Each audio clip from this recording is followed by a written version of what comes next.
Hey, guys. Who's here? Who's going on, y'all? Steven Ello Yachty? Howdy. Howdy, hey, hi, ho. Let's turn that down a bit. There we go. Just need a little bit of background music. Nothing crazy. Hello, the sirs. Heyo, how's it going, buddy? Good to see you. Watch grass grow 32. What is up? Not much. What's up with you?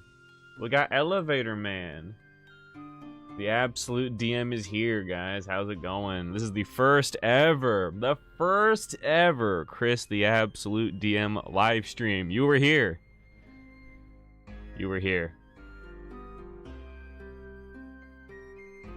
This is going to be a whole lot more chill than my gaming streams that you guys are used to. So sit back, grab a snack, grab a drink, lounge out, get comfortable. We're going to be here for a little while, building a campaign together, constructing a world, you and me. It's going to be a great time. I'm very excited. I'm also anxious, guys. I'm a little nervous because I have no idea how this is going to go. I have an idea of, I have a rough outline in terms of what we're doing today, but I've never done one of these before. I've never even really been a part of, actually, I have been a part of a campaign building stream once for like a half hour. I just threw some ideas at the guy, but yeah, I don't like, y'all are in this with me. We're in this together, you know. We're gonna just figure it out, you know. Gonna be nice, chill, low energy. Gonna be great. We're gonna do great things, says Watch Grass Grow. I agree. I'm optimistic. I'm anxious, but I'm optimistic. I'm excited. I am excited. Apes concert. How's it going? Raceland, hey buddy, glad you're here. Oh man. Oh boy. Oh hey. Hey, Bro Trooper too. Oh, now we're going. Now we're cooking. For those who don't know, these two guys in chat, Raceland and Bro Trooper, they are two of my original players in my first ever D&D campaign that I did when I was 16 years old. That's when it started. It went on for 5 years. So now that these two amazing individuals are here, we're gonna get some great ideas. Yeah, you got some ramen noodles. Hell yeah. Awesome. I just have a water. I already had my food. I don't like eating on stream, so I had to fuel up beforehand, but it's gonna be lit, guys. Like I said, I have a basic, rough outline in terms of what we're going to do today. I have the basics of the campaign figured out. For those of you who have watched the Elder Vale campaign introduction video that I uploaded, awesome, thank you. Now that you've watched that, you're on the same page. You know about the characters, you know about the plot so far, you know the basics. Cool. If you haven't watched that, no big deal. I'll try to fill you in when necessary.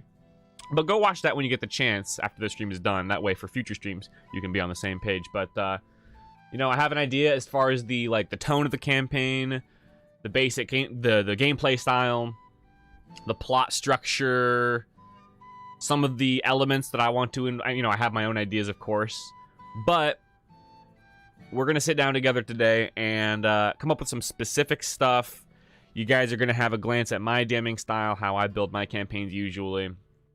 And this is also an exercise for me. This is a study into myself.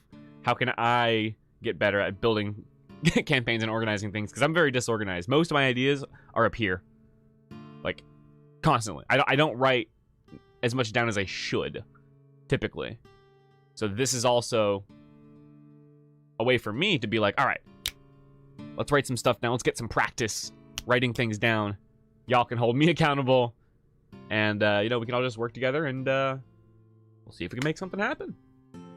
The Sirs says, gonna be DMing myself in a couple hours, so I'm gonna be world building along with you. All right, right on. Yeah, hey, if you hear any ideas that we come up with today, now, and you want to throw those in there in your campaign, like, do it. Permission granted. Anything, and this is permission that will persist across this campaign. If you ever see anything of mine that you want to steal, it's yours. Take it. Take any of these ideas you want. Take anything I've ever done and make it, you know, make it your own. That's what I want to do. I want to inspire ideas, and if inspiring just means you grab my stuff and you know, run it because you love it so much, then fucking do it. Spread the love.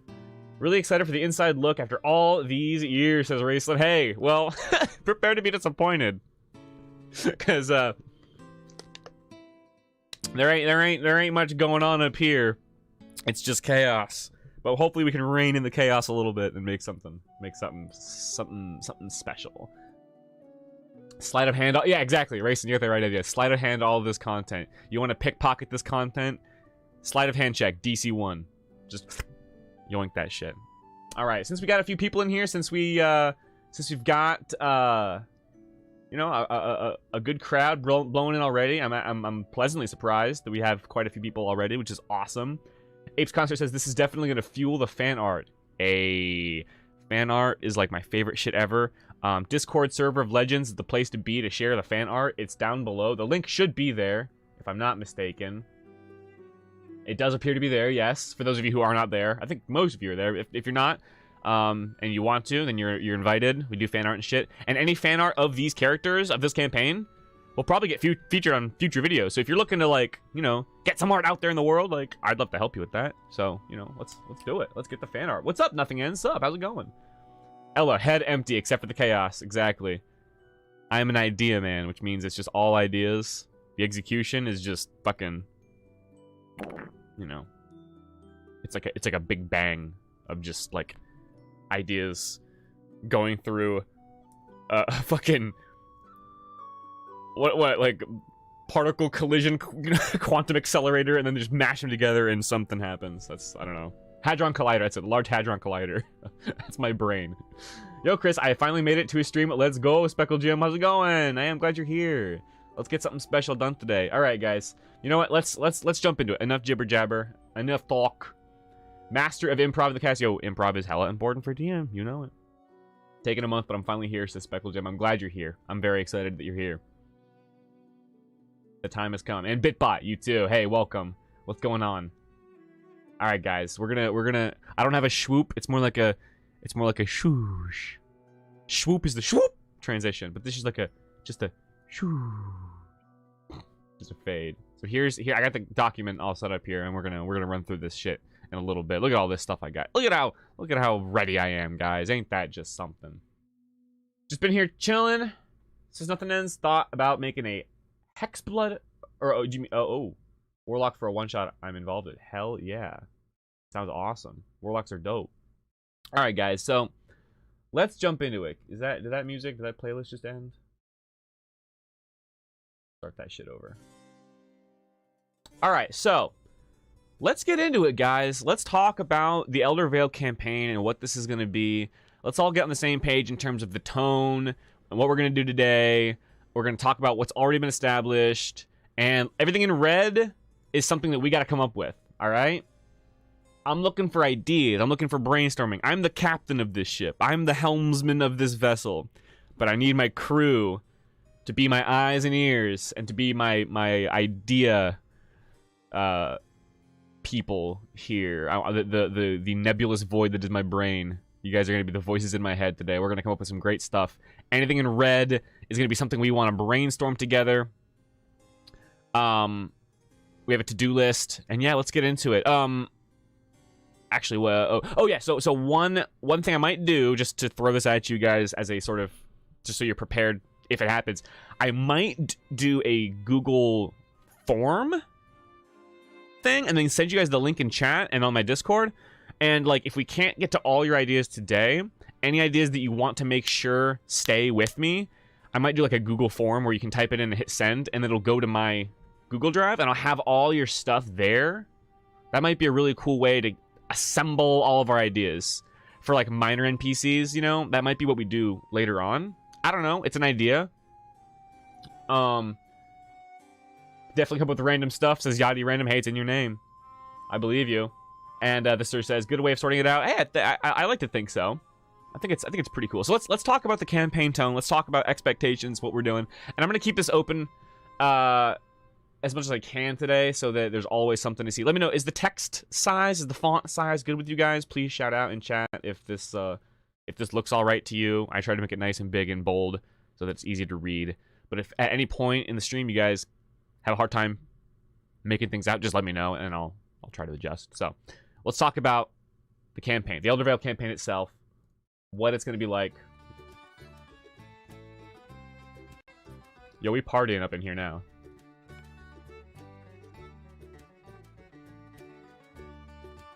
Got some Shire tunes. Looks good, guys. Looking good. Fine. All right, good. That's great. That's fantastic. So, let's talk about this now. Campaign tone. What kind of or style might be more accurate to say? It's going to be an open world exploration sandbox style campaign, but I wanted to also have clear direction. These are new players, mostly new. My wife has played a lot of D&D, but the other 3 players are pretty much brand new.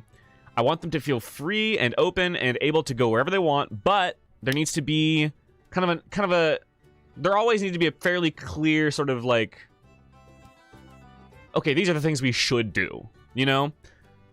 So at any given point, there should be like 2 or 3 things that the party has on their to-do list in terms of where to go in the world. So there's freedom, but there's direction. The world itself, in terms of the feel, if any of you have played Legend of Zelda Breath of the Wild, that is a kind of a good example of what I have in mind. Scattered settlements built over the ruins of an old kingdom. A lesser developed world. No big cities, no major capitals, nothing super duper huge and grand and built up. More rustic, humble, down to earth sort of villages and towns. There might be like one major town that the players will eventually get to, and then like 2 or 3 crossroads villages, and then a couple of like forts, you know, that kind of deal. Lots of ruins, lots of like, ooh, signs of an ancient civilization, that kind of thing. So keep that in mind as we move forward. Bitbot says, I've never done anything D&D related, so sorry if I can't come up with anything interesting. Hey, listen. Sometimes it takes a fresh perspective. Sometimes it takes a brain that's never been into it to come up with something cool. I've seen some amazing ideas come from people who have never played D&D, so I'm glad you're here. You know, stick around. Sounds like we are in a tavern or bar. Yeah, this is some like tavern tunes. I love this. I love this shit. Anyway, in terms of like the magic level and monsters and stuff, it's gonna be standard sort of Tolkien, Lord of the Rings feeling, classic races and monsters. You know, we've already done goblins, but there'll probably be some orcs, maybe some hobgoblins. We've got your elves, your dwarves, halflings, hobbits, gnomes, just the basic races in the player's handbook, typical ancestries. We have a dragonborn in the party, and part of her backstory is that she feels very discriminated against for her dragonborn heritage. So there's going to be no dragonborns in this campaign, or very few for a long time, but there's going to be like 1 or maybe 2 dragonborn that the party runs into, and those will be like major NPCs for Morgaine's character. So that's going to be cool. Maybe a tiefling or 2, you know, but keep it fairly toned down. Fairly low fantasy in some of the earlier settlements. You know, there's not wizards running around everywhere. There's no dragons flying through the skies. But deep down in some of the dungeons, you know, some of the ruined castles, maybe there's an abandoned wizard tower, there will be some pretty high fantasy elements out there. There's going to be some magic to explore. There's going to be some spicy things. So, you know, kind of a mixture, but nothing too wild. Howdy, Okami Joe, glad you're here. Is there volcano? There might be. I'm thinking about maybe an inactive volcano. So there's no like threat of eruption, you know, there's no like lava flowing fields, but like when you dive deep in, maybe there's a fire dungeon in there. Maybe there's a red dragon, you know, we'll see. Like village hopping with special places of interest in between, says Apes Concert. Yeah, basically village hopping, just like a couple of villages, but then there's like a couple of grand cool locations here and there. Name of the starter town. Itinium. Looked at the beginning in Latin. The beginning, or the word beginning. Or Itnum. Is it Itinium or Itnum? But I like that. Or maybe Initium. I don't know. But that sounds cool. We'll check that out. Yes, the druid would be the dragonborn. Watch grass grow. And yeah, Bro Trooper. Yeah, basically low fantasy and high fantasy in the sense that, like, when you're on the road, when you're on the path, when you're in the settlements, it's going to be fairly low. Again, the starting town the place the players start in might have one magic user. Like one. And they're like a low-level wizard. You know? The big town that they eventually get to might have like a mage's study of like 3 wizards, you know? Like, it's not going to be like magic users are just everywhere. But when they find some of these wizards or some of these magic users, some of these advanced, you know, people, there will be short instances of like high fantasy action, basically. Yep, 5 cats, hello. The magic is in the discovery, mostly. Yeah, Race, that's a good way of putting it. It's again, like Breath of the Wild, it's gonna be discovery. Discovery and exploration and, like, diving deep and finding these magic weapons from this ancient kingdom. Remember, ruins of an old kingdom. That's kind of the gist here. A lot of it's untapped, you know. Still would like to see arcane boxing, but I won't push that. Good gambling side bit idea. Hey, there might be some arcane boxing. We'll see, we'll see. I love the idea in general. Hi, what's up, CPR? How you doing? All right, last thing we'll talk about is, in terms of the plot direction, decision-based plot in terms of, like, what the players want to do is going to be very, like, okay, here's what we're going to do. Here's what we're going to do. The choices, I want them to feel important, but there's a distinction between choices feeling important and impactful and being heavy and stressful. There's this idea among a lot of DMs that when you have a campaign where player decision is very important, that means high stakes decisions. High stakes, like, you have to choose one of these 2 villages to go save. Whichever one you don't save will probably get razed to the ground. You know, that kind of stuff. I want to avoid those big, heavy questions because that stresses players out a lot. Sometimes there's a place for that, but I typically like to avoid doing that just because D&D is about fun, and it's not fun to make those decisions. It can be emotionally impactful. It can be enjoyable. But these players are new. I don't want to, like, overbear them with those kinds of decisions. So there'll be some big, major, important decisions, but nothing like no world-ending consequences.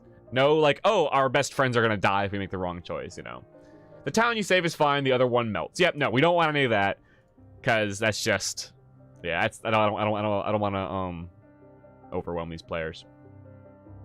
Initium. Oh, well, that's not a bad name. We'll think about that. Traveler's Tales says one town is saved, everyone else in the other town is turned into carrots, and you can find the cure if you want. Maybe. Gonna drop a false Hydra later on. Yeah. 5cat says, I have an idea of a crime guy. His name is Todd Toddson. Very, very normal. He talks in a normal voice. Basically 24/7. He's very good at getting away with things. Yeah, we're gonna come up with some major NPCs later for sure. Some that'll go into the starting town, some that'll pop in later. There will be a section of this stream that's just coming up with, like, basic, like, well, not basic, I should say major, like, NPCs. Yep, exactly, Ella, none of that. So, let's move on to our to-do list for today. To try and keep us on track, try to keep us moving. I want to come up with a very basic world map. And when I say basic, I literally mean just a scribble. Just a scribble to give us an idea of locations, because the players are not going to be going out and adventuring and exploring just yet on session 1. But what are the townspeople in the town going to say if the players ask, hey, where's the next closest village? And they just go like, oh, it's that one in that direction, and I don't have an answer, you know? So we need to come up with some very, very, very, very rough things for the players to kind of discover about the world around them. General locations basically goes along with what I just said. Other villages, other towns, a ruined castle that the villagers might know about. Basically, a way to think about it would be anything that the common denizen of this settlement, the common townsfolk, would know about, we should plan. Think of today's stream. Everything in today's stream should be in the context of what this town's settlers know. That's a good way of thinking about it. Let's see. Have you considered using Incarnate? Great for making maps. I have used Incarnate. Actually, if you watch the campaign introduction for Elder Vale, I actually used Incarnate for that map. Today, I'm not going to use it because one thing I want to kind of drive home today, sort of one of my motivations with this channel is to communicate that you don't need tools and programs to do this kind of stuff. You can do it with like fucking MS Paint if you wanted, you know. So I'm going to be doing very bare bones stuff today. I might spruce it up later with incarnate maps. Maybe make some fancy stuff on my own time later. But for the purposes of today's stream, we're just going to like do very, very basic like doodles. What is the region like? We're going to talk about that later.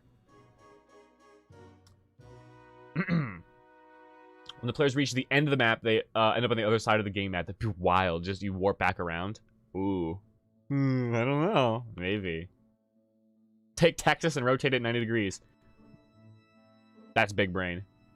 Sideways Texas. All right, guys. Elder Vale. All right. Got it. We're doing it. We're doing it. We're doing it. Anyway, let's go back to this. A big part of this campaign that I want to do is I want there to be factions. And we're not going to do war. We're not going to do like a war game thing where there's factions vying for control over the Elder Vale. That's not what I want to do. But I do want to do that, you know, there are entities. There are collectives of people who are working toward whatever goal they have their way. And I think a major goal of the party should be to unify these factions to fight against the big bad evil guy.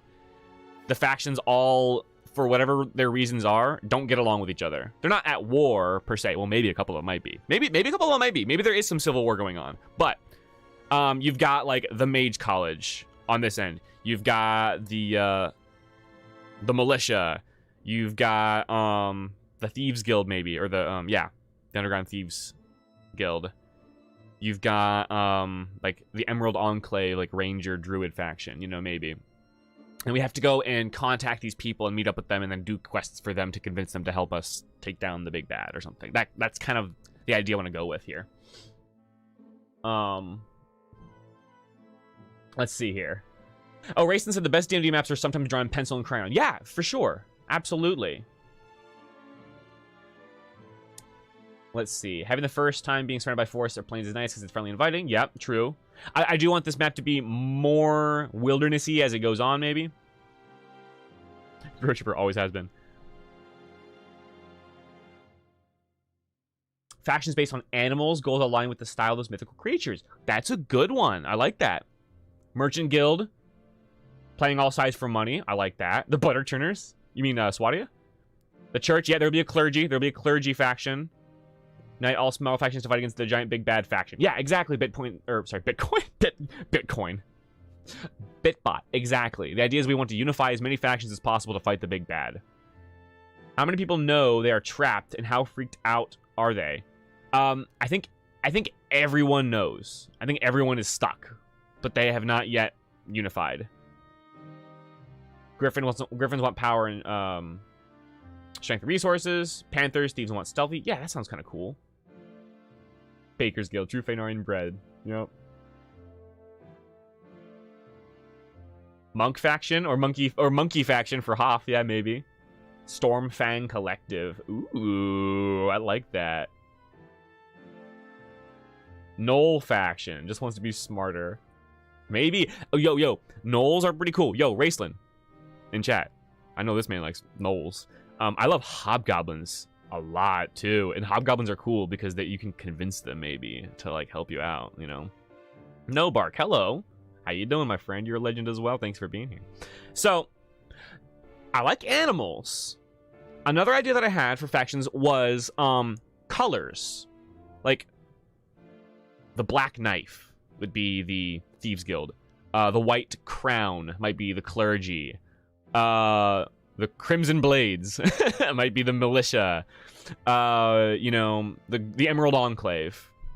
The Mage Guild might be the I don't know. The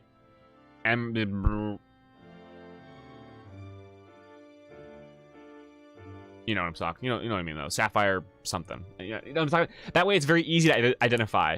Animals are good too, though. We'll talk about that later. The collective. What's the environment for the campaign? Basically, you know, temperate European. We got forests We got a lake. We got some mountains, some caves. Kind of just typical. Azure Porters, a port-based faction. I don't think there will be a port because this is very inland.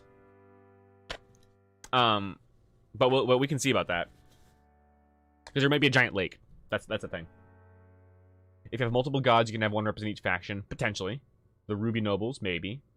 Small faction can either decide to make your faction stronger or focus on uniting the factions. True. Hunter's Guild could be. Hoarder faction, says the sirs. Collect rare things from everywhere. Dragons. Yo, we have so many people in chat right now. This is so much bigger than I thought it would be. God dang. I'm glad y'all are here. Cabbage guy! Oh my gosh.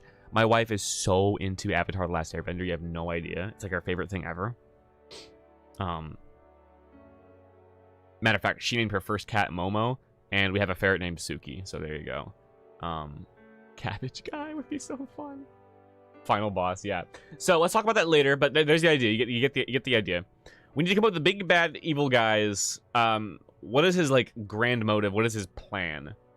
I know basically what his MO is. I know essentially like what his ideas are already. We'll talk about that later.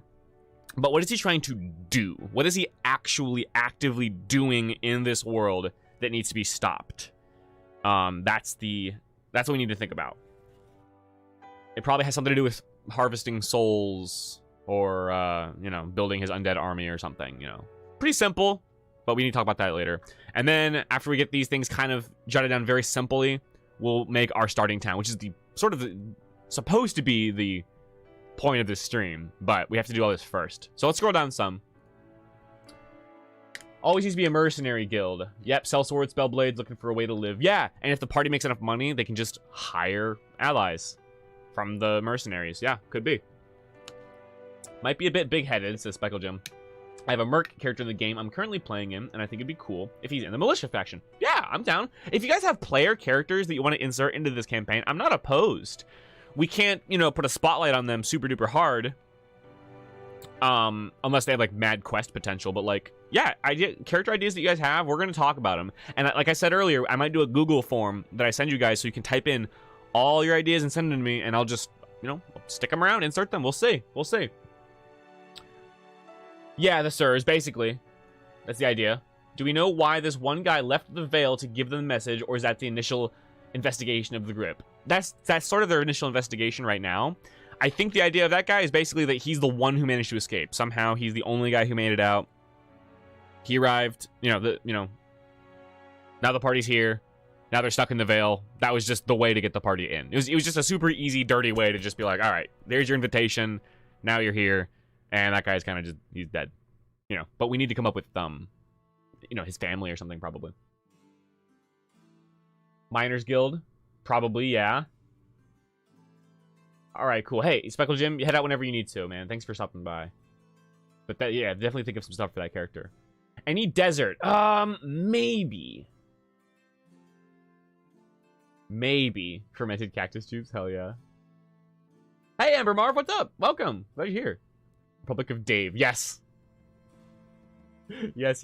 Does the Vale get imported goods? That's a great question. No, it does not. Nobody goes into the Vale because of the spooky bad curse that exists now. All trade routes have been disbanded. The Vale is very self-sufficient, and each settlement within it is very self-sufficient onto its own. There are trade routes between the settlements, probably, yeah, of course, but the Vale is just like an isolated, stuck little region that has to kind of just live with itself now. Mystery Cookie made it. How you doing? Time to watch the creative process of a DM. Hey, hopefully you enjoy. My idea, my process is very chaotic, and since we've got chat now, it might be even more so. But hey, we're gonna do our best today, and I hope everyone enjoys. I hope you enjoy. There we go. I had to edit sound a little bit. Let's see. Maybe the bad guy starts a civil war between their own country to get more souls. Probably take over the whole country, if not the best idea. That's something. It's something. Lumberjacks Guild, maybe. Forest Viking Guild, potentially. Time moves slower in the Cursed Realm. That's big. That's massive. Like, maybe only 10 years have passed in the outside world, but it's been like 60 years within. That'd be nutty. Rayson says, I imagine there'd be freelance hunters, maybe a group of them hunting for meats and other goods during a time without imported goods. Yeah, very, very much so. There probably will be one, like, forest faction that's just like, we live amongst the forest. We hunt. We are self-sustaining. Leave us alone, you know, maybe. Or maybe they sell their meats. Who knows? Is the big bad evil guy obvious? Yes. Big bad evil guys are very obvious. Oh my gosh, Okami Joe. You're so kind. I don't have the alert box set up, so you don't see it. But Okami Joe. Well, I guess so. Okami Joe just tipped $3. Says old Knoll veteran that wants the younger generation heroes to be strong. Damn. Listen, hey, because you don't know it, I might have to stick that in there. I'm gonna keep that in mind. Thank you for that. Thank you for your generosity, and thank you for the idea. Monkey Man in an ethical moral predicament since he's has a sketchy past. Yeah. Come to the party. Yeah, you did do a thing, Okami Joe. I hope you didn't miss it. I just said thank you so much for your generosity, and I like your idea. That's very cool of you. Knoll heroes are underutilized. I would say so. What is the big bad evil guy doing? What is the goal? That's what we're gonna talk about. We have it up here. Look, we gotta talk about it. We're gonna get down and dirty with that. All right, so let's move on here. A lot of talk. Let's go over, for those of you who maybe need some reminders about things. Let's go over what we have established so far, and then we're gonna start really thinking about stuff. So, party characters. We got Rhonda Lofton, Paladin of Pelor, human. She's brave, determined, loves to fight, wants to protect everyone around her. Pretty much default Paladin. Paladins are easy, guys. You just like fight for God, do the good thing. Like, you know, that's who she is. We got Morgaine, the green dragonborn druid who is of the Circle of the Moon. That wild shape stuff, pretty awesome. She is good-natured. You know, all our player characters are good. But she is a little more distrusting, a little more standoffish, slow to trust others. She's outcast, of course, was cast out by her village. She's been a victim of discrimination due to her dragonbornness, especially since she's a green dragonborn. Green dragons are evil and shitty, so the humans are like, hey, watch that lizard, you know? She seeks revenge for her mentor and answers to a dream. Ooh. We need to talk about that. What was her dream, guys? I don't even know. We need to think about that. Leah, the Wood Elf Ranger, Beast Conclave. She has a wolf companion. She is sort of calm, strong inner will, very analytical, independent, very capable. Wants to complete this quest for her family. Bit of a contradiction there, maybe. She's independent. She says, I don't need the family's help. But the whole point of her quest is to prove herself to her peers. Interesting character development there. And then Hoff, of course, the male Lightfoot halfling monk. Way of Mercy, harm and healing with his hands, yin yang. He's more outgoing, wacky, mischievous. He's a little bit of the wild card of the group, and he had a life of crime. For those who saw the introduction, he wants to turn over a new leaf and prove himself to be a trustworthy and good member of the party. Let's see. Is the big bad evil guy the one who put the curse and is trying to farm souls from everyone within the region? Yeah, basically. That's the idea. And Okami Joe, I'm glad you're invested. That makes me very happy. So, let's talk about the big bad evil guy now. Male human question mark? What? Male question? Like, he's a weirdo. You know, let me get a picture of this guy. Let me get a picture because I didn't show it in the video because it's a random picture I saw on like Pinterest. So I don't want to use art that I don't have permission for. But for this stream, I'll use it because this is not monetized in any way. Credit goes to whoever drew this image. I don't know who did it. I'm very angry that I never kept track of that. But let me show you a picture of Netherin Daz, the big bad evil guy. You guys are gonna like this guy. He's a freak. I love this. I just was like, who's the creepiest evil guy I can possibly find? Look at this dude. That is Netherin Daz, ruler of the Elder Vale.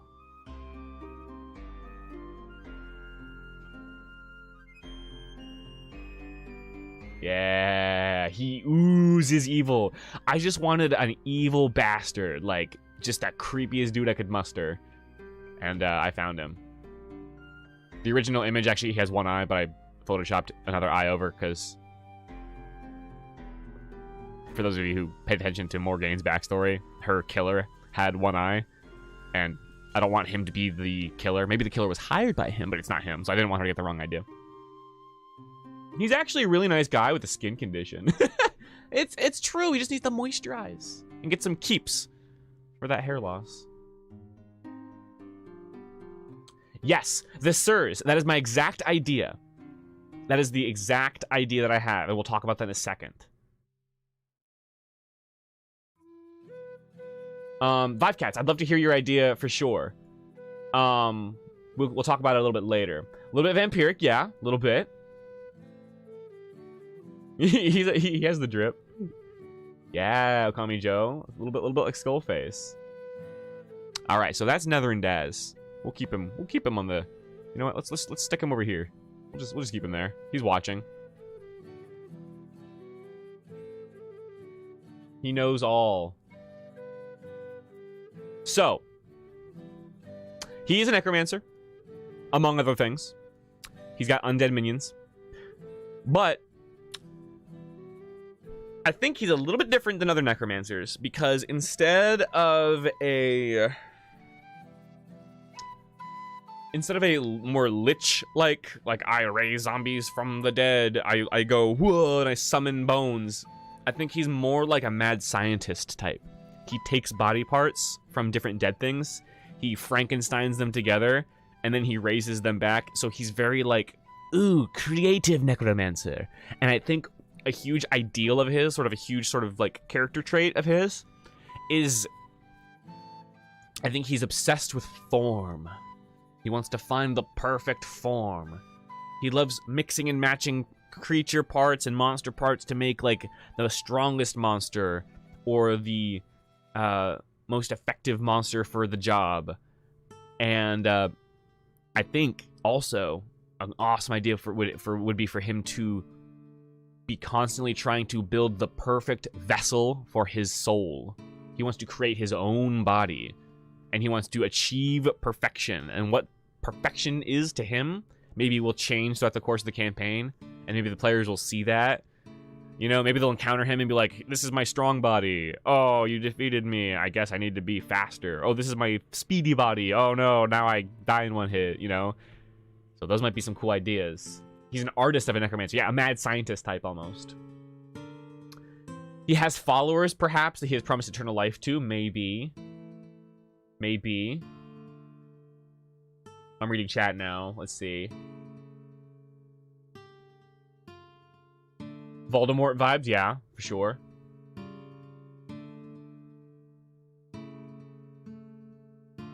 See, I don't know if I don't know if he views it as art though.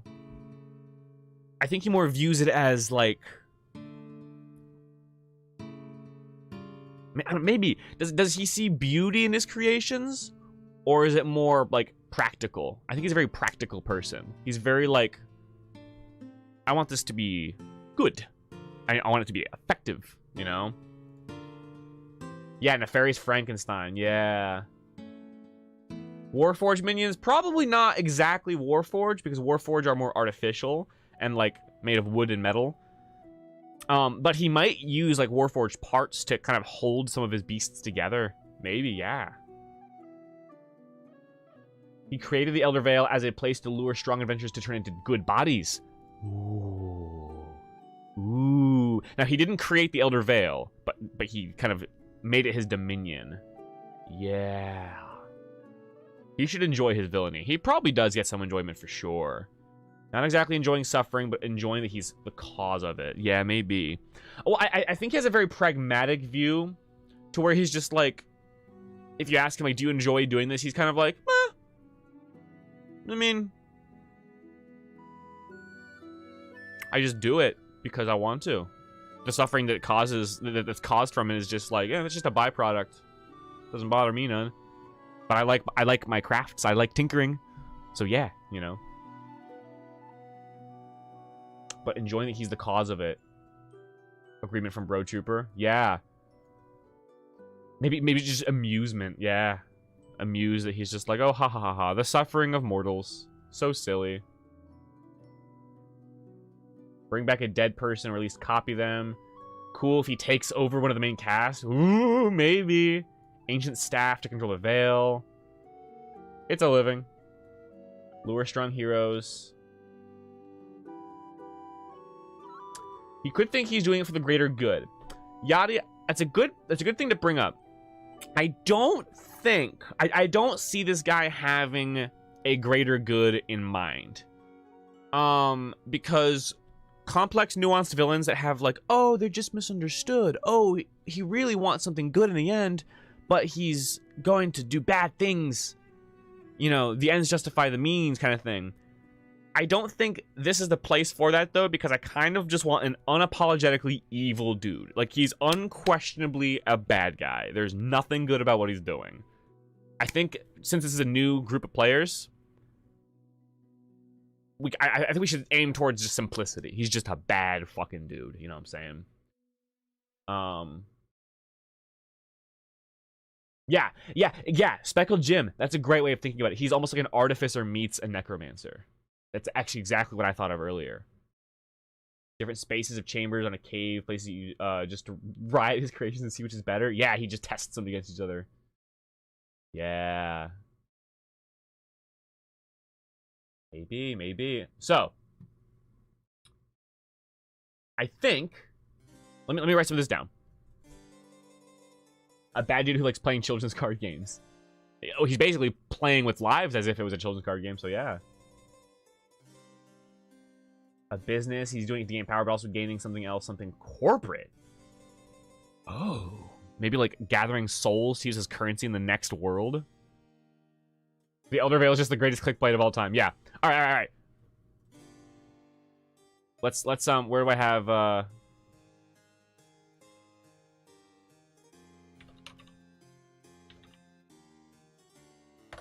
Let's get some things typed in here. So he has the brand. He branded the heroes. If you leave the Vale, you die. I can't remember who said it. It might have been the Sirs. Yeah, it was the Sirs, I think, that I said I agree with it.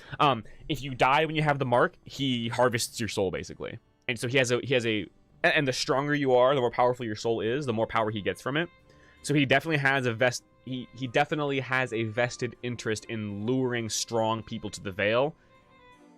Cultivate. Oh, you know what?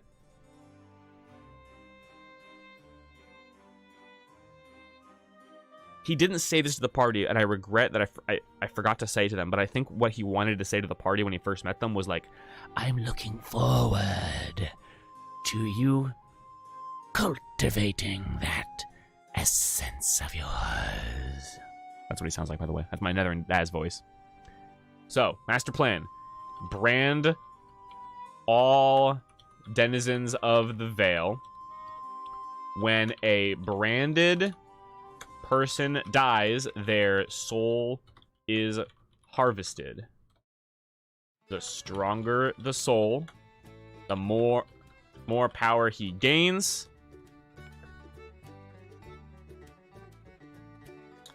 Soul harvesting extraplanar venture capitalist, yeah. Maybe he wants the human race to be on top, maybe. Christian Young says, working on the big bad evil guy I see. What level of the players again? They're at level 3 currently. The campaign will probably end at level like 8 or 9 or 10. Probably 10, actually. Maybe. Hard to say for now. So, it's going to get pretty crazy, but nothing extra planar by the end of the campaign. But, oops, sorry. Didn't mean to bump the mic there. Is he alone in this, or is a messed up family or mini bosses with him? He is alone in this, but he might have, like, elite minions that kind of form his circle. Why is he gathering souls, guys? That's okay. Let's answer this question now. Let's try to bring it in with focus. Why is he harvesting the souls? Uses soul power to craft his minions monsters. Wants to create his perfect form.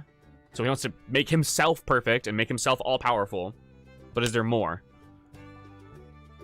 Evil multidimensional businessman who sells souls to strange beings. I like that a lot. It sucks having your teammates dying all around could power him and make him harder to kill. Yeah. Summon something or someone. Revenant trying to put his soul back into his body. Oh, does he have it? Is this not his original body? He has an older one. Build an army of souls and undead to invade in other planes. Or trade. Book of Vile Darkness. I've not read the whole thing, but I'm familiar with the Book of Vile Darkness. Become stronger, destroy the Veil, wreak havoc on the rest of the world. I think the general idea that we should definitely go for is he wants to move on to bigger and better things. How about this, guys? Lost civilization he used to belong to. Well, if you look at the top of our dock here, Christian Young, the setting is the Elder Vale is built on top of an old kingdom, the ruins of an old kingdom. So maybe it has to do with the ancient civilization that this realm takes place on. Chasing immortality. Okay. Immortality. We can go the Orochimaru route of immortality, which is that he puts his soul into his next body every time his body gives out. His face looks so scarred up and such because he's already been through some body transference, maybe less successful in the past than he would. Oh, okay. Immortality. Transferring soul from body to body. It gets worse every transfer.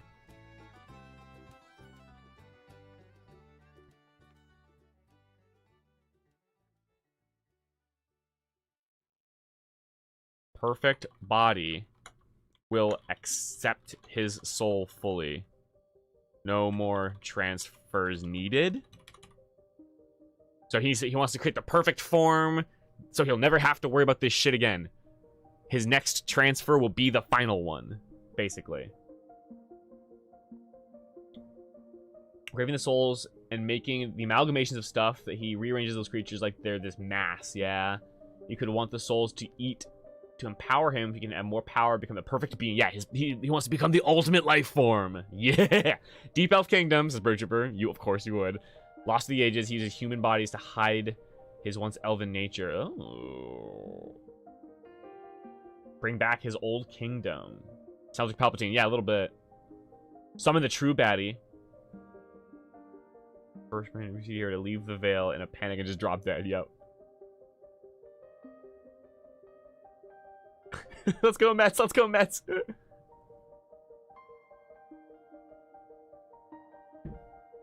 He was a henchman who is a long-dead half-orc. He gave Warforged parts and a chip in his brain that reactivated his brain if he's killed. Holy shit, that sounds heavy. Demon and the Old Kingdom made a bad pact. Ooh.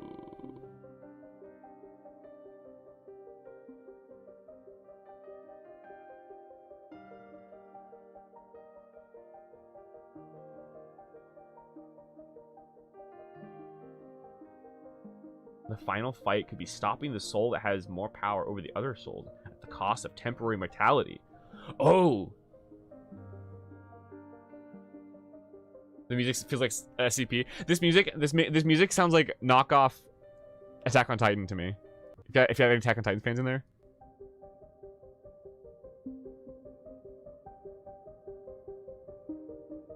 Sounds like AOT to me personally. I love this music though. Okay. Clones. Oh, fuck. You might have clones. That'd be crazy. Okay. I'm going to write down some ideas that I like here. Okay. He is a remnant of the Old Kingdom. I like a devil pact idea, and that's why he needs the souls. Ooh. Okay. The kingdom disappeared because a devil pact went bad. Daz wants to repay the soul debt to bring back something from the Old Kingdom?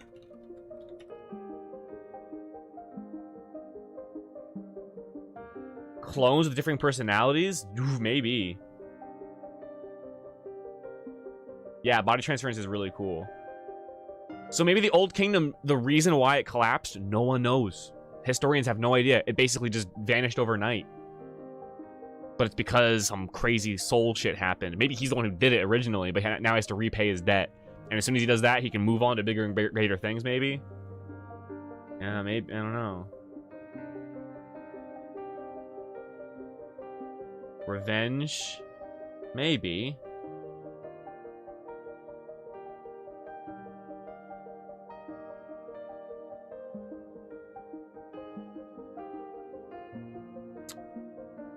Maybe he wants his dead wife back or something. Maybe. But I like the idea of him being purely selfish. Well, I guess having your wife back could be selfish, sort of. But it's more like he doesn't want anyone else back. It's all about him. Something to do with immortality.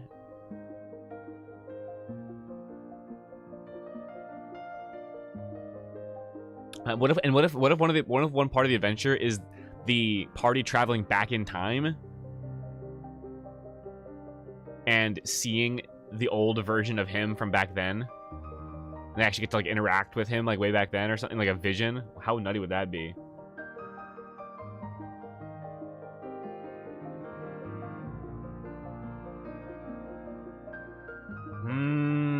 Kingdom of the...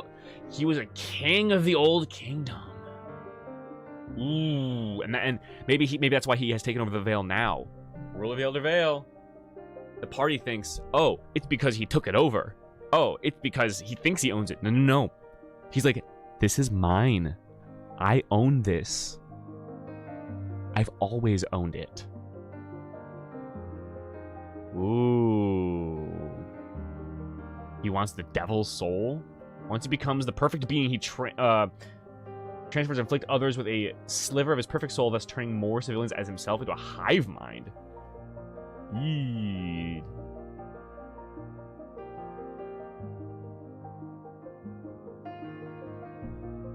Okay. The kingdom disappeared because he traded their souls for immortality from a devil.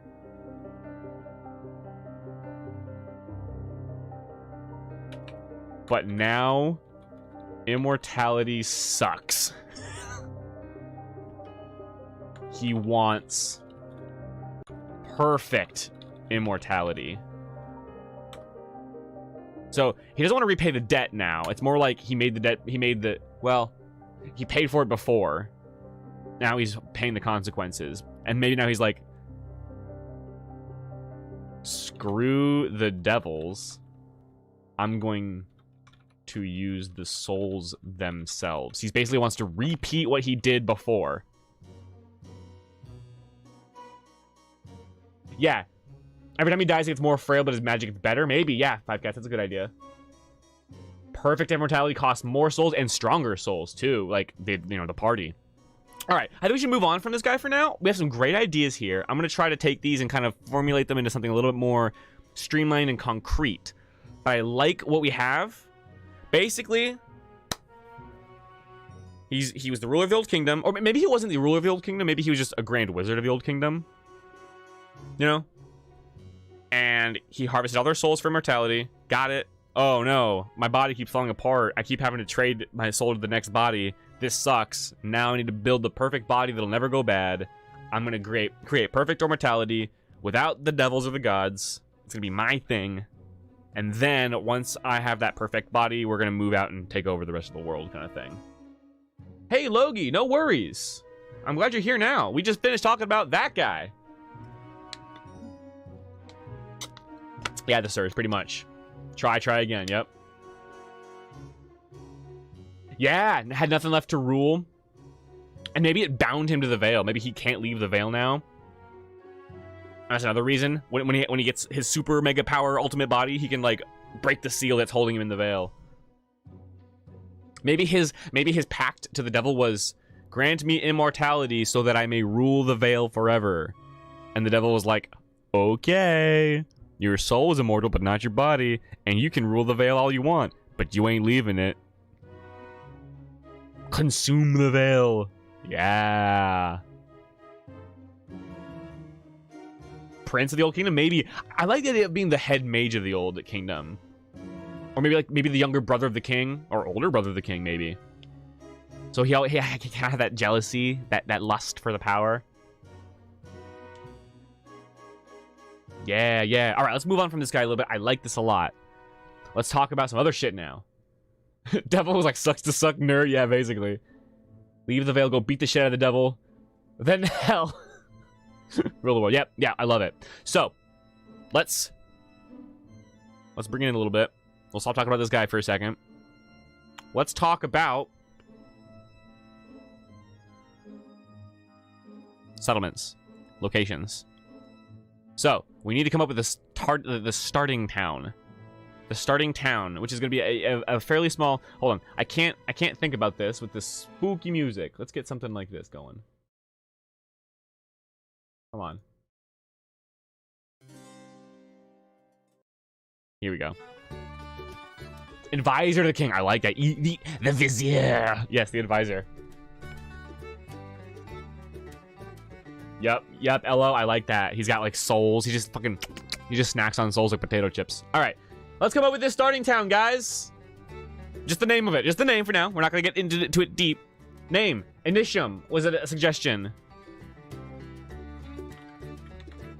I like that, but it sounds a little bit too, like, epic to me. A little too, like, Initium. The town of Initium.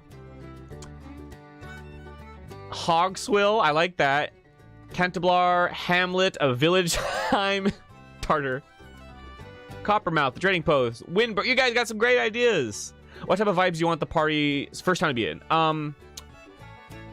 Okay, so the vibe is gonna be like just very humble, kind of downtrodden, kind of like, you know, like Riverwood, very kind of Riverwood.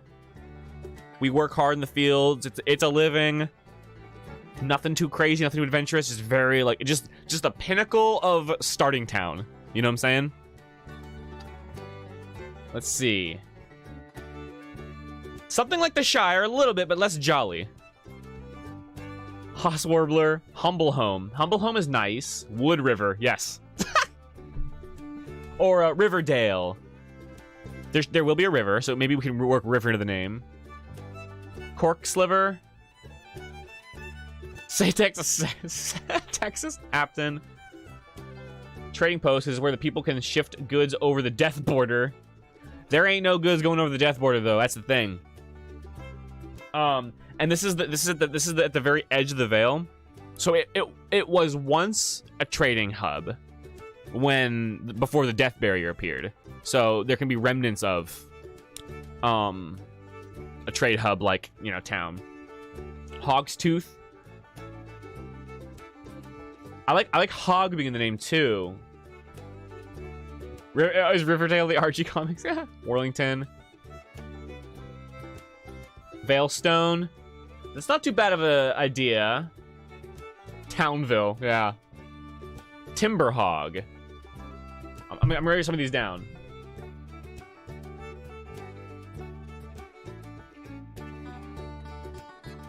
Hogwood.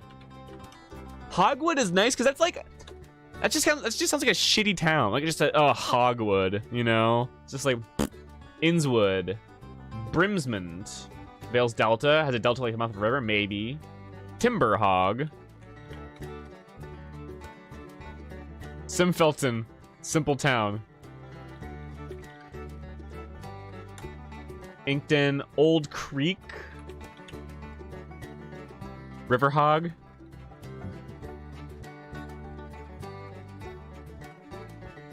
I'm just writing down the names. Swineston.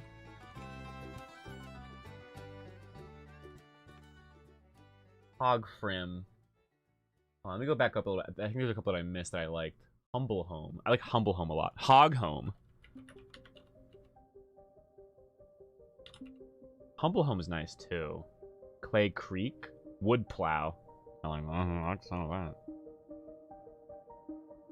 City of Trade Hut or Trade Hat. Trade Hat. Now this definitely isn't a city. It's definitely like, crossroads town. Lardleson, Boar's End. Ooh, Boar's End sounds really good. Maybe it's a pig farming. I was gonna ask you guys, but like once we get into developing this in the town, what are they known for? What is their primary like export? Fucking, they might have a pig farm.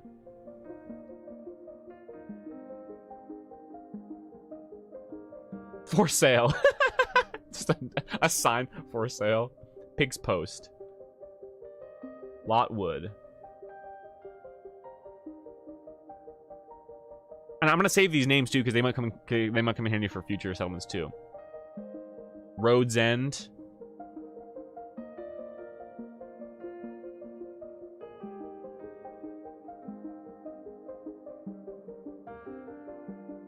Heavy hog infestation for good hunting and leather. Yeah. The hog riding festival. Oh my! I was wondering if there should be a festival coming up soon that the party can take part in. Hog racing. All right, guys. I'm bad at SCPR. You're not bad at it at all. Yeah. No, they definitely trade hogs. It could be like this is like, hey, this is what we do now. We've got a pig farm and a hog hunting forest nearby. Hog beer. That might be like the name of their beer. Hog beer.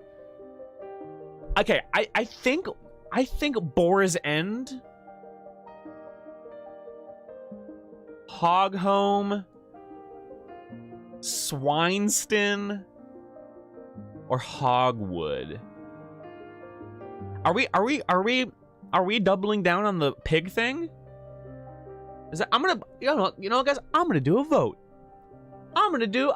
You guys are gonna make your first big decision as a chat. I love democracy. Name of the starting town. A pet pig. Yes. Oh, Jared, I like that idea. SH72. Yeah, like the Netherlands got like quadrants and like designations, you know? We're gonna go ham on the pole. That's right. I think we're doing pigs. I think it's gonna be a pig town. Name of the start. You know, it's funny, Raceland. Do you remember Simon Dane, the pig boy? So that's funny that we're doing Timber Hog. Oh, I like that too. It's funny that we're doing that. Goodbye for now, says Amber Marv. I think I'm not great for this and have some fun stuff to do, or have some stuff to do. Hope everything goes well. Hey, Amber Marv, I'm glad you were here though. I hope you had a good time. South End Hog. This is on the north end of the Vale though, so can't really do south. All right. Name of the starting town. Here we go. Hogwood.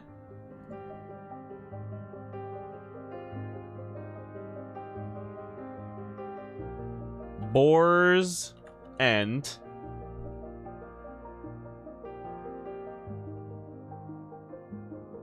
Swineston. I think these are the ones that you guys also shouted out or seconded. Hogwood, Boar's End, Swineston, or...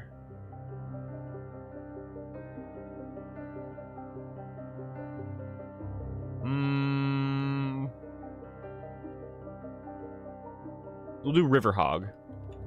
Because there will be a river in this. Okay. I'm going to ask the community now. Names of the starting town. Hogwood, Boar's End, Swineston, or River Hog. Oh, Kamicho, are two of them yours? All right. I really am not, I don't want to play favorites at all, guys. Forgive me if I gravitate toward certain people's ideas, or, if your idea doesn't get chosen, like, I can only do so much. But here's your chance to kind of, decide what is it going to be. When I said that, some of the best maps were drawn in crayon. I was partially referencing Simon Dane. Yeah, well, shoot, man. It's true. Pencil and crayon makes for some really good-looking maps. The Trough! Ape! The Trough! As an inn. Or tavern. That's fucking good. That's good. Yeah, Hogwood feels like a starting location, yeah. Boar's End could be the inn as well, if not for the name of the town.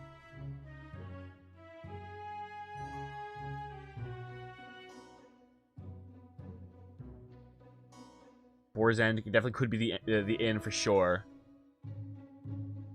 God damn, they're... I want to try to... I don't want this town to be... like... I want to be careful, because I don't want literally everything in the town to be named after fucking pigs. That just gets silly and cheesy. Just literally every fucking shop, every restaurant, every house, every business is just pigs. Pigs, pigs. Like, you know, we're not gonna do that. But, Boar's End sounds like a great inn name. And the Trough sounds like a good, either a separate tavern, or like maybe the tavern within the inn has its own name or something like that, you know. The Trough has square mugs, I like that. Or the plates that they serve your food in are little troughs that you can actually, like, eat your meat out of and stuff. It is the place to be. Cheese it up. Inns and taverns are two different things, you know. Oh, of course, yeah, I know that. But I kind of like the idea of, like, you know, yeah, the inn is one thing, the tavern is the other thing, or it'd be kind of neat, I think, to have, like, the inn be its own thing, but then the tavern is a part of the inn. It's just, like, a separate business, but they have the same building kind of thing. Might be kind of fun. Like, oh, the Trough. It's just the name of the bar in Boar's End, the inn, you know. Might be kind of a cool idea. Yeah, dive bar. The Trough needs to be, yeah, Trough is... Yeah, the Trough is the rough and tumble tavern, though, I think. The Mayor's Prize Pig. Oh, no! That would be so sweet. All right, guys, listen. Hogwood. Hogwood's got it, I think. Literal pig pen is in the tavern, or in the inn, yeah. Pork Fest! No!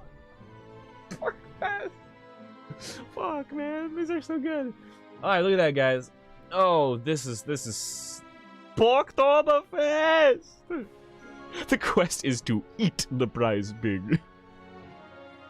Dude, what if the party's quest is to actually go find their own pigs and raise them and, like, groom them? This is so fun. Oh, an art or map contest for the map and the villain. Oh, that'd be amazing. That's a great idea.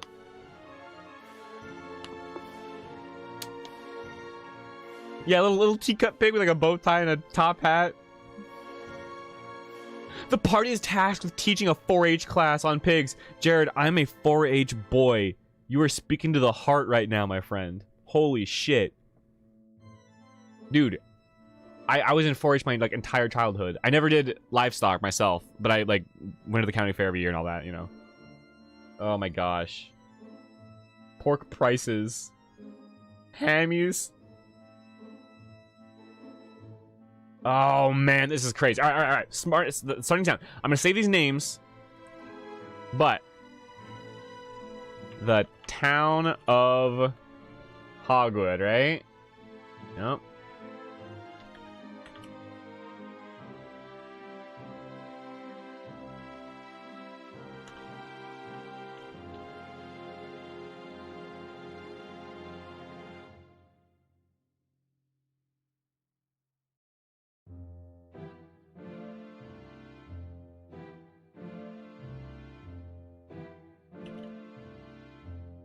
Races, pig raising, shows, pork eating, hunting, competition maybe. Yeah. Oh man. Monster Hunter pig, yeah.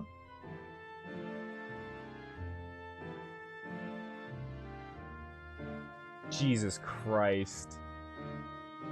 Addicted to truffles. Ooh, truffles are good. They export truffles as their like you've got pigs as the meat, but then you've got truffles as their sort of their herb.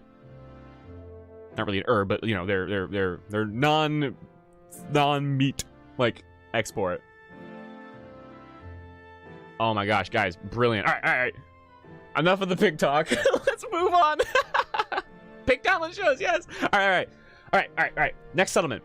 As silly as it would be to do a chicken village, we're not gonna do chicken.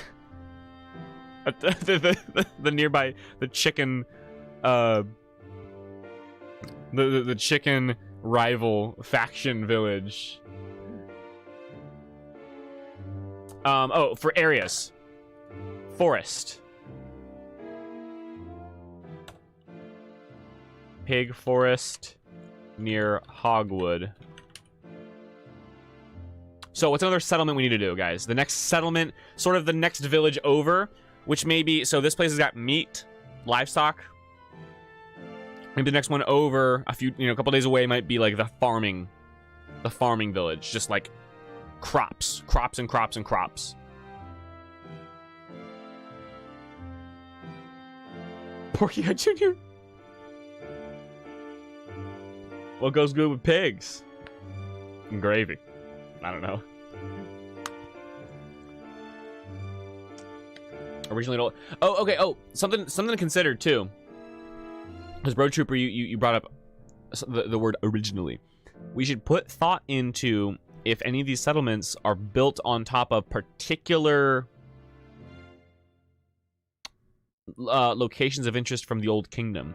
So, for instance, the farm town, the one that I'm sort of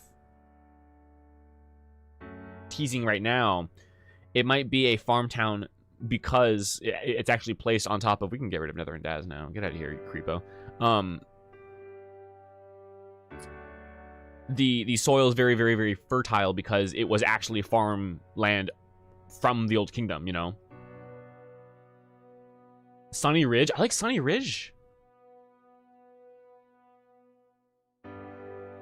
Oh, wait. This needs to be black. Because it's official. We've done it. Sunny Ridge? Wait, no. Shit.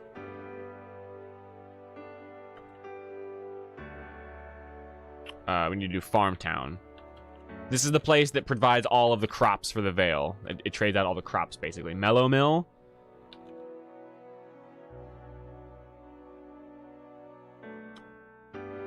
Oh, Bitbot. I don't think this place will be the lake town, but there definitely needs to be a fishing village. For sure. Don't forget, a unique fruit is only grown here because the soil was magically enhanced by the Old Kingdom. Oh, Grasswell, Barleywood. Foraging for herbs and plants in the pig woods might not yield as much due to excessive rutting. That's fair. Grayson, I saw that up there. Aqueduct system from the Old Kingdom. Ooh.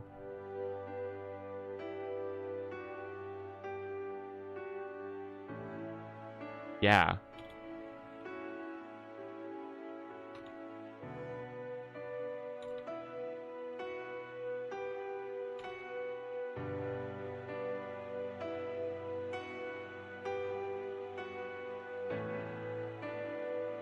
Downtown Oakland.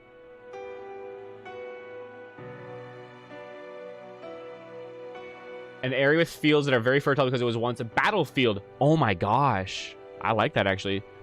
Some spooky stuff happens in those farm fields sometimes. Mmm.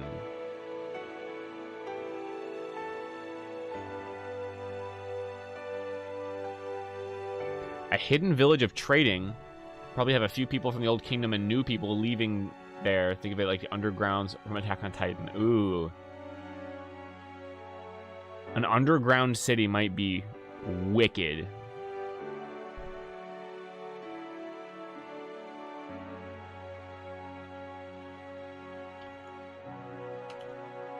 I'm marking that down. Haunted winery.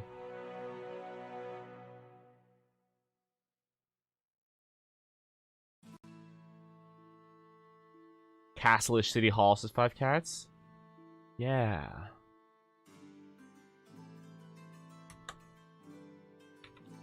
Castle-ish City Hall. I'm writing that.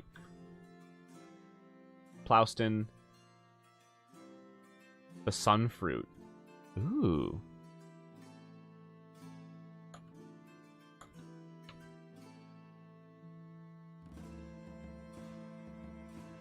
Kornstein. Barn Bureau. I like... If we do Sunny Ridge, the Sunfruit is perfect. Mellow Mill, Barleywood.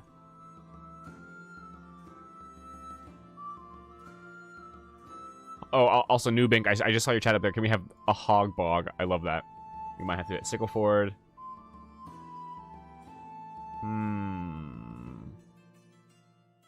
And this town might export wine because if they're doing fruit and vegetables, then they definitely have a winery, I'm sure. Grapes. Sunwell.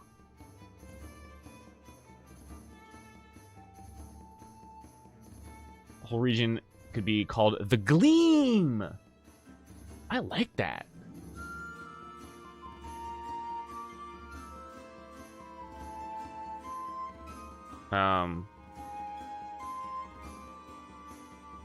I don't have a here on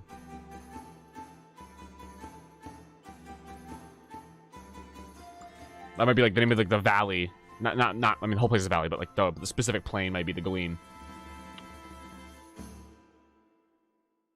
Tralford. Very hilly. Noble houses in the village, but they're just fancy farms, rivalry between farms. Yeah, I like Five Cats. I love hills. The hill land can be called the Gleam. And it's called the Gleam because the hills are all lit up. So, and Sunny Ridge might be on one such hill.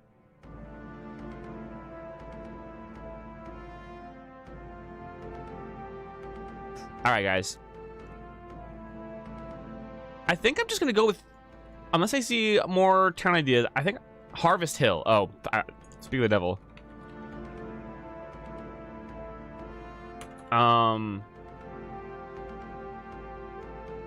It could be a hill, yeah. Sell bags of dirt from Sunny Ridge and people think it's a stupid idea when it's not. It's actually really good soil.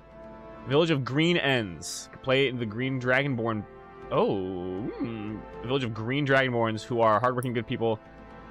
That's a pretty good idea, except I want to reserve the part, like when the party meets a Dragonborn, it's going to be a big deal. So I don't want to have a whole village full of Dragonborns. They're very, very, very, very rare. So we're not going to do a whole village of Dragonborns, I don't think. But it's a good idea in general. Probably just not for the setting. Enchanted Lake. Oh, Hardy Hill. A Natural Guardian would be kind of nutty. Dragonborns hunted for their strong souls. Yeah. Ooh, maybe Nether and Daz really loves that Morgan is here. Because, yo, Dragonborn souls are just, like, premium. Solston. Or Soilston. Oh, Soul, though. Whoops, what the fuck? Or Solstein. Or Soul...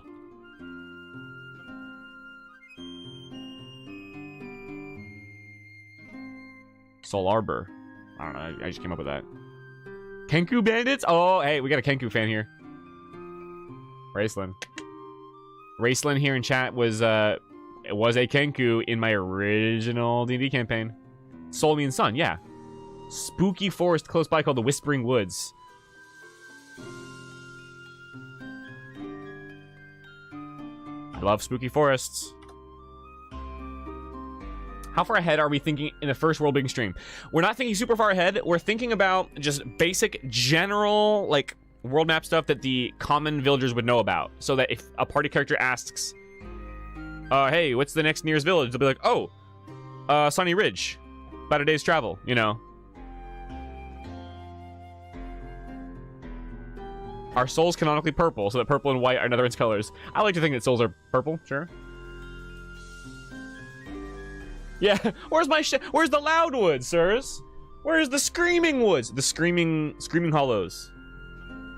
Banshees. The screaming swamp. Boden. Soil in German. Okay, of these, I think we're gonna do a vote. Again. Wailing Hills. Oh.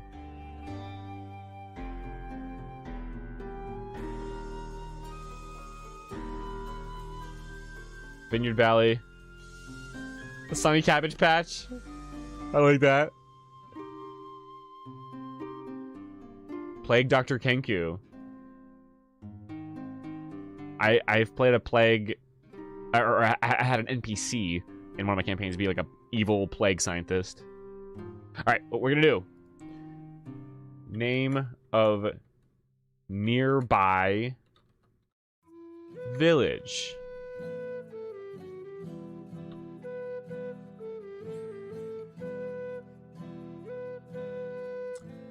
Will we do Sunny Ridge? Village behind waterfalls. Blue Falls Village. Ooh, that sounds actually gorgeous. 5 cats. Hold on, let me just copy that.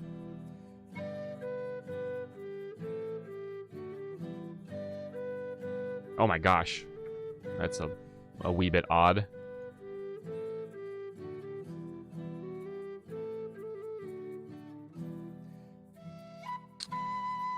Hold on. All right. Name of this village. Sunny Ridge. I like Barleywood. Maybe. Well, hold on. Maybe. Wait. Let me see.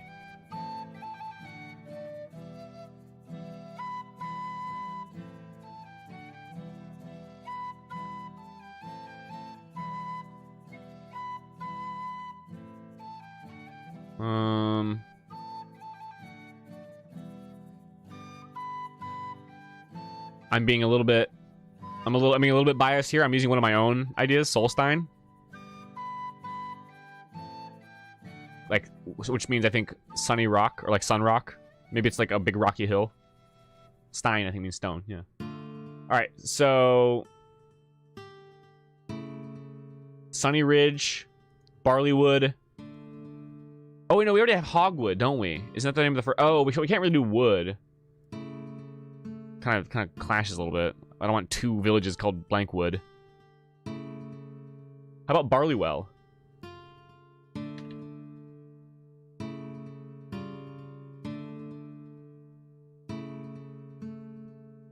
Hopston. Okay, I'm doing that instead of Barley something, because Barley Bale. Ooh, that's actually good. Forgotten Plain. Hold on. Let me do over here. I want to do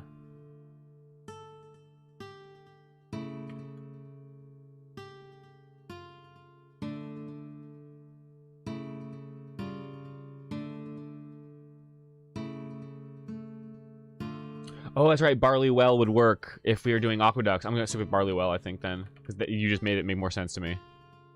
Wheaties. Stein could also mean beer mug. That's right. I forgot. Okay, so here it is.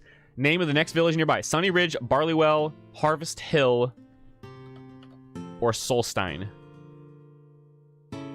I'm gonna do that. Cast your votes now on your device. Wailing Hills have strangely carved columns in the middle of the fields. What purpose they were constructed is unknown, but they make a weird wailing noise when the winds are up.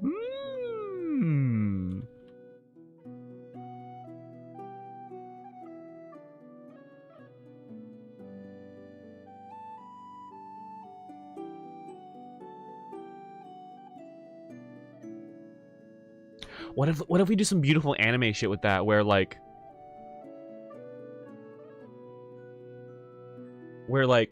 a village girl from nearby like shares like a flute song, you know, like, or she like hums like a song passed down by her like ancestors. It's like da, da, da, da, da, da, da, da, you know, and then if you go to the pillars, you can make them go like, and if you like play the right tune, then like a fucking chest appears or something, or like ruins open up, you know. How cool would that be? That's a very video gamey idea, but it might be cool.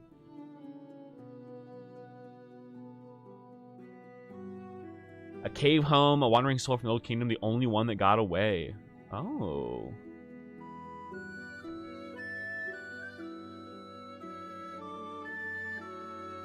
How close is the secret underground city? I have no idea. Curse from one of the dead warriors if we're going off of the battlefield ideas. Maybe. The song of whistling winds. That's beautiful.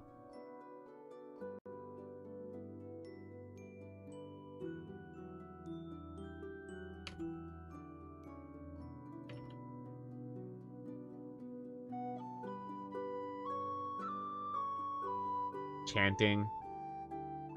What's up, Dangling? We're coming up with cool locations for this world.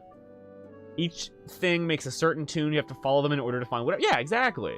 Basically, that's the idea. When they blow wind, we have a druid. Maybe she can use gust of wind. By that time, who knows? We'll see. But yeah, if you blow gusts of wind through the pillars in the correct order, it makes the song. All right. So it looks like Barleywell actually won out in the end. So we got Hogwood and Barleywell. Farmtown.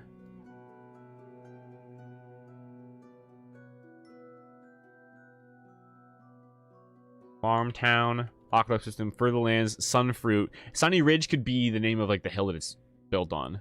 Because I still like the idea of Sunny Ridge. Farmtown. Built upon Sunny Ridge.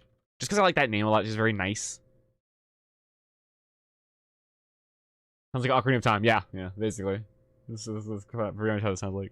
Or Breath of the Wild, even. There's like stuff like that in that game. Alright. Rad. Right on. Right on. My song's over. Okay. The song plays on times when you can enact a druid ceremony for a better harvest. Requires sacrifice. Play it. Theme of pack. Oh, could be. Alright, so. We've got these two main settlements. I'm going to change gears a little bit here in a second. Famous magician that was said to bless the crops with great harvest many years ago, but because he failed a spell in... Oh, okay, yeah, part 1. Yeah, named after the sunny fruit. Yeah, it could be, exactly, the sun fruit. Maybe the sun fruit only grows on that hill because the sun hits it just right. It's some, weird... magic. I ain't gotta explain shit. But the sun hits that hill just at the perfect angle. The perfect 0.01 degrees. To where it can grow this fruit. It doesn't grow anywhere else. And it might be tied to the whole blessed soil type stuff. Yes! Okay! Yachty! You're reading my mind. You're reading my mind. When I just said a minute ago, I just said, we're gonna change gears, guys. I was literally going to talk about that. God damn it. So, I'm going to move to this song, because this is good for this. Where is it? No, that's not it. This. Alright. Okay, I'm reading the rest of the podcast message. He knows you failed because the townsfolk think he made the harvest bountiful. They're going to find out. Oh, maybe.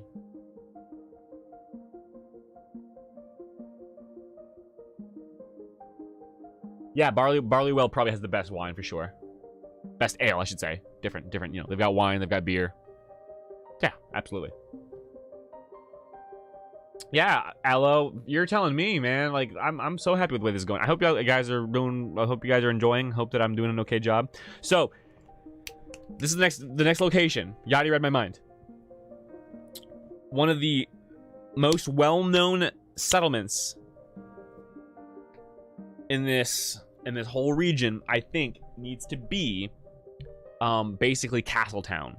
It is basically a fort that is built atop the ruins of the capital area of this old kingdom.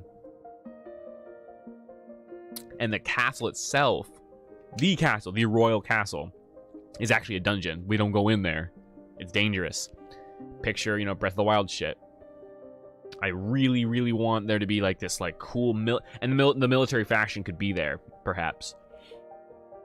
I think the townsfolk of Hogwood would know of this, and that's probably why, that's why I want to come up with it now, because it's major enough that they probably would be able to tell the party, like, oh yeah, those guys over there at the castle. Weedles, crying beetles. Oh, I like that a lot. Moving. So, what if the castle bordered the Whispering Woods? Maybe. Hold up.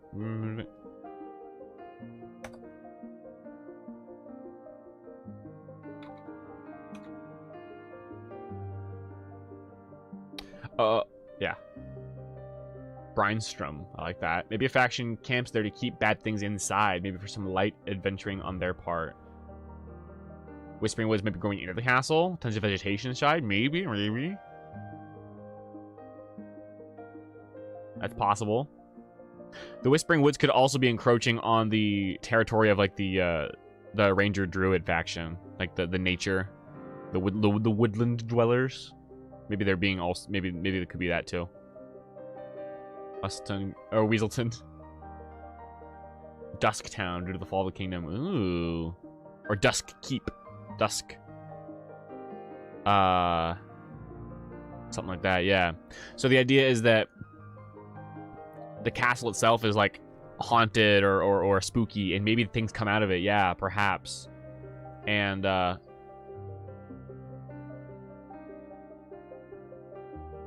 maybe it's not even that things actively come out, it's just that they're there to make sure that it stays that way, kind of thing. I still have the Crimson Tusks on my mind as a faction or policing force name. Ooh, I like that. I like that name. Yes, Christian, that's basically the idea. Yep. Veilstone.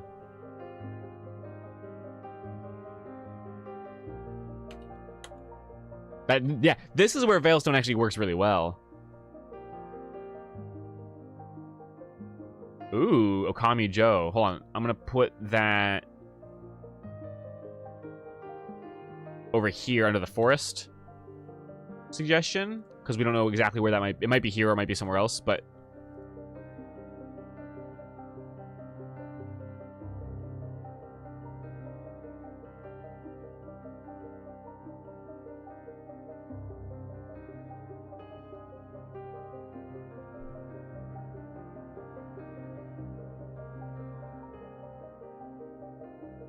Yes, Raceland.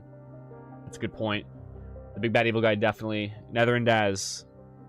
Ooh. Would definitely love to get into that castle. There's probably a lot of crazy shit in there. And maybe that's just... So maybe the people around the castle town aren't trying to keep things in. They're trying to keep Nether and Daz out. Because they're like, we don't know what the fuck's in there. It's bad. And if he gets in there, it's bad. How are we doing this stream? How may I help out, says Danglin? Well, basically, whatever we're talking about, you can just feel free to add your ideas. Right now, we're talking about the castle town where this military faction is camping out and either keeping things in or keeping things out. Yeah, Nether and Daz probably used to live there. I mean, because we're thinking about Nether and Daz being like, you know, from the Old Kingdom. He probably wants to get in there and get that shit back for himself. He's like, that's mine. And they don't know that. Probably no one knows that Nether and Daz is from the Old Kingdom. But... He clearly wants to get in. The castle surrounded by a city filled with monsters. No, probably not. The city itself is probably not filled with monsters because the city is being occupied by people. The castle itself is probably holding the monsters. Big competition. The dungeon run is what gets you to the guard. Big secret that's all testing ground for a necromancer's ideas. Oh. Shit. Good aligned military faction. So the faction itself, I see them being very like Brotherhood of Steel, kind of like we're fighting for the greater good, but we're not nice, and you need to get the hell out of our way because you don't know what's best for this land, you know, kind of thing. Castle Trunchington.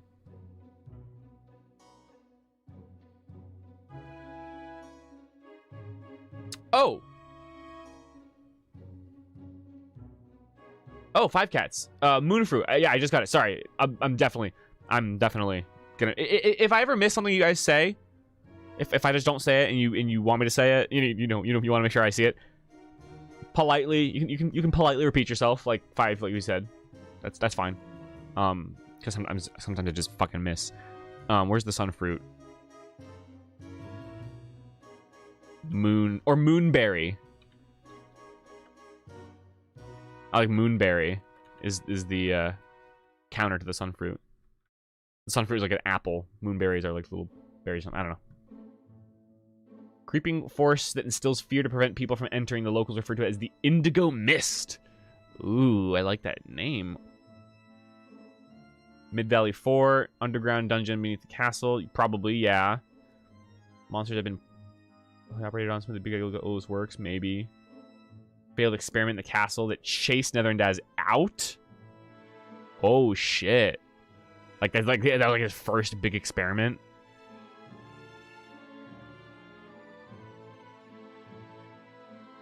Might be hard to explore the castle itself. Oh, yeah, no. The faction does not want you going in there, but once they finally win the trust of this faction, they'll probably be like, fine, good luck. Yeah, it's definitely don't go their place, or don't go in there.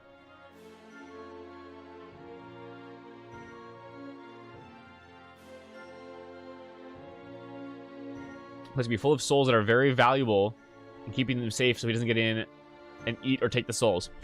I like that idea. However, I don't think that the common people know that Netherin is doing that. They just know he wants to get in there, but they don't know why.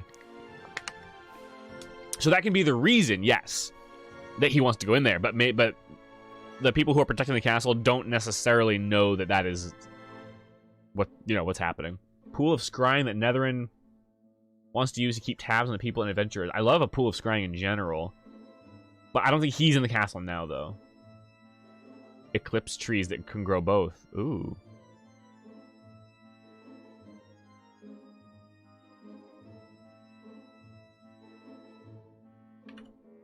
So let's name this castle town.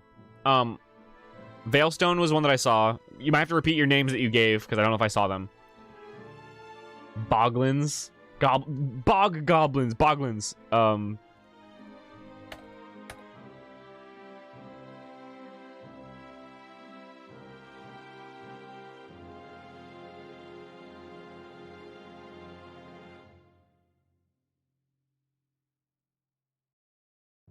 I'm typing that down because that's really good. Will-o-wisps.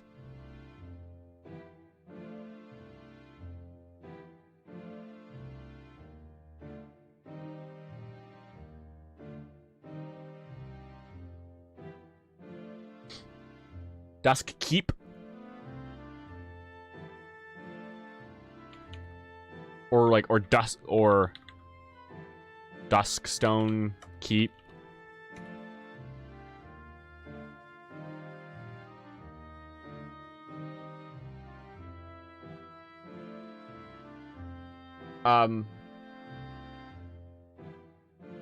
Yeah, five cats. Yes, I saw the sun fruit doesn't grow in sunlight. It becomes black and poisonous. Yes.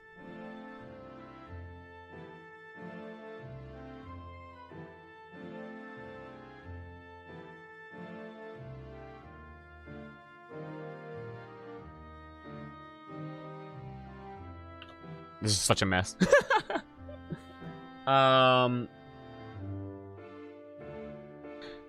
Apes concert. If someone dies, their soul I think is taken immediately. But maybe they wander. We have to think about that. Blades Arrow says, what if there's a mine that has a path underground tunnels into the town? If another just cannot go into town, then this could be an alternative. Ooh.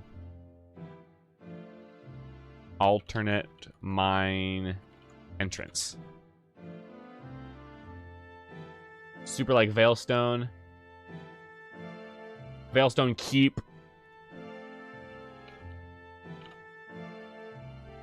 Duark Castle. What is this? What does it mean? Not a clue. I love it.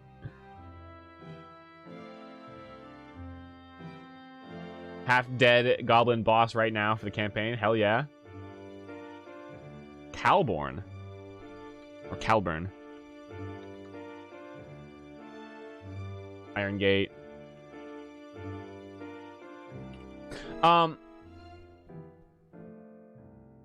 Here's the thing. We need to name the castle town itself. So the name of the place where the guys are now. There should be probably their building, their main building. There's a keep, and then the castle, the old castle, can have its own name. That's probably just like Veilstone Castle or something. Sunfell Keep.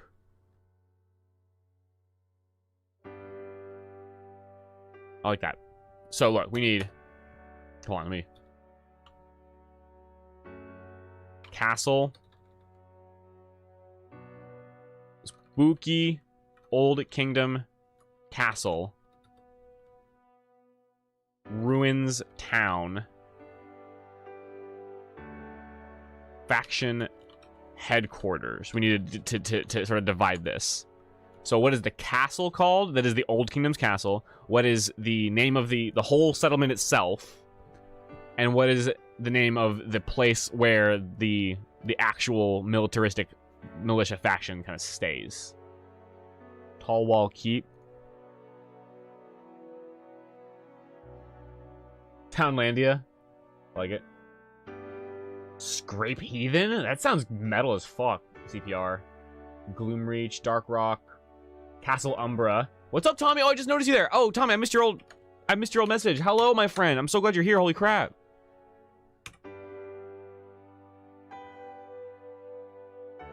Vanderclaw. And we have to come up with a name for this faction, too. Ooh. Party members can renovate the castle.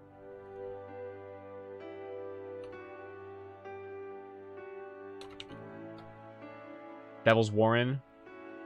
Nice and happy town name, as that was what it was originally called, but now it has become dark and derelict. I like that idea, but the name of the town is probably completely lost to time, so that might not work out, just logic-wise. Soot River.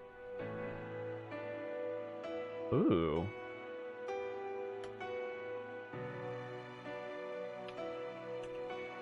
Fort Castle. Scrap Heathen. That's such a cool name. I don't think it quite fits, though. Alright, so, castle name. I'm going to go with Veilstone Castle. The town, the faction headquarters could be... that I might vote for. The Granite Militia. The castle's built on an old granite quarry where the name comes from. Ooh, that kind of sounds cool, actually. Let's also take a second to think about the actual... I did Brotherhood of Steel because that's the example. The actual military faction that is occupying that space. What are they called? Indigo Shroud.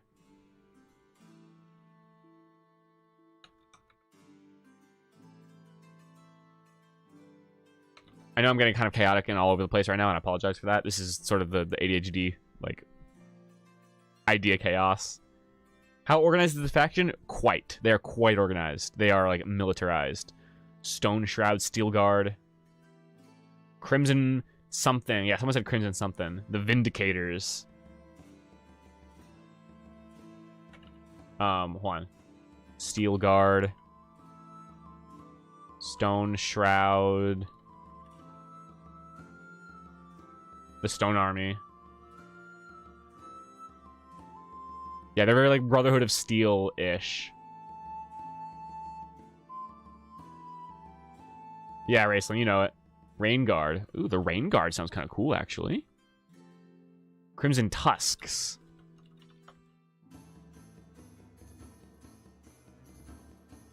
Sanguine Blades. I like that a lot. Steel Bastion. That might be the name of the keep, actually. Granite Militia.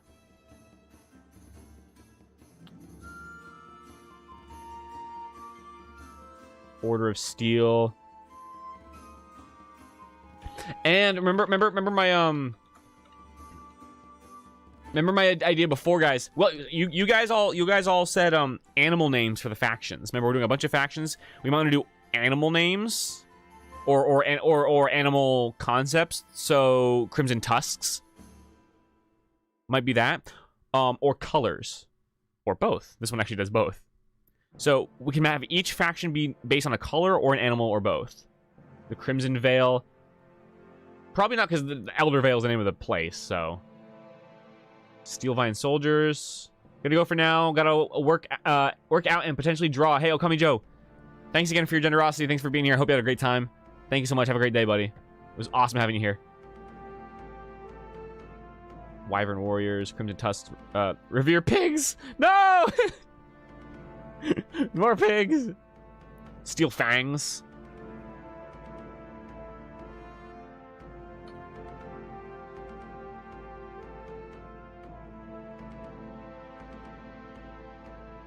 Goldenrod Wolves. So many ideas here, guys. Phoenix Guardians. That sounds a little bit too extra for the name of the faction, but that might be like a name for like some of their elite, like their elite troop or something. They cannot be cool animals. They must be farm animals. Order of the Serpent. That sounds evil. Oh, these guys aren't evil, but I'm gonna put that there for someone. Moonglow Hawk, Shivering Spines, Pink Porkers. Oh, fuck. Greenpoint Knights. What's up, Heavenly Buddha? Sorry, I missed your message up there before. I'm glad you're here. The Chicken Helm. Brazen Claw. Another good one from Tommy. Serpentine Guard. I'm leaning away from serpent stuff for these guys because they're Tetsudo shields. You know, serpents are like sneaky evil, and these guys are not that. They're like, whoo, you know. All right.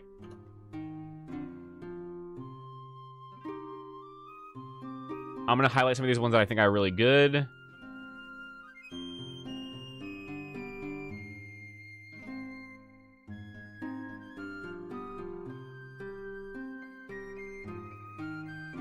That kind of best fit the theme I'm going to.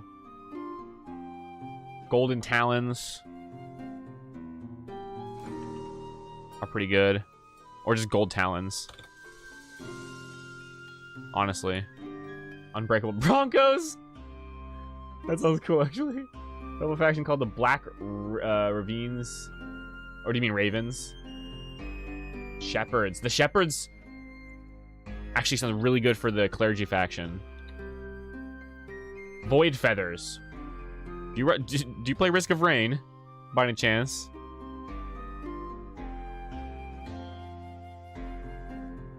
Golden Dawn, Iron Wall.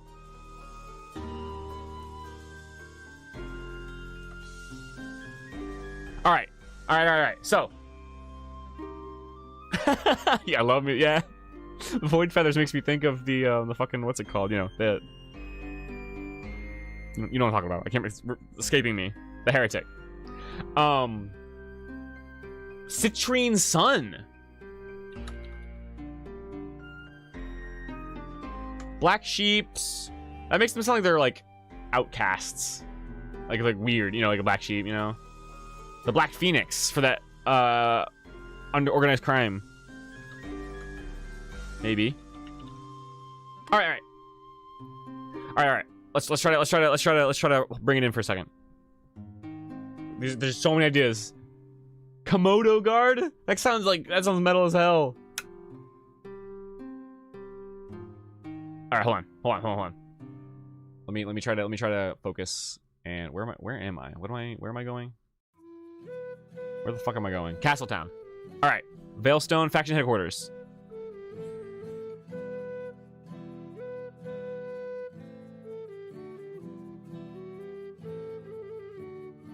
Bathroom break. I need to take a bathroom break too in a second, actually. Is there a group or battalion that has stood out? Not sure. Good question. Black Arms Gang? Black Arms Gang.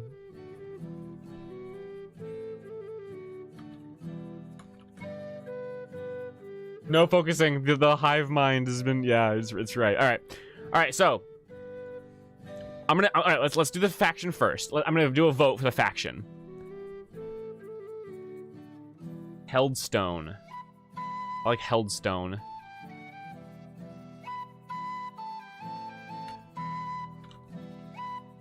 The Army. Names are for mercenary companies. Or just like the Legion or something. Alright, so I'm gonna put up a vote for the factions. I also like the Grey Wall or Grey Legion. Because the idea is that, like, they're not really fighting for good or evil. They're just fighting for their mission kind of thing. They're very, like, kind of lawful neutral almost. Gray. Or, like, Gray Bastion. Bastion is a name that's cool, too.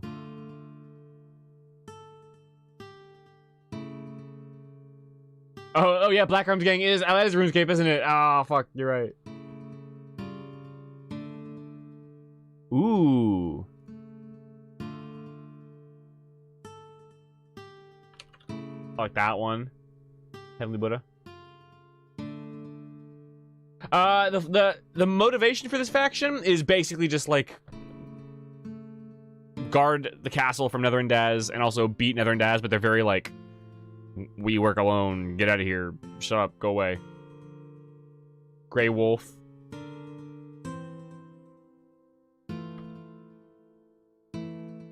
Alright.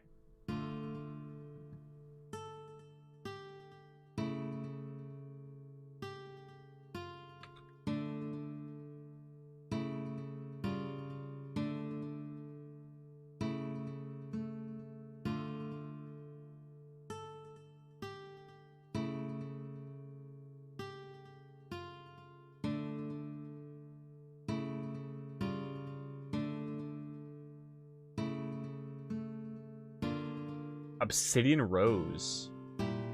Golden Lotus. Those sound really cool. Order of Ducks. Yes. Perfect. Alright, so I'm gonna open up the poll. I'm gonna pick ones that I like. Indigo Shroud.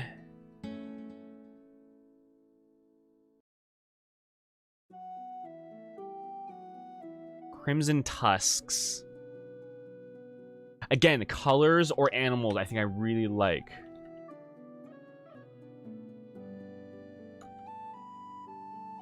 "20 seconds of Chris silence." I say, yeah, sorry. I'm really trying to like focus a little bit here. The hive mind, it's tough to handle. Azure Pancakes, perfect. Organized crime could be working for the bad dude, and they would be called the Hidden Blade. Ooh, I like that. Granite Militia, Order of Steel, Steel Fangs, Goldenrod Wolves, Phoenix Guards, Order of the Serpent. Brazen Claw.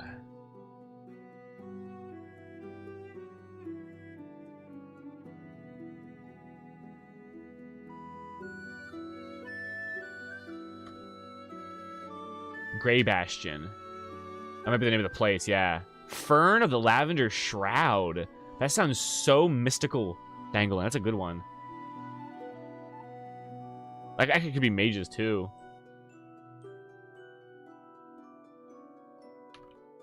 La la la la.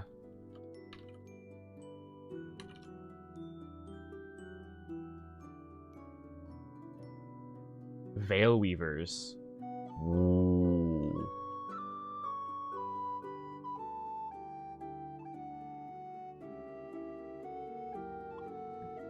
The Black Drow? Well, I mean, all drows are black.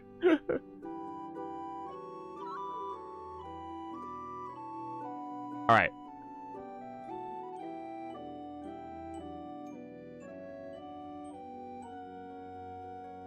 Grey Wall, Grey Legion. I want one more. Sorry, guys. I'm sorry I'm taking so long. I'm really kind of trying to take in all these ideas plus the ones that are still going up.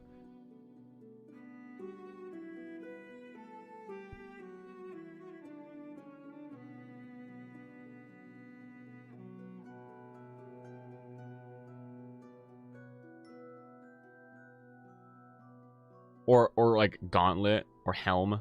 Grey Gauntlet, Steel Gauntlet.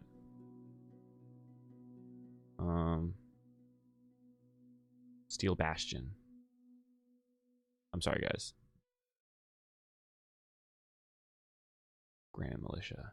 Is granite a color? Could you say that's a color? The Mujahideen. Yes. Iron Guard or Black Iron Guard. Ooh, Black Iron Guard might be really good. Gray Mail. Either of those are good, actually. It applies a color, right, Rachel? Yeah.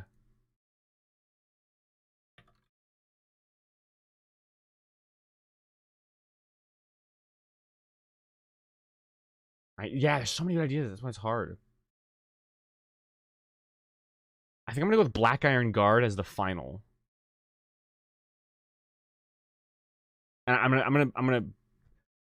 gonna do like hyphenate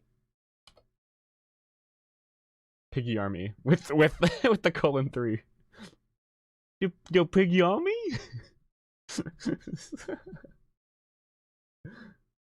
Oh woo. Oh man. All right. Yeah, there's okay.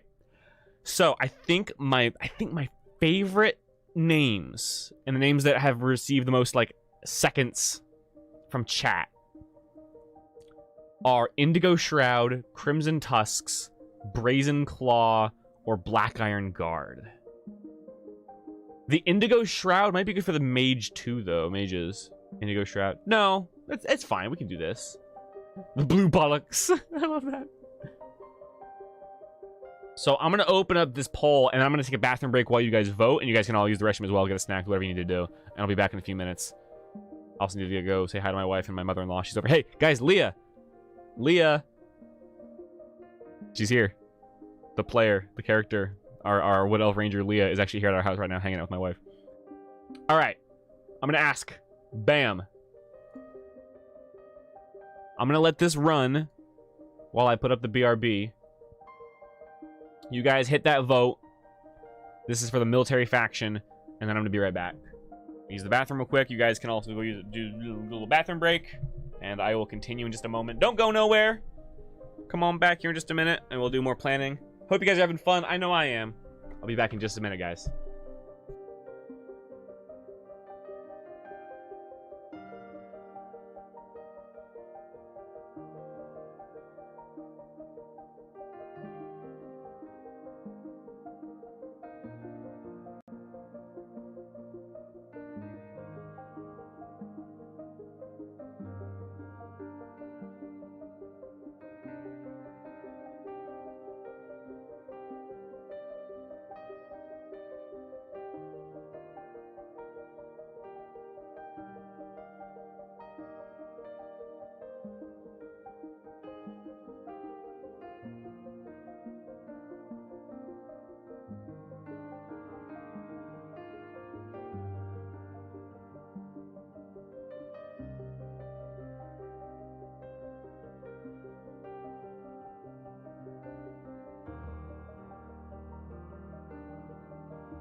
Hey guys,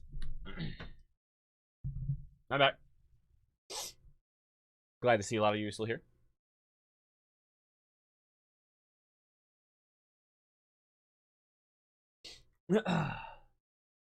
All these names would fit into Final Fantasy 14 real damn well. Hell yeah. Crimson Tusks. I believe Crimson Tusks alone honestly would be a great evil faction.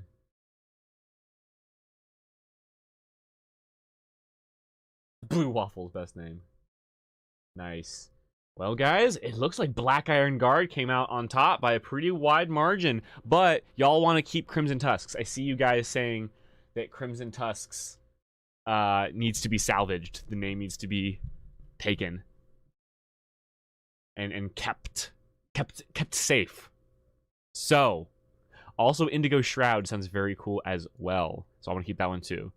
All right, militia in black. Appropriately enough. Black Iron Guard. Crimson Tusk is the party name, yeah.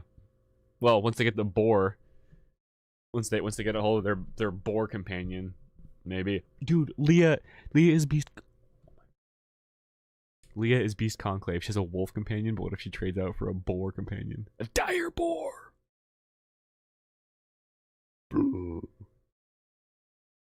Order the Serpents and Mages Guild? Maybe. That's a good idea. I might have to do that. We'll see. They could all be used, no bark. It's true.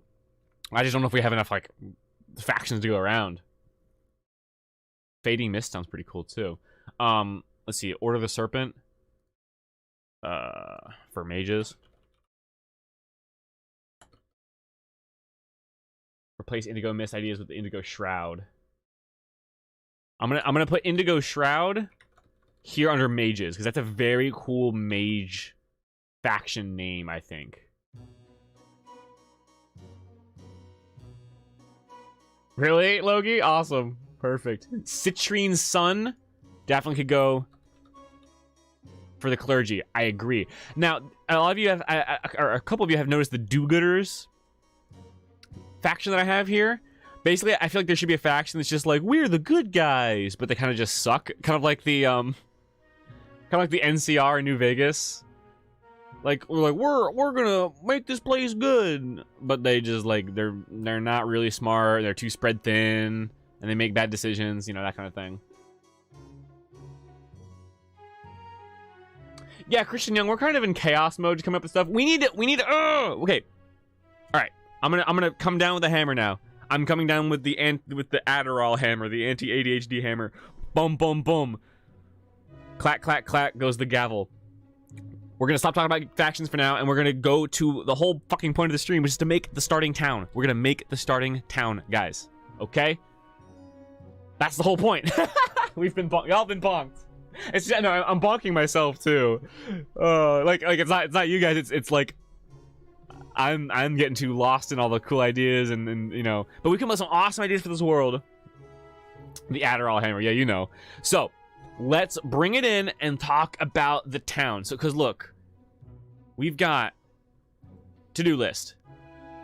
Oh, come up with a basic world map. We haven't even done the first list. We came up with general locations, some factions, big by, yeah, boom. All right, basic world map time. That's what we have to do. So, check this out, guys.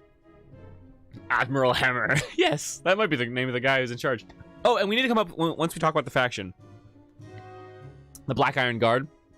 There's a reason why they're not really helping to fight Nether and Daz. They're not fighting back. They're not rebelling against Nether and Daz. Why? There's a reason. We don't know yet, though. We gotta figure that out later down the line. Maybe I think maybe their leader is cursed.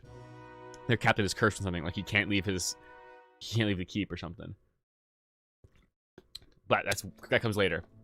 Let's come up with a basic world map, guys. So here's what we're gonna do. I'm not going to be using a map making software because of reasons I mentioned earlier. I have access to a couple, and there are some good ones out there. But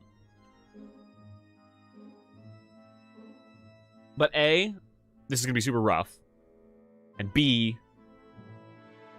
I kind of want to get this idea across that like listen, you don't need those fancy tools to play D&D. You can get away with just doodling on you know, some paint program, you know? So let's do a basic world map because I do want to have an idea of where things are in relation to the starting town. Maybe we'll just do that because actually maybe we don't even have to do that. Maybe we'll just say like you know, Barleywell is south, you know. The castle town that we haven't really named yet, which we need to name, is way over to the west, you know. So, oh, we need to name the headquarters, or the ruins town at least.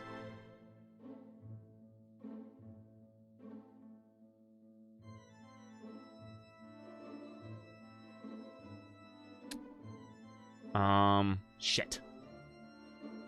Take all your dice and roll them on a big piece of paper. Yep.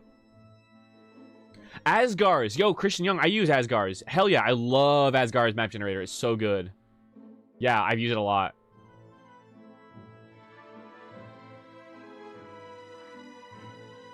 Maybe the continent looks like Europe to keep it scaled down a bit. Yeah, I imagine it looking a little bit like that. Stone Lodge. Ugh. Because I feel like we need the ruins town name decided so that when you ask, you know, a townsperson like of points of interest, they'll be able to tell you like, oh, there's a place far away called blank. You know what I'm saying? I'm gonna put up a poll. Sideways Texas. Yes, Sideways Texas might have to be the one.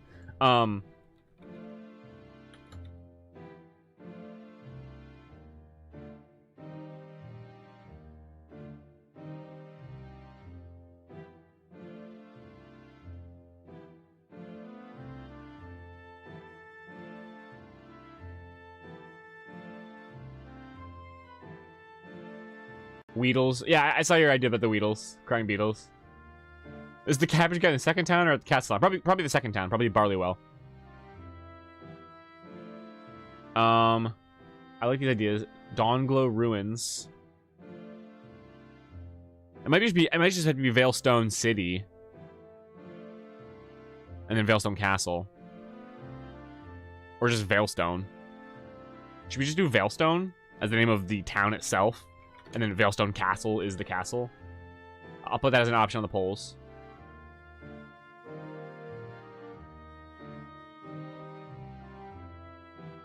Yeah, we're gonna name the castle town real quick, just because that way, in the starting town of Hogwood, if the party asks a random NPC about points of interest, they'll be able to say, oh yeah, Veilstone, or oh, whatever castle town, you know. NPCs need to know what's around, you know. Veilstone as a material. That's actually a cool idea, too.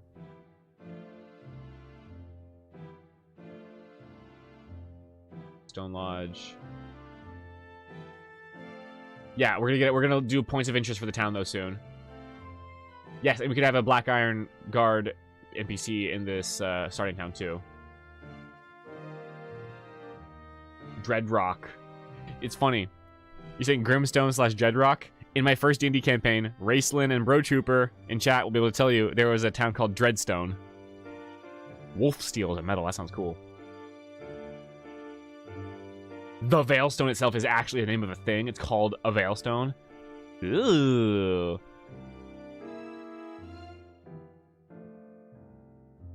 One second. Let me type these down. I think I'm just gonna go with Veilstone, actually, honestly. I might not do a poll. If you guys think it's cool, I think Veilstone should be the name of the town. Veilstone. And then Veilstone Castle is just the name of the castle in there. Unless you guys have like are really passionate about picking someone else. Yeah, Bitbot, yeah, I should, but right now it'd take too long for me to organize it. Veil Dust. Hold on. Yeah, I know I need to do a better job organizing. I apologize. I think it would take me too long to sit here and copy paste everything to a separate list though, so I'm just gonna kind of just let it be.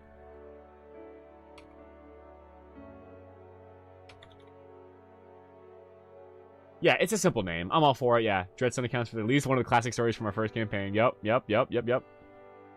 Alright, yeah, okay. Let's move on. So, we're gonna build a very basic, very simple world map. Not something I'm gonna show the players necessarily, just something that gives me an idea of spatially where things are. So, we're not gonna use a map making software, like I said before. We're gonna use this website here called Pixlr X, which is like free, easy Photoshop that I use for all my graphical stuff. Man, damn, he thick. Haters will say it's photoshopped. We're gonna create a new image here. Boom. And we're just gonna do just super fucking rough and dirty world map. And I'm gonna walk you guys through it and show you what I'm gonna do. It's awesome, Five Cats. Yeah, right? It's great. Vale Dust should be definitely some kind of underground trading kind of stuff, maybe, yeah. Yeah. And beatbox, yeah, exactly. So, look, I'm gonna go, boom, here is the Elder Vale.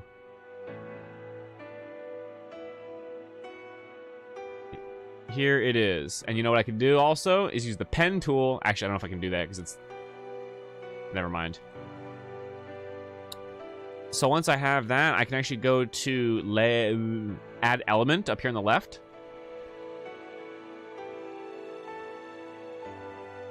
I'm going to zoom in a little bit so you can see the stuff on the side a little better. Watch this, guys. I'm going to search dust. Get one of these dust filters.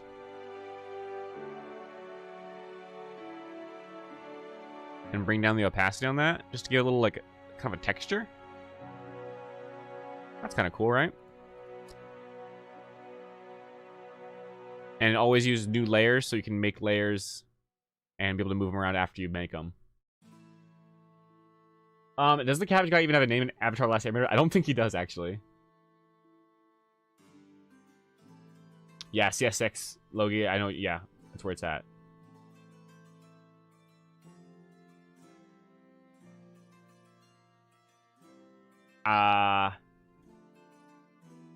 Gulf of Mexico could have an island with a volcano in it. I love layers. Yeah, I love layers too. So, all right. So check it out. Here's how the veil is gonna look. Basically, it's gonna be very because I'm gonna do very sort of basic rough stuff here. There's gonna be mountains surrounding the veil. The party entered from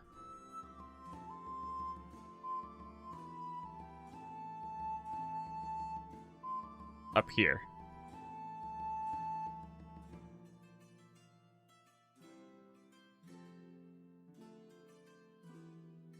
This is where the party entered, on the top right here.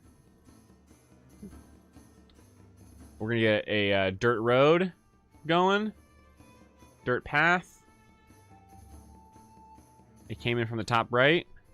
Make it a little bit brighter, actually. A little easier to see.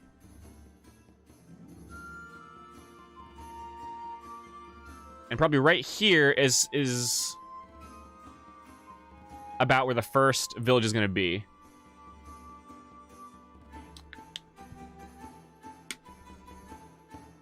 There needs to be a swamp with an ogre. It's true. That yells at the party to get out of his swamp. So look, let's just do a big red X for, like, to mark locations for now, and then we'll do a text layer that says this is Hogwood, right? Where's a good font? And like I said, guys, the reason I'm doing this in some kind of dookie fake Photoshop is because I'm trying to kind of convey that it can be super easy. That's good.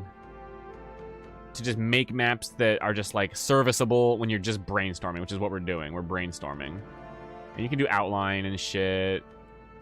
You can do a shadow.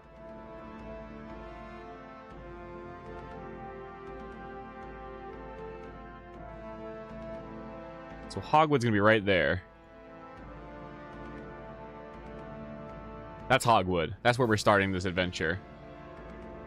Now, I think the evil tower, the bad guy's main fucking base, the super evil Tower of Darkness, should be right either in the center or like the middle, like southern edge of the Vale. What do you guys think? Elder Vale is a tiny independent principality situated in the mountains, previously known for being a tax shelter for controlling a mountain pass, is now fallen to ruin. I mean, not far from the truth, honestly. A town has gone missing. Idea from Heavenly Buddha. That sounds crazy. I read the whole idea.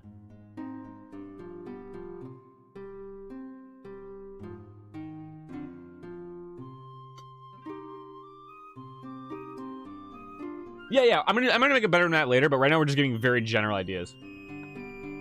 Tower might be atop a mountain, or just maybe atop like a hill. Bottom, mid, center, so we can attack from anywhere. South edge. This whole area is the Vale. This is the Elder Vale. That's the name of the whole world.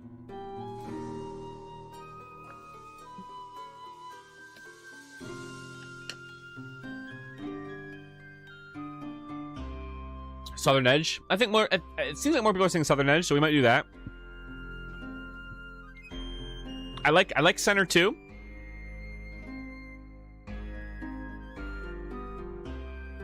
Floating in the middle. Oh my gosh, that'd be crazy, actually.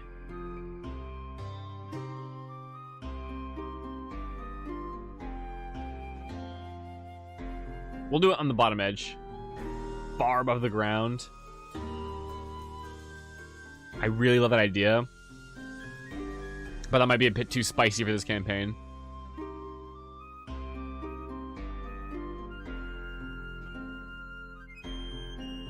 Y'all are going sicko with the Veil Dust ideas. God damn.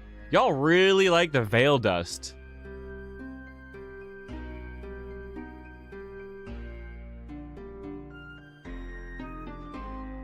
Christian Young makes a great idea. Having it be in the center and raised up means it's always kind of like there.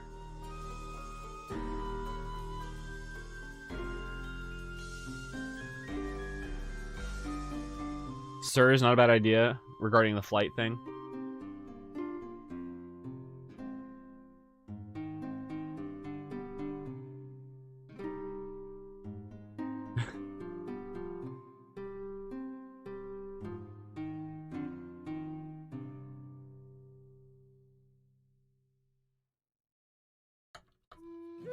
Because the original idea that I saw was that it can use to enchant items and stuff.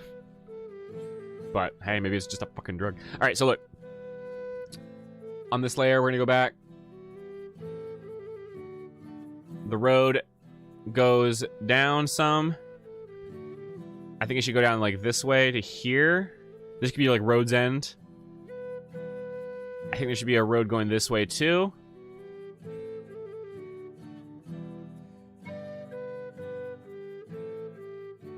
I think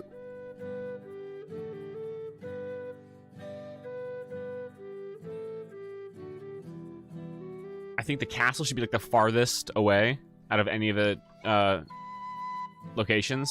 It's kind of a chore to get to, and it's got a little higher level area. Plus, if we're talking about like a castle of a capital of the ancient kingdom, it'd make sense to put it in the like deeper in the valley, you know. Barley Well is the next village over, right? So that could be...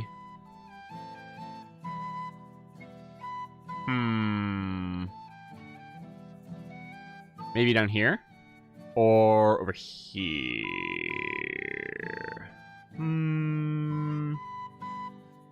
Let's do it up here. Maybe it's the farthest away from the tower, which is kind of why it's the nicest place.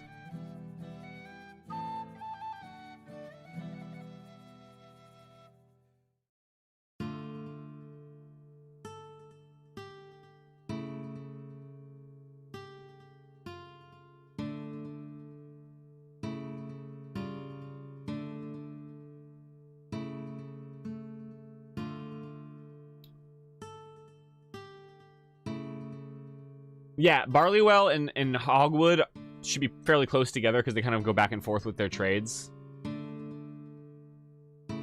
Oh, you guys are talking about floating tower and stuff. Having it float up in the sky, maybe not. But who said something just now? All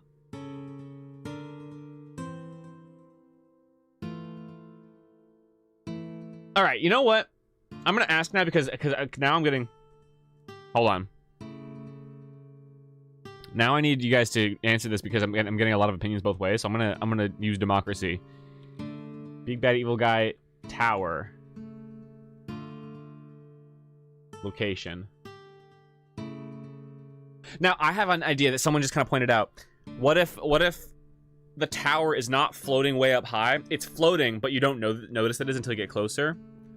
What if there's like rocky outcroppings that go up and you see the tower in the center, but when you crest over the hills, you can actually see that it's a big crater that's floating inside of. So you see the tower from a distance, you're like, oh, there it is. But once you get up to it and crest the hills, you're like, oh shit, it's floating. You know, that might be a thing.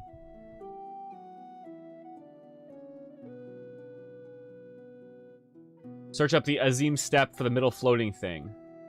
Okay, I'll look that up in a second. So, floating high up, center of the Vale.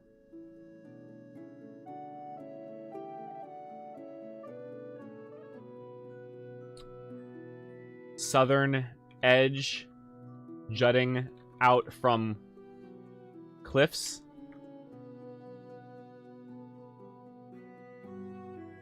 Or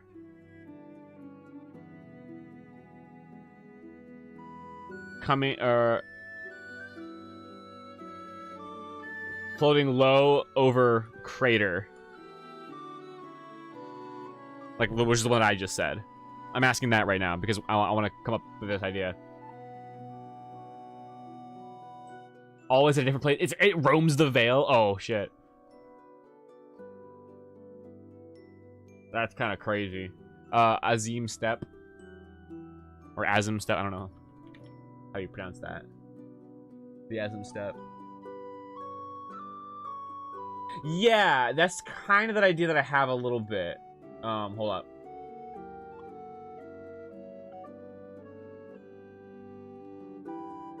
Hold on, let me find a good picture. Thank you, Logie Music, for that suggestion. It's a little bit what I'm talking about. This idea of like there's like rocky crags kind of sticking out, and it's coming out, and you don't tell that it's floating until you get closer. That's sort of the idea. What's up, Sir Boar Turtle? How you doing? Maybe it flows throughout the Vale, and the group has to learn the pattern to intercept it. Ooh. Y'all really want to be floating way up there.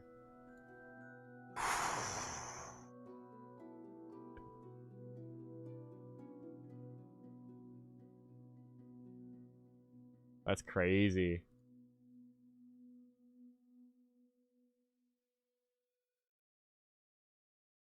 Hold on, I was checking Discord for a second.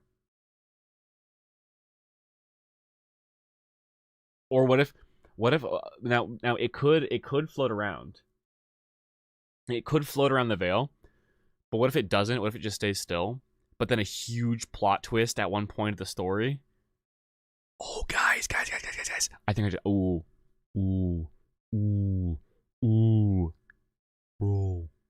Sir Portugal, right now we're talking about the big bad evil guy's tower and what it should be doing, and we're building sort of a very basic map. Guys, what if the tower just is sitting there still, and then like after a major quest, the party uncovers this legendary artifact or something, and then an NPC runs up to the party, out of breath.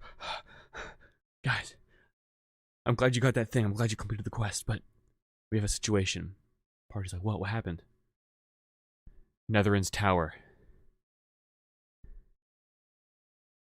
It's moving. Whoa.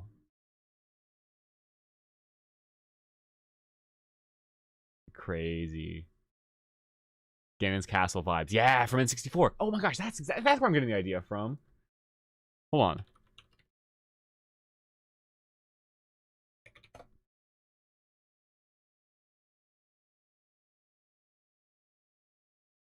It's yes, I'm literally talking about Ganon's castle from Ocarina of Time. That's what I'm talking about. I'm gonna pull that up. Yeah, chained. Yeah, look, I also thought about chains too. Chills, yeah. Send it to print. So look, that's a great. This is a great example. It's like Ganon's tower. From a distance, it's like, oh look. I don't think we're doing this. We're doing floating high. But like, look, it's like, oh, it's just a castle. It's there. But when you get close to it, you're like, oh, wait a second, that shit floating. That shit floating. It's horrible resolution images, but you get the idea. All right, no, I think we're doing okay. So floating high, center of the veil. Yeah, Raistlin, you know. All right, it's floating. I think that's what you guys want. Flips a switch or something. Always like the idea of the group messing up and fixing the oopsie. Yeah, that's like that might be the first time in the campaign that the bad guy makes a big fucking move. You know what I'm saying? That's the first time in the campaign that he's like, you guys did something and I'm not okay with it. Yeah. And now the artifact's coming to fucking collect. Or the evil guy's coming to collect. Nether and Daz wants that thing, whatever they got. Alright, so. And it's chained. I think that's just a cool idea. I think we should stick with that. The castles is floating on this like sort of little mini island.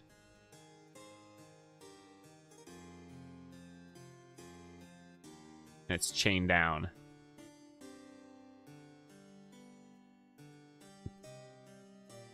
Hell yeah.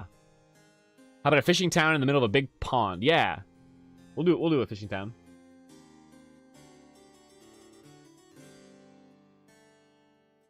Expect the unexpected. Bro, Apes concert, that's sicko. Yo, the castle gets cleared out, and then Netheryn just fucking goes, this is mine now. Boom, and just drops it on that shit. That'd be sicko. Alright. Let's get back to this. I think of Barley Well. And we need a river. And we need a lake. Maybe I think we should have the castle a little bit off from the center. Just slightly. Like that. Just so that this side is a little bit more like the nice side. What we can do is have a big old lake. Like right, maybe right there. And then there can be a river going up. Boom. Aqueduct system, and we're going through Barley Well. Waterfall Village might be over here. We mentioned that. And this is like where the water comes from that feeds this lake.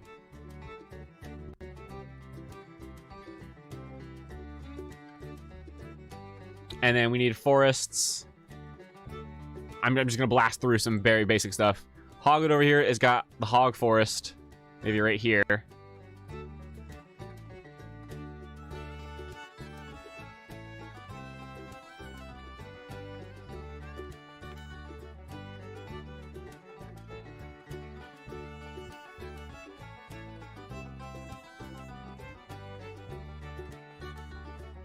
Lady of the Lake. Oh, man. You're gonna want lots of hills. Yeah, for sure. An earthquake fell from the chains. That'd be crazy.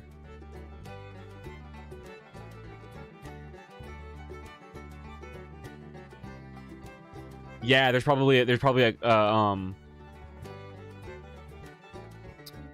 like a crater that has formed a lake underneath the tower. And maybe cursed water flows into the lake and it's poisoning the lake. Oh! Look, it's the spooky lake basin. And it's trickling water. Bad, bad, bad.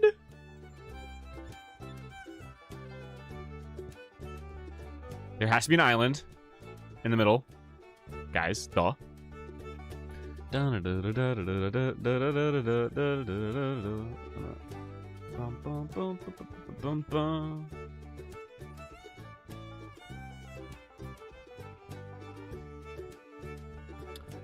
All right, where should be the fishing village, guys? Give me some ideas. Should be like on this end of the lake, on that end of the lake. I'm thinking probably right here. Is my personal pick, I think. Or maybe right here, actually, since then it can travel downriver to Hogwood or Barleywell if they need to. I don't know if they'd really travel downriver, though. Probably too hard to do that. So maybe right here. Volcano Island? Maybe. I'm probably missing a lot of chat, so just, forgive me. Evil Swamp.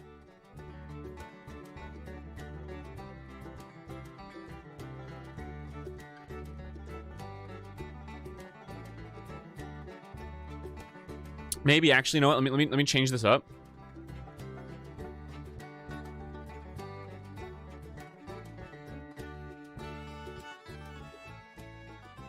Maybe this doesn't do this actually, guys.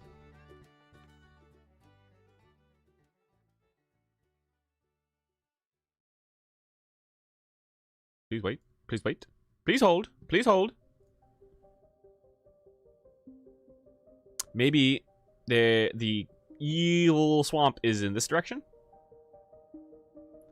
And so this kind of like wiggles its way through and creates the oh sweet, yeah. Layers, guys, layers. Wiggles its way through evil swamp and spits out right there. And then that's why evil swamp is over here. This is evil swamp. I love how we're just calling it. It's evil gross swamp. Maybe right here. This is evil McGross swamp. Nasty McNasty. And then maybe there is big enchanted forest here. And this is where the druid / ranger order is located. And uh-oh, evil swamp is like knocking at our door and trying to invade. You know what I'm saying? The ogre guards the chains. That's a good idea. Whispering Woods could be to the right of Veilstone. I'm okay with that.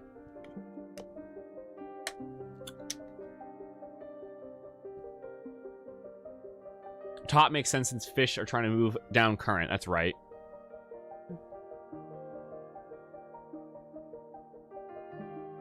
And lots of fish probably gather on both riverheads. So they kind of have like a little fishing area here, a little fish area there, maybe. Actually, you know what? Maybe on that note.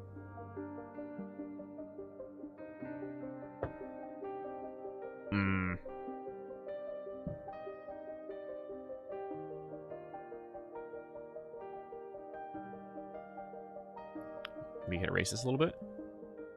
Maybe we can do like a thing where it's like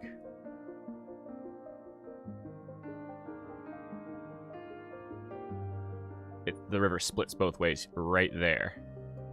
So it's right there where the river splits. It doesn't really look great the way I did it, but you know, you get the idea.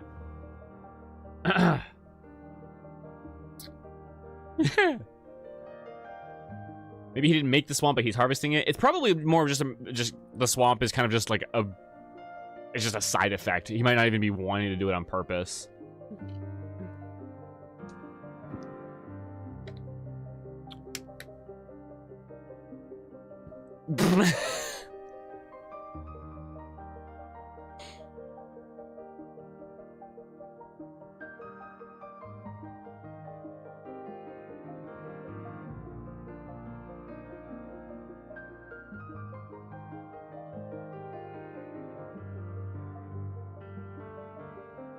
This is what you wanted? Is that what you wanted, guys?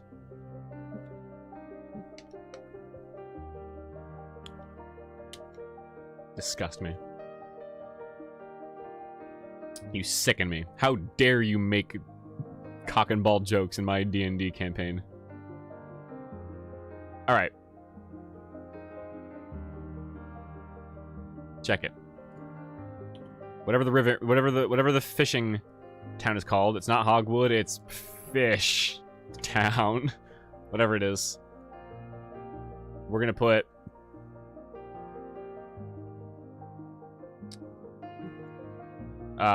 forest. Oops, I didn't mean to do that.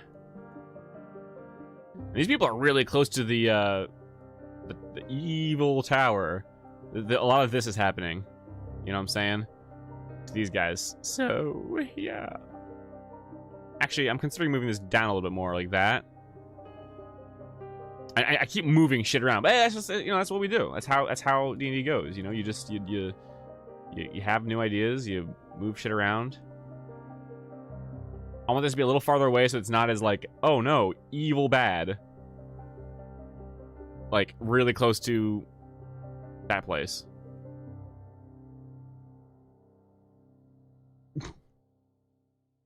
Immediate sub. I'm glad.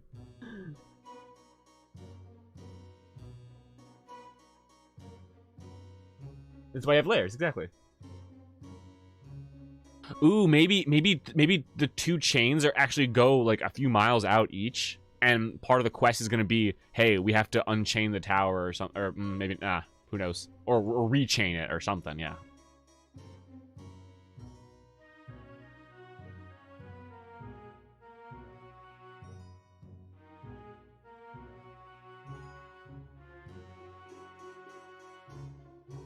There we go.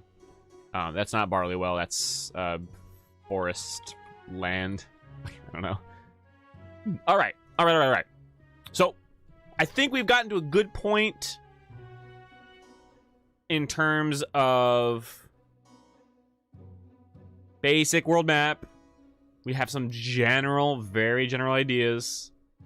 You know, it's free roamy, but there's sort of a way that makes sense. You know, as a matter of fact, you could probably even have the road go all the way around. You know? Oop, that was wrong. The party can decide which way they want to go, you know?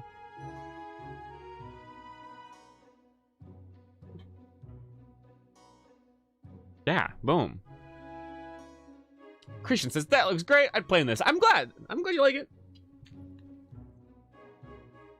Swallow Waters. Wait, sorry. Swallows Falls. I like that. Tail's End.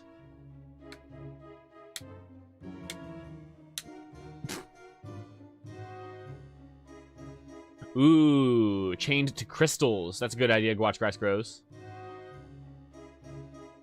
Would Nether be the type of guy to have generals? Yeah, something like that. I don't know if they'd be called generals, but basically like elite units that he sends out. Yeah. Yeah. Caravia Forest. That's a real cool forest name idea.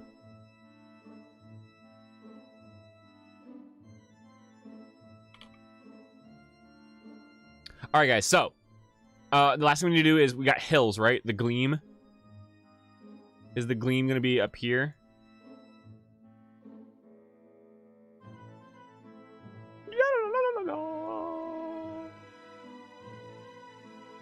Next to Barley Well because it's all sunny, right?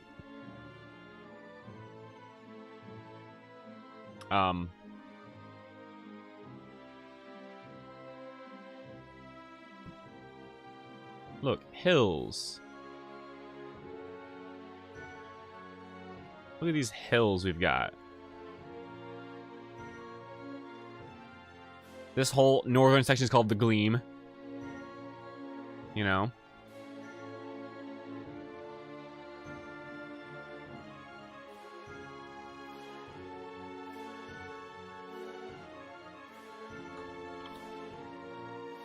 Or maybe that's what the road is called.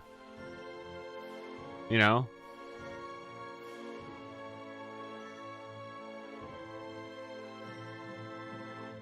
Where did you find this music, by the way? This music is from the YouTube audio library. It's all free use for monetization purposes. This song is called Murder Mystery by Sir Cubworth. Any plans for a town in the southeast? Probably, yeah, down here. Most likely, yes. I don't know what, though. Might be the mining town. Maybe they're mining the mountains.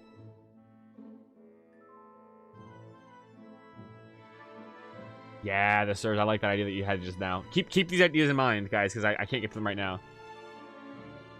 A dritch, a lich with drip, with drip. I like that, Ezra. Oh. The stones of the road are perfectly fit and crafted and appear to be perfectly maintained, though no one has ever done any actual road work. Ooh.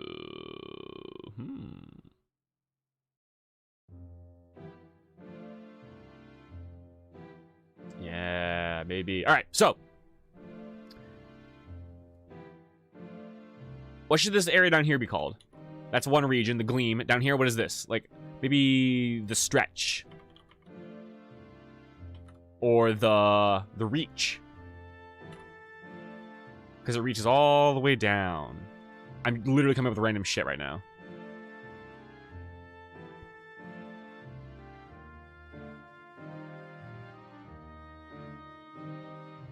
Dwarven mining town behind the waterfall. We already have a waterfall idea. Blue Falls Village. The Cloak. Oh, maybe because it's always shaded for some reason. Or maybe because there's like these. Oh, come on. Maybe these mountains are super tall, so this whole area is shaded. The spread.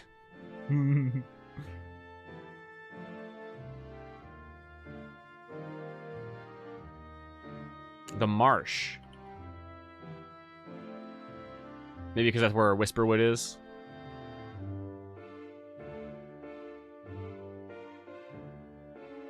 The gleam, the glow, the gloom, the glade. Ah! Fuck!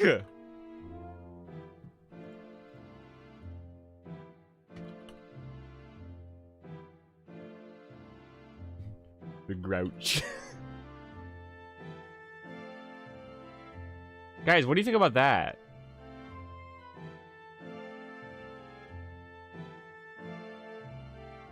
Glow sounds too much like gleam.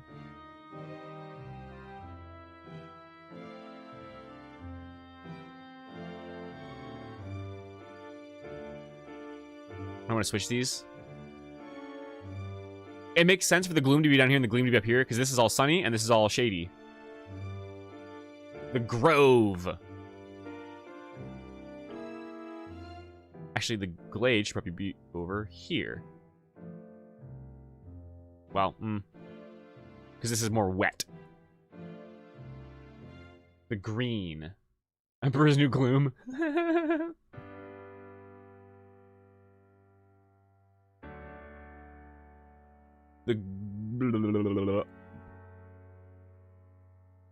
And the glade has all kinds of oopsie, that's not supposed to be white.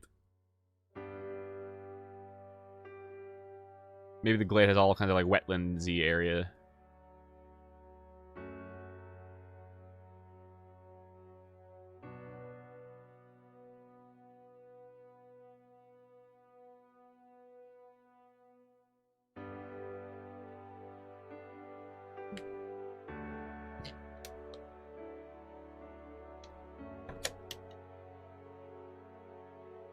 Can we have a town full of fancy rich people that kind of the home of where the bad guy lives, and he's not in when he's not in his tower? CPR. That's not a bad idea. However, I don't see this villain being the kind of guy who has like a bunch of like people like serving him. He's kind of like a one-man show with his evil minions. But there might but actually I don't know guys. That might be a cool idea. Sound off if you think that's a cool idea, having like a town like right down here of people who are just like, yeah, we get food and drink because we're on his side. It's a pretty cool map so far. 5Gs are too many. A toggleable layer where the high and low fantasy is. That's not a bad idea. That's actually a really cool idea. Look, we could actually just do that like bam. We'll just say that the high fantasy areas are in red.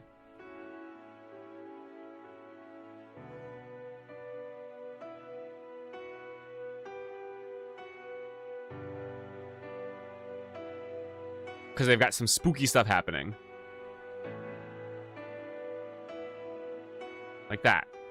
And then we can go like, bloop, So the evil swamp, the bad guy's tower, the gloom just has some crazy stuff going on. Over here we got some crazy stuff. The forest probably has a little bit of crazy stuff going on in there. Maybe some craziness. Probably some caves and shit over here. There's the Whispering Woods, still needs to happen somewhere, I'm not sure where. And then the castle obviously is high fantasy because it's crazy castle shit.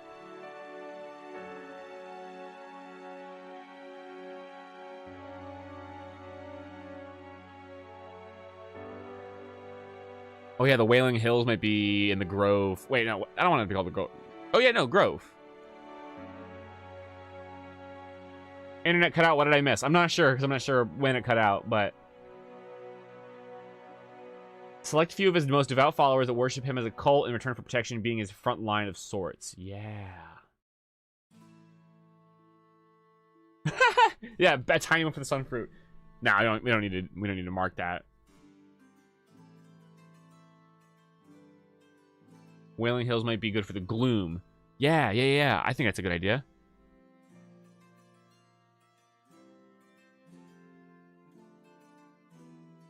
Bro, guys, we are coming up with some cool shit.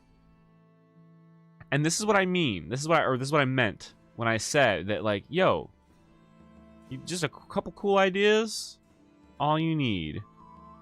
You don't need a fancy map maker. I mean, we'll make it fancy at some point, sure.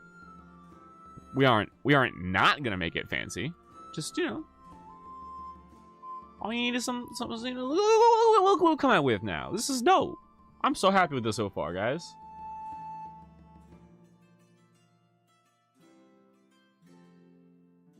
Kick-ass village beyond the floating rocks, too. Maybe. Evil fae animal creatures that are forced to follow him. That might be a thing, too, yeah. All right, guys. We've been going long enough, and we haven't touched the goddamn town. I'm gonna change gears hard now. We're gonna change gears hard and start building the freaking town. The town of Hogwood. We're gonna start it right now, guys. I'm sorry to change gears so fast and hard, but listen. We gotta get this shit started. We might have to do another campaign building stream on a weekend coming up before the next session of the actual campaign. I'm gonna do a copy actually and call it Hogwood.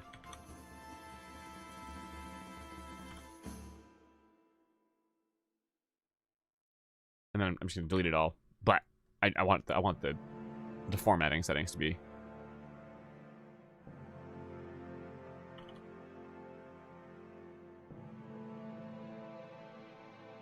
Okay, yeah, I'm just gonna I'm just gonna delete it all. I just want to have the title, like the fonts and stuff. So.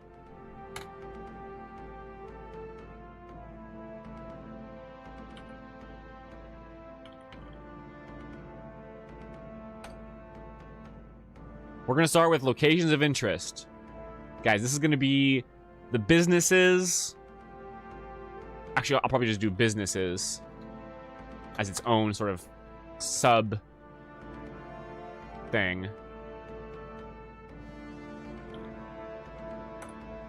And we're going to start doing this. All right, guys, that was the hard shoot. Hard left. Yeah, got bonked.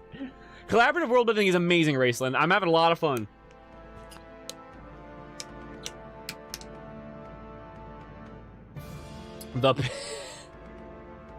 Yeah, Logie.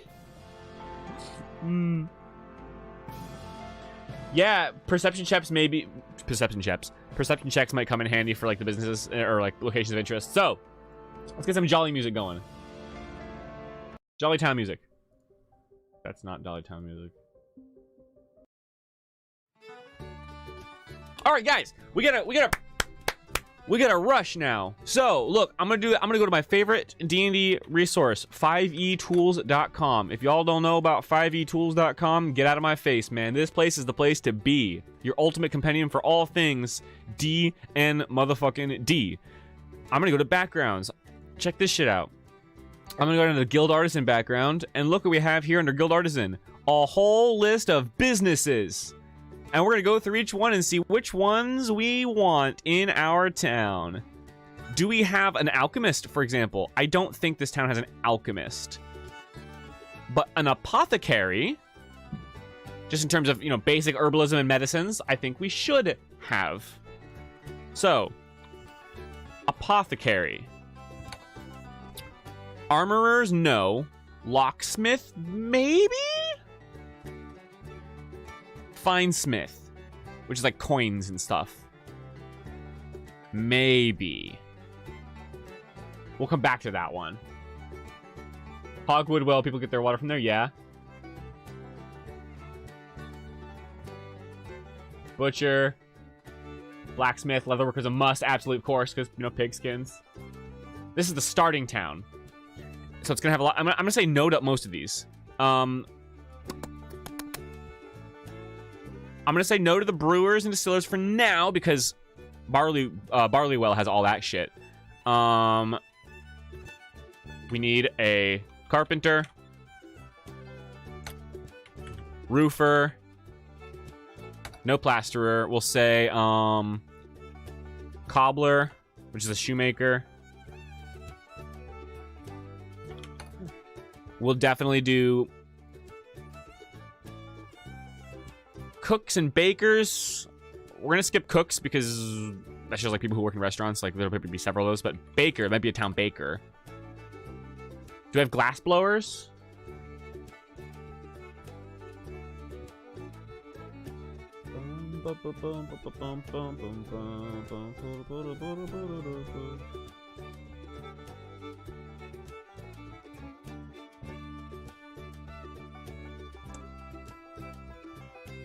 I'll do cook. I was gonna not list cook because it's like we just have restaurants, but we'll just list under cook. We'll just say like, okay, this is probably like the guy who makes a lot of like mass food, you know. No glass. Mule rentals, yeah. I think we're not gonna do a jeweler just because this is not a very wealthy town. There might be a curiosity shop that collects some jewels, but there's no, like, jewel making business, I don't think. Leather worker, in all caps. Skinner, tanner. No masons or stone cutters. Again, a little bit too high class for this town. I'm gonna put this song on repeat because I love it so much. Can I please repeat? Can I? I cannot. I'll just do it manually. Fuck it. Antique store. Yeah, maybe. Let's see. Painters, limners, sign makers. There will be just you one painter / sign maker.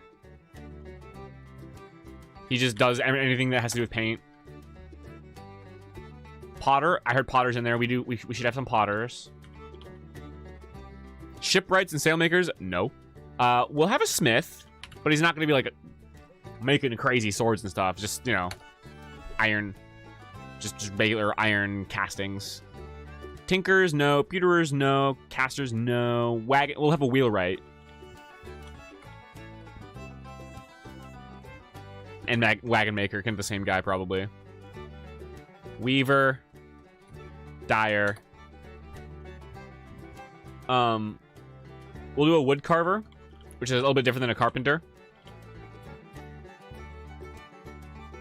Cooper, which is a barrel maker.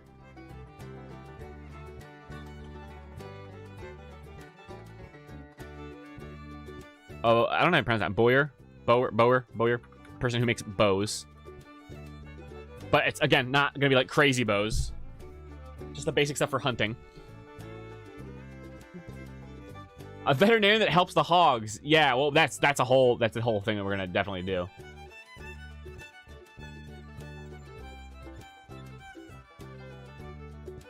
Lumberjacks, yes. There's going to be a mayor, yeah.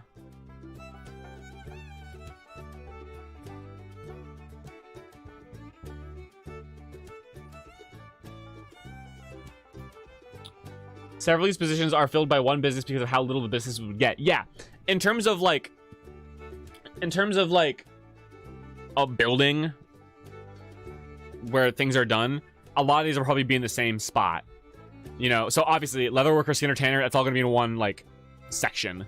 You know, the carpenter, wood carver, cooper, and roofer probably all work from the same business. You know. So, yeah. Oh, Fletcher, yeah.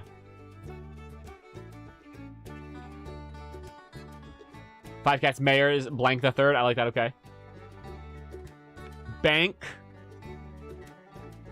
Or library. Yeah.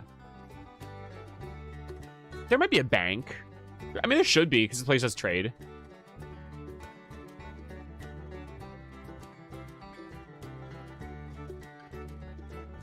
Okay, you know what? I just had an idea.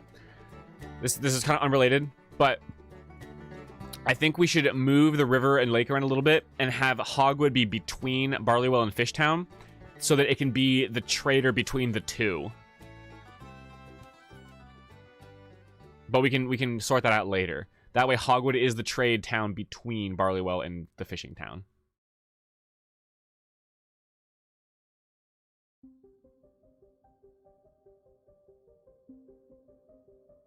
Yeah. All right, so let's do locations of interest as well. So these are businesses in terms of like a single like sort of business. But in terms of locations of interest, you guys are saying common area / marketplace, mayor's home. Mayor is called the third.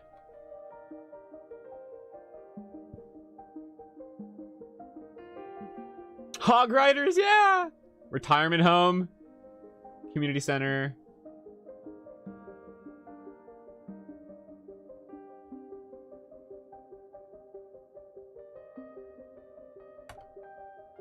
Library. And when we say library, we mean like a very small library. Small collection of books, because it's not going to be some grand fucking archive. Apes concert heading out. See you guys for the next one. Yo, I'm so glad you were here. You had some great ideas, some great contribution, Apes. I really enjoyed having you here. Thank you so much. I hope that you enjoyed, and I hope to see you in the next one. Pig farming. Oh, okay.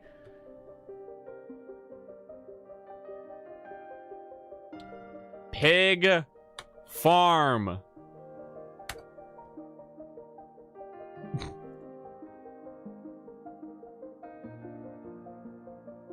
I mean, yeah, yes, it'll be in the outskirts of the town, but we're counting it as property of this town because it's sort of like their thing.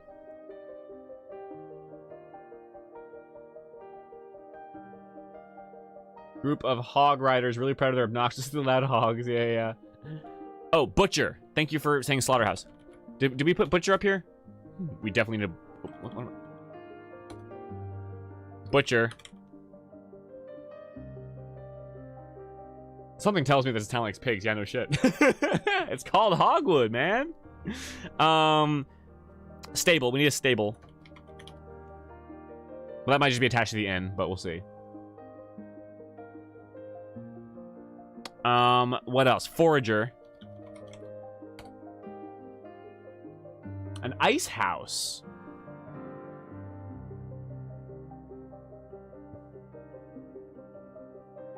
You know what I'm gonna do too, guys? I'm gonna search medieval businesses to see if I'm missing any. There's a good list, I think, on this site here. Yeah. Butcher. Well, there you go. Baker. We got that. Stonemason. Not here. They import their stone. Weaver. We have Weaver and Dyer. Winemaker. That's in Barleywell. Mason. No. Well, there can be a mason. He just doesn't cut the stone. He just builds anything in the town that's made of stone, which is probably very, very little. Actually, no, there's no mason. They just have to fucking figure it out. There's no official guide for it. Tons of farmers, I'm sure.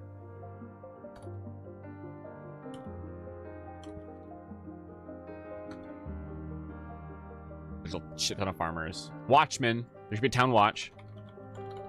That's not a business. There should be one watchtower. Shoemaker, cobbler, we got that. Wheelwright, we got that. Roofer, we got that. Locksmith. Probably not. Tanner, we got tax collector. Oh boy, oh boy. It's a trade town, ain't it?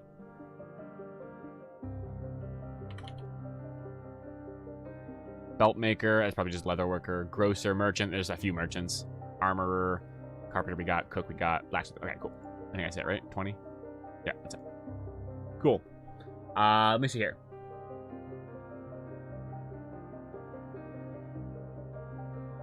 Curing place. Yeah, what curer? I'm not sure what that is called.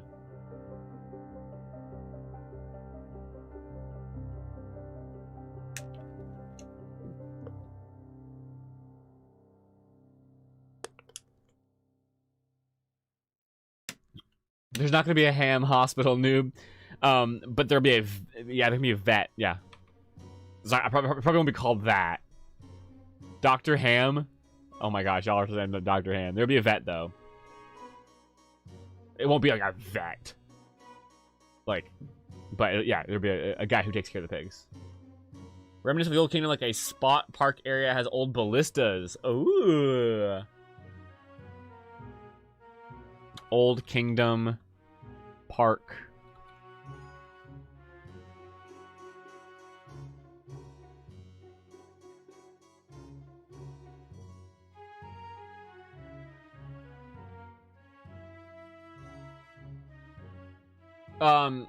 Jared, were you saying to the tax collector it wouldn't work?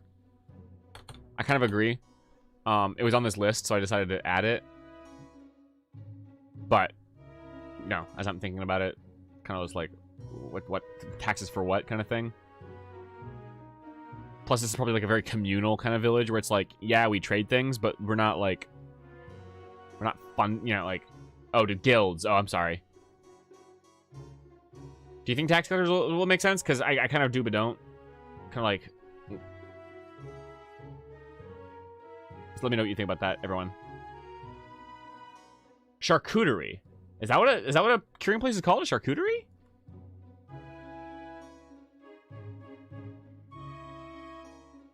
Charcuterie. Makes sense, but what are they collecting? That's my question, Jared. What are they collecting for? Probably just like the mayor just decides like where the money goes. You know what? Yeah, like maybe the village, maybe like all of the business owners vote on like what to spend tax money on, like what needs to be fixed and shit. It might just be like a thing, like, you know. Smoke hut. Yeah, charcuterie, smokehouse. Maybe both. They do have festivals.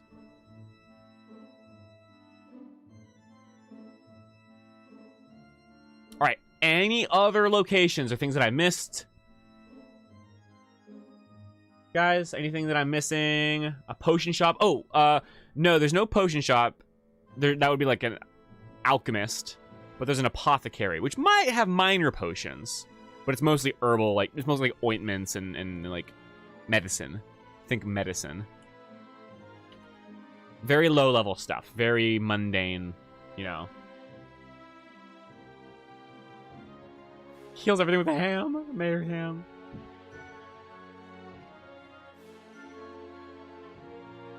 Is weed legal? Probably. The halfling leaf. Old Toby. Small weapon shop for the local fauna. That's probably the bower. / Fletcher. And the blacksmith. There's probably not a weapons shop. This is too small of a town for there to be like a dedicated shop for weapons. It's more just like, oh, do you need a dagger?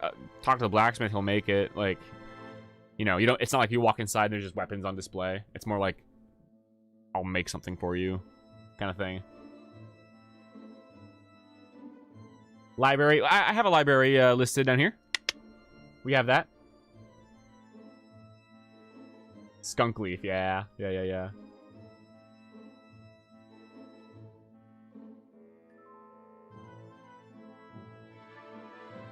Fairground. It probably wouldn't be called that, but there would be like a field that's kind of like kept empty for the festivals and for gatherings. Fuck it. It's a pig city. We're calling it Fairground. Of course we are. Bruh, duh.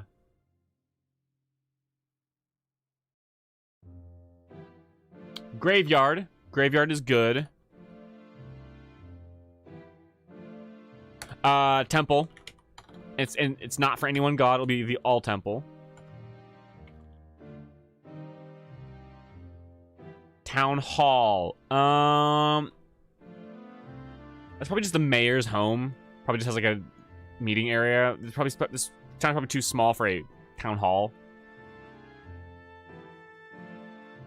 Zombie pigs. Oh no!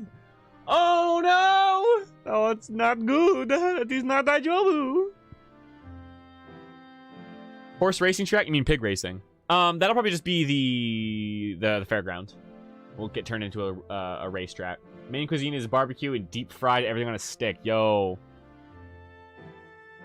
Oil is hard to come by, but once a year for the festival, they deep fry that shit.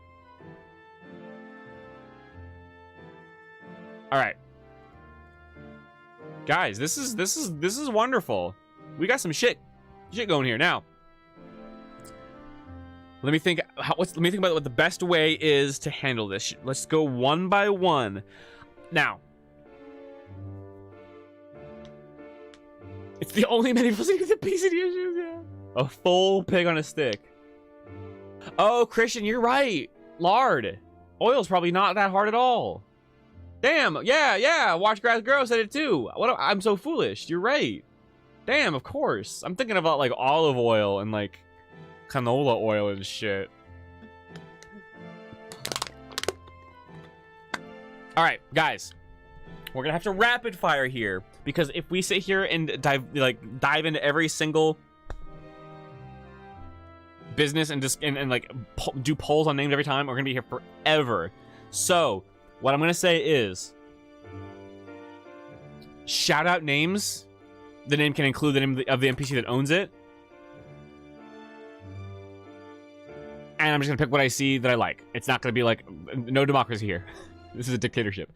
Apothecary. What's the name of the apothecary? Or the person who runs the apothecary? Or both?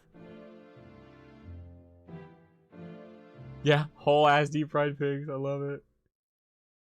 Ello the drug dealer. Tarek. I saw that before and I liked it. No, Dr. Ham's gonna be the vet. Dr. Broham. Baker. Meredith the sweet. I like Meredith.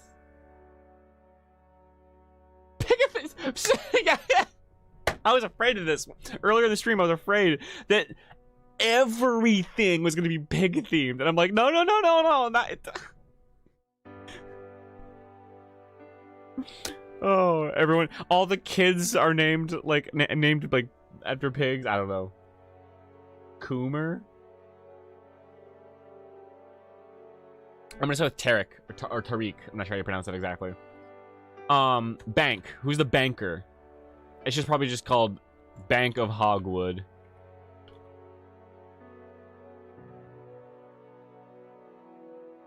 Well, I just...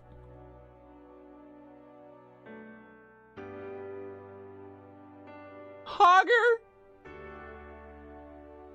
Niles. Or Niall is the name of the guy. Or Niles. I like Niles, actually. Grath. Carpenter. Who's the carpenter?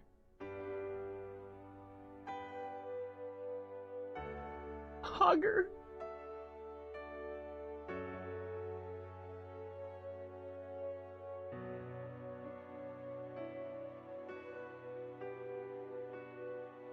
I like Grath for a carpenter. Old grizzled guy, maybe. Rorik. I like Rorik too.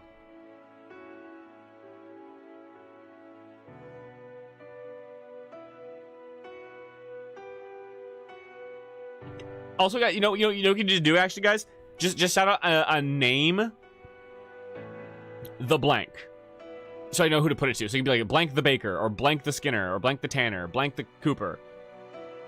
That way, because if I just go one by one, I'm just gonna see names and I don't know what's for what kind of thing.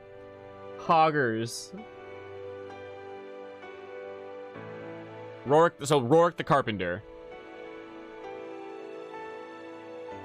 Gravy the cook. Styrewad. Cook is Bertha. Jesus.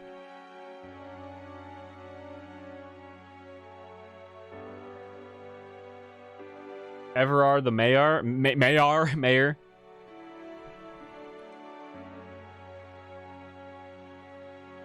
We're probably not gonna have half orcs. Oh, this is something I meant to do, guys. Pause the names. Pause the names. Chalmers. The shut the hell up.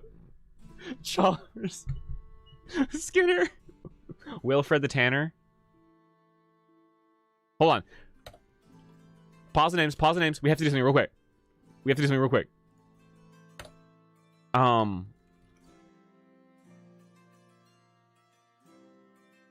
think about the populace, which I already kind of know the answer to this. We need to think about the populace, the sort of racial breakdown of our denizens. Butch the Butcher, god dang it. Harry the Plotter, Tina the... Hold! This is gonna be primarily human. I think the deeper you go into the Vale, the more, like, diverse the populace will get. So this is gonna be like mostly humans and like some halflings because it's a trade town. Halflings like to do, you know, be merchants and stuff. Couple of half elves. There might be like one dwarf or like a handful of dwarves and like one elf. But it's gonna be very human centric, very kind of like regular, sort of like down to earth. And then the deeper you go into various areas of the Vale, the more diverse it gets. Half elf Fletcher could be the thing, yeah, for sure.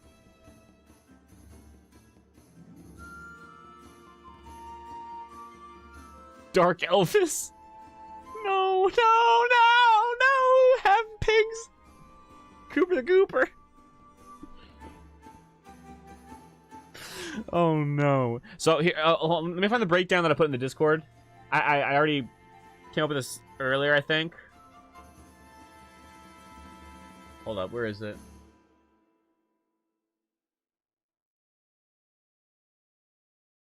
Here. This is the idea that I had. What the fuck?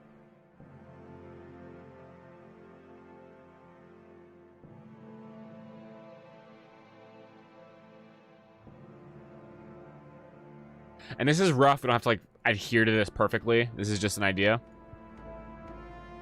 This is what I had in mind. Mostly humans, handful of halflings, few half elves, teeny tiny bit of gnomes, teeny tiny bit of dwarves, and like one elf. There's the elf. Dark Elvis, yes, serves. Save that. Pigs and Elvis, y'all are out of control right now. Pork, no! Oh no. Yeah, anyone from Hogwarts called a hogger. Everyone in the region makes fun of them because they're all pig people. Oh my gosh.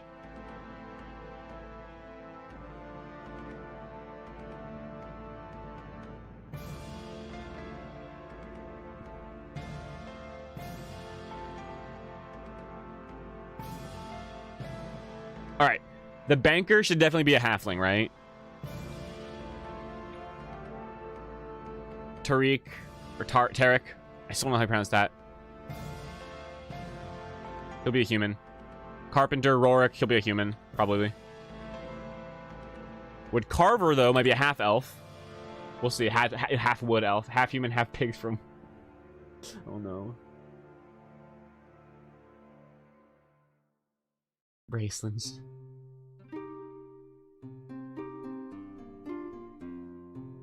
Should the mayor be a dwarf?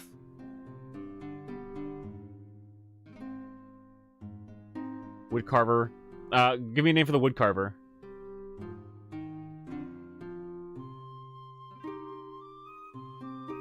Cobbler should be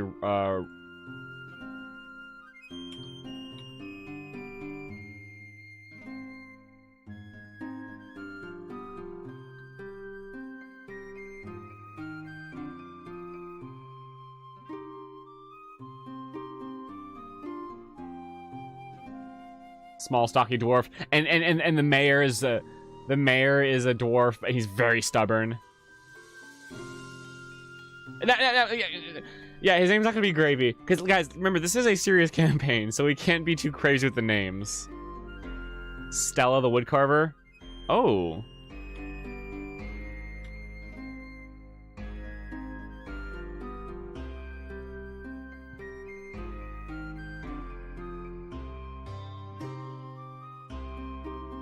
Hoodrind the dwarf. Is that gonna be the mayor? Hoodrind? No, the dwarf or the Everard was the mayor's name. Which is actually a pretty good dwarf name, honestly. Or Grav.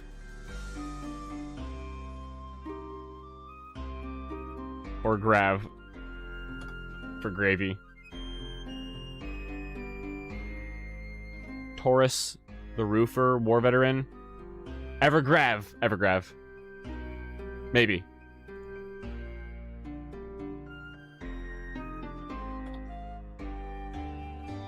Filch the Fletcher.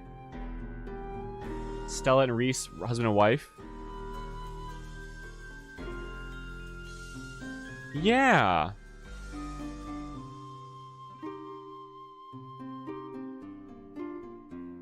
We need like a tiny amount of gnomes. So who would be the gnome? The gnome might be like is there there's an antique shop, right? Or curiosities. That might be a gnome. That has to be a gnome, I feel like, right? Librarian Helen.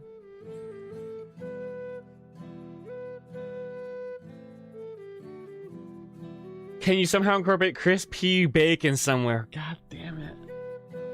That's my character from my Fallout New Vegas playthrough. Timberbin's Treasures? I like that.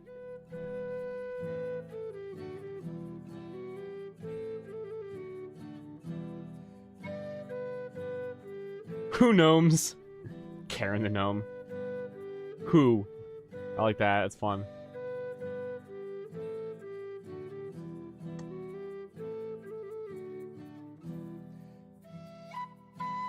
This is so nutty.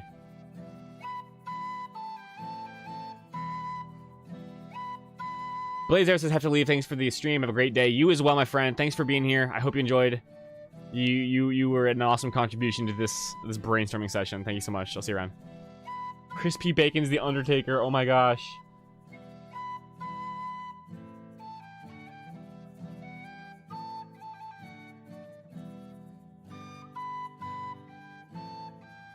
Taurus, you said was the roofer idea, Road Trooper.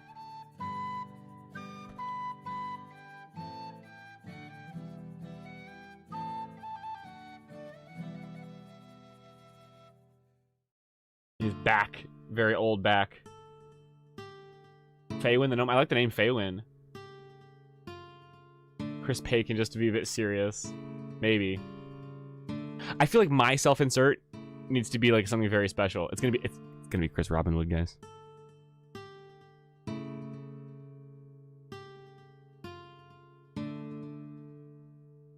K-Farm Bacon.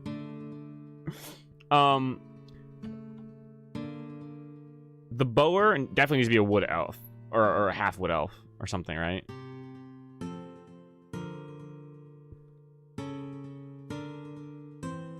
Leo for the painter. Okay, I like that. Leonardo.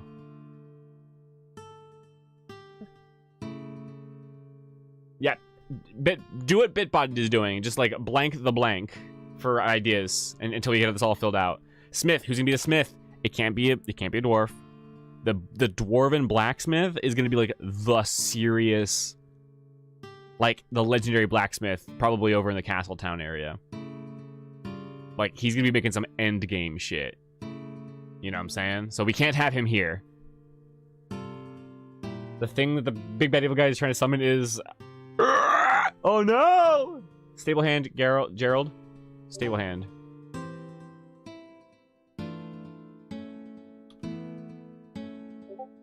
Darnell the Smith. I like Darnell. That's a cool name.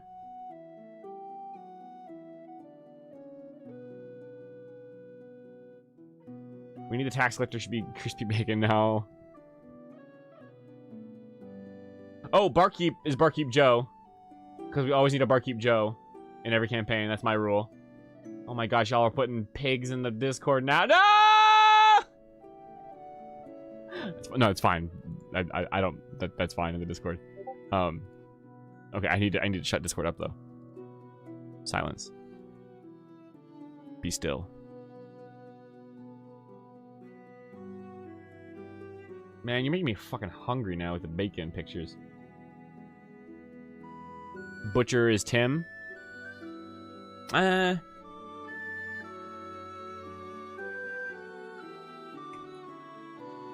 you're fine. You're fine. Like, I don't mind you doing it. Go have fun in the Discord. But I just need to turn it off for the stream. Hagrid, the smoker. That's too much like, you know, obviously Hagrid, like maybe like Haggard or something. Dutch. I like Dutch as a name, honestly. Cernar, oh yeah, you already said that. Elven Bakers. There's only gonna be one elf in this village, I think, or this town, so we need to put a lot of thought into who the elf's gonna be.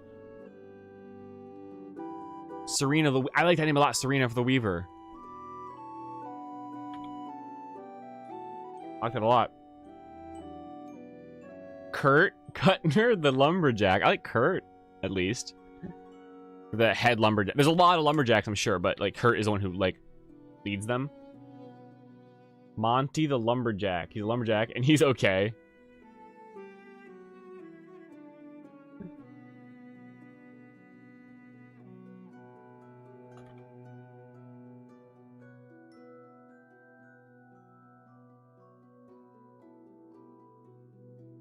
Ooh.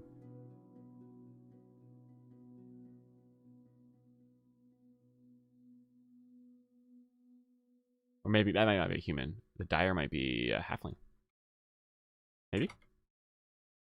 Let's see. Thetis the tax collector.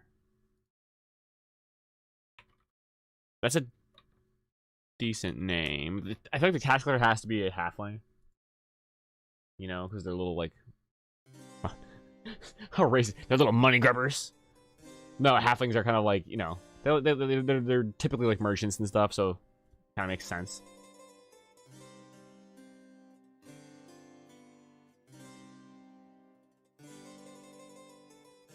That Monty, he sleeps all night and works all day.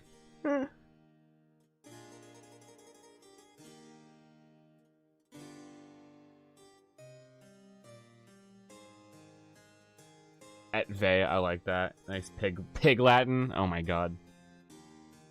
Christian Young. Gonna sign up but listen in the background. That's awesome. Hey Christian, you were a great contribution to the stream. I'm glad you were here. Thank you so much for being here. I hope you had fun. I'll see you around in the next one. Yes. Yeah, Bro Trooper, I mentioned that a little while ago. There's like elf, since elves, I mean elves in general are such like a crazy thing that in this town, which is very down to earth, very low magic, there's only gonna be like one. Dwarves, there's only gonna be like a handful.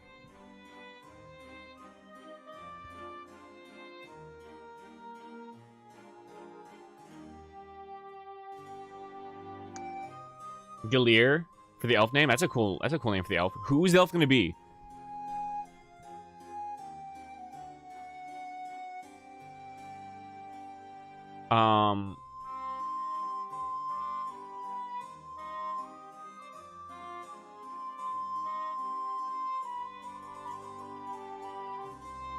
I wonder if they even do anything like in a business, or if they're just like just a wise person.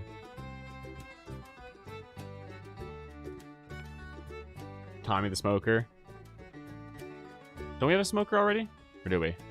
I thought I did. Tommy the smoker. That's his full name.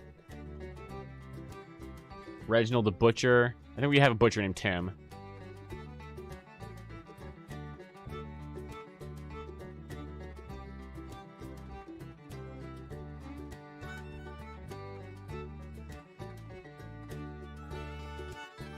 elves aren't allowed to own land in human kingdoms in my game, says Jared. Pretty interesting. No, we can't have a golem or warforged here. That's too high fantasy for this. This is a very, very, very, very down-to-earth, mundane village. Very little, like, magic-y stuff. Forger Schultz.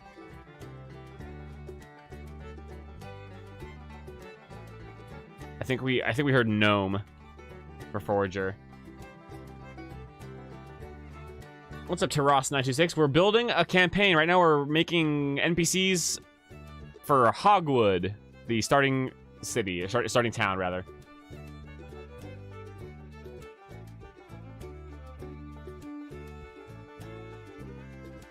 That's true, Jared. Hey, that makes a lot of sense. Ice House, Holly.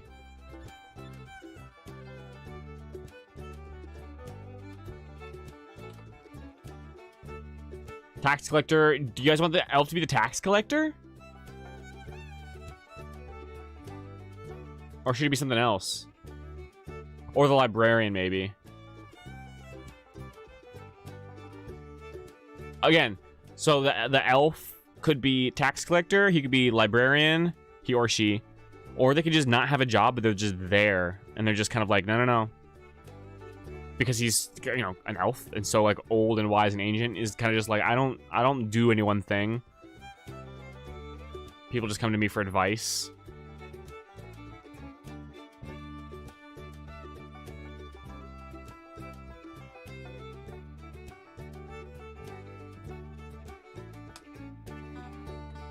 Oh my gosh. Who do we have as apothecary? The name I have here is Tarek, who is described as a Middle Eastern person. But we could switch out the elf to be the apothecary.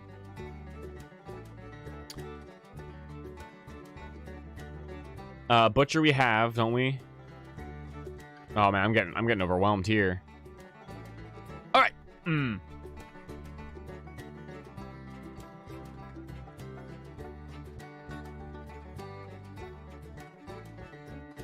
I'm looking at the time. I'm trying to. I think I'm gonna end this stream within the next 30 minutes. Especially since dinner's almost ready, I think, and I'm a hungry boy. So, since this is so chaotic and getting hard to kind of like boil down and decide, I think what I might do is do the idea that I had before, which is the Google Docs method. You can submit as many ideas as you want for names. I've got some here, but we're gonna like keep working on it kind of in the downtime.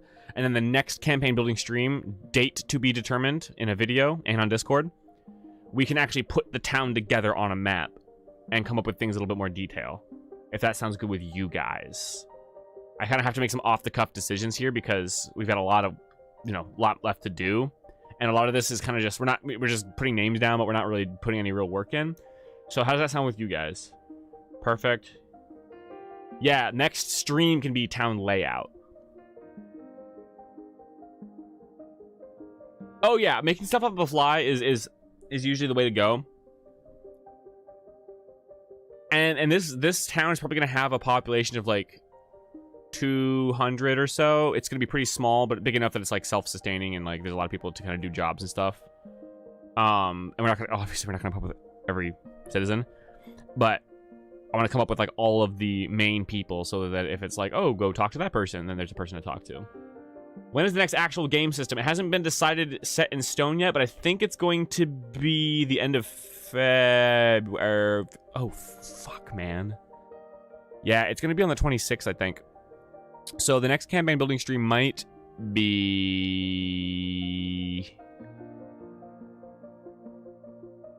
It might have to be on a weekday. I know that weekends probably work better for a lot of you guys, but the 23rd...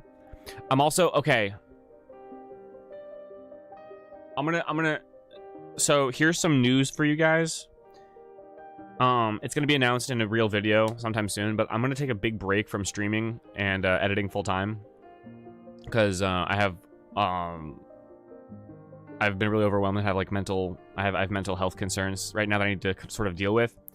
So, but I don't mind putting in a campaign building stream in the middle of that. So maybe like Wednesday the 23rd might be the next campaign building stream. Either the 23rd or like earlier in the day on the 19th next week, because I have a session to actually play in on that day, but that's in the evening. No, the smith, I don't want the smith to be a dwarf, because a dwarven smith is like, that's like up here, but this smith is gonna be like down here, you know?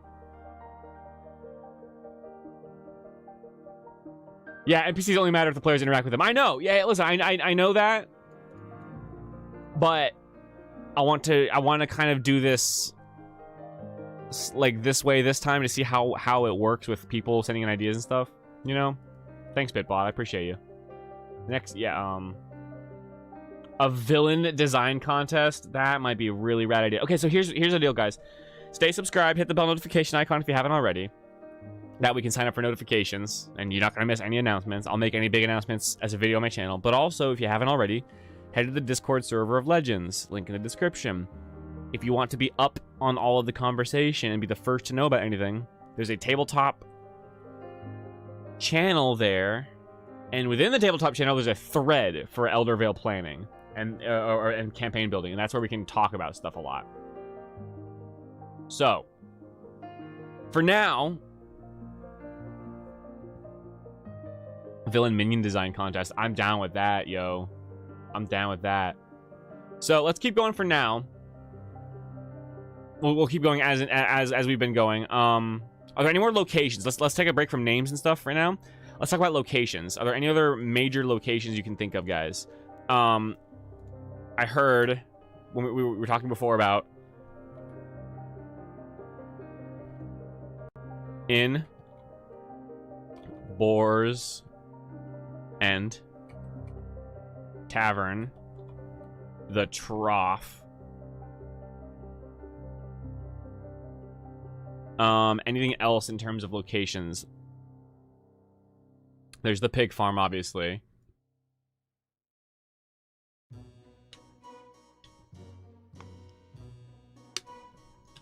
Boar's End is run by Barkeep Joe, who's the barkeep from the introduction story.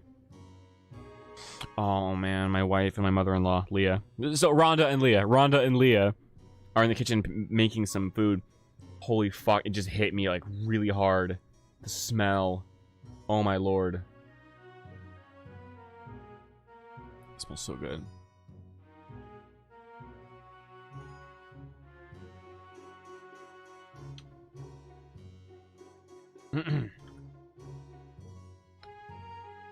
Ooh, Cairn? Is that how you pronounce that? Cairn? I know what it is, but I've never said the word out loud. Repair shop. Oh yeah, wagon repair. Well, that we already have a wheelwright / wagon maker.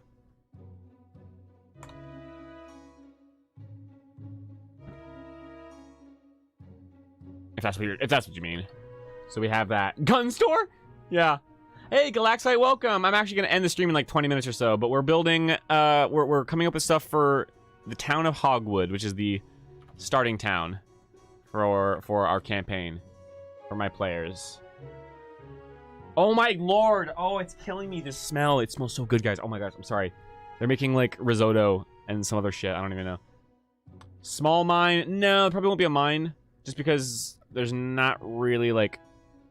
I mean, there's mountains off in the distance over there, but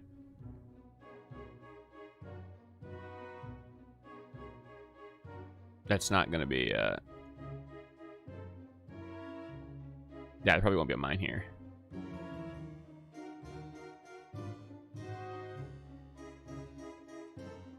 This is where the pig forest is, by the way.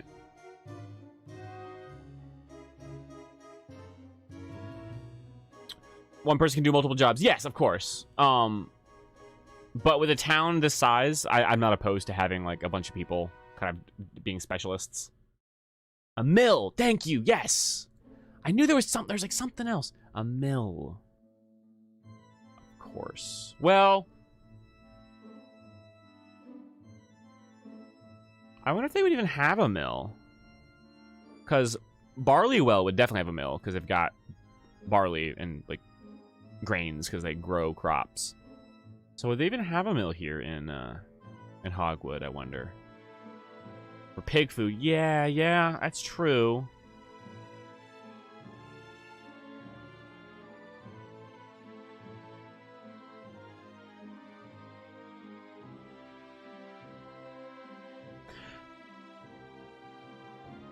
There might be a small water mill,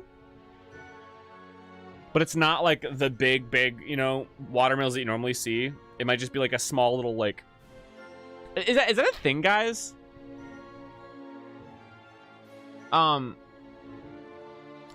It's like a miniature mill, like a personal mill, like a thing where it's just like 3 feet long, or like a 3 foot diameter thing. Is that even a thing?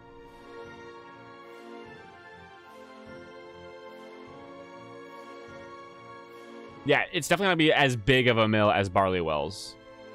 But they might have like a small, like a crappy, or maybe it's broken. Maybe fix the mill as a quest. It's an old mill that doesn't work much anymore. Wouldn't be strong enough to, yeah.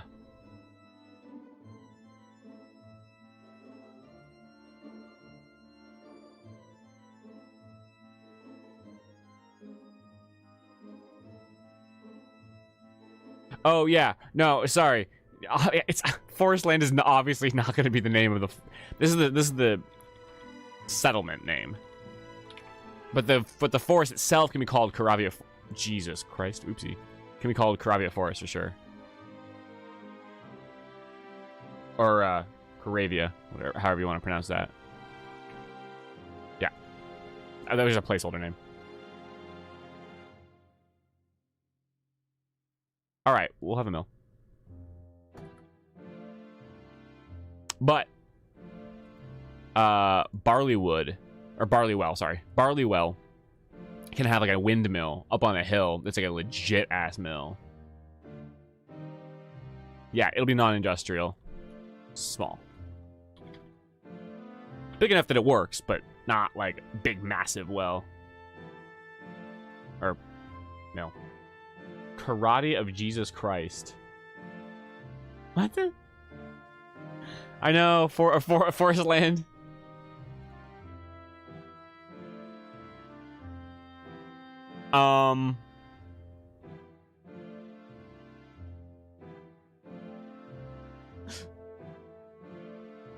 Yeah, water mill, which is a water wheel. Oh, we need a name for the fishing town. Fishing town name, guys. We kind of touched on it a little bit earlier, but didn't quite decide on it. So help me come up with one, and it's gonna be over here, and I'm gonna move the rivers so it makes sense. Because Hogwood is actually gonna be the town that connects these two towns. They all trade amongst each other, with Hogwood as the center. There's a really interesting project as the story's going on, where people are constructing a castle the old way, complete with old food and everything. On YouTube, it shows a lot about medieval stuff. That sounds really awesome. Could you tell me what it's called? I want to check it out. Crabapple, Crabshell Cove, Swallow Falls. There won't be any falls, though, so it can't be called falls. Silvermire.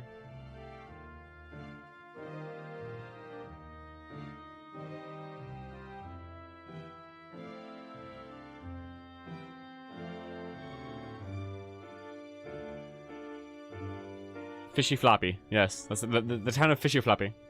No, Floppy Fishy. Tail's End. Shallow Tide. Shallow Tide. Except that sounds pretty cool, but tide doesn't make too much sense because it's not on a beach. It's not on a coast. Which, I mean, rivers have tides too, but like it's not the same. Blank Scales. Gulmore or Gilmore. Secrets of the Castle. Thank you. I'm gonna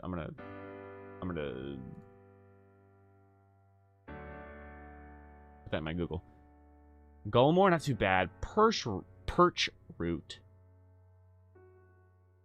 Sounds pretty cool, because perch is a fish, right? What's the name of the lake? That's a great question. We need to come up with that as well.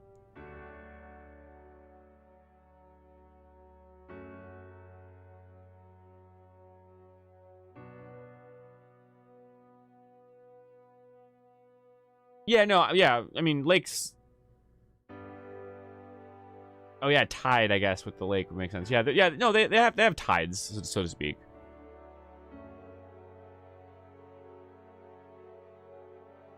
You belong in Gatorland. Take a walk on the wild side. Maybe name the town after the lake. Yeah.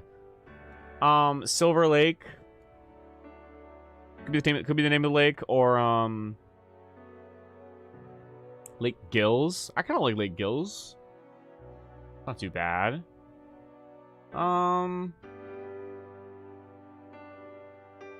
Mirror Lake.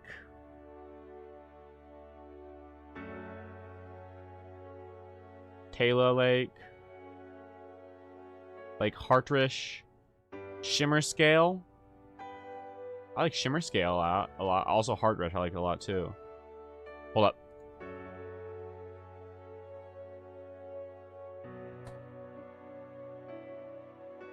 Shimmer Scale.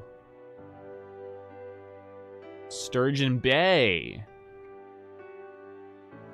Wait, are sturgeon saltwater fish?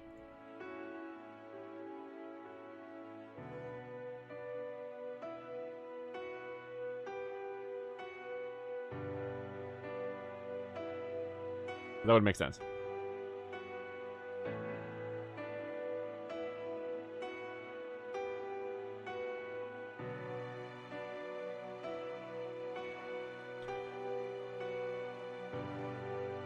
Oh, some do inhabit freshwater, apparently. Willow Lake. I like Willow Lake a lot. Wait, where am I?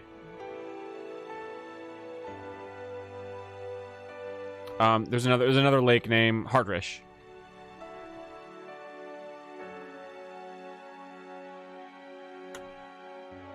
Or Lake Gills. Yeah. I think it's only yeah, I don't know. Lake's End. Might be the name of the settlement, not the lake itself. Shimmerscale Cove. Could be just a location. Again, not the name of the lake itself. Probably. What is on that little middle island? We don't know yet.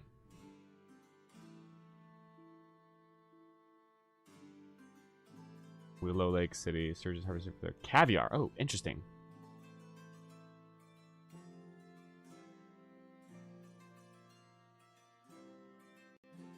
Hey, welcome back, Five Cats. We're coming up with a the name of the lake right now, but we came up with a bunch of stuff for the starting town already, and we have this map. I don't know how much of the map you saw, but here's the map now.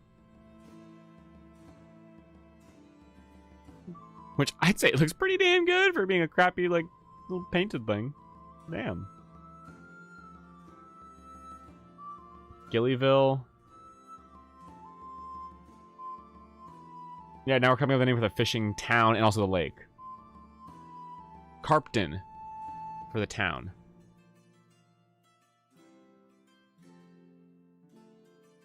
Fucking where? Settlements.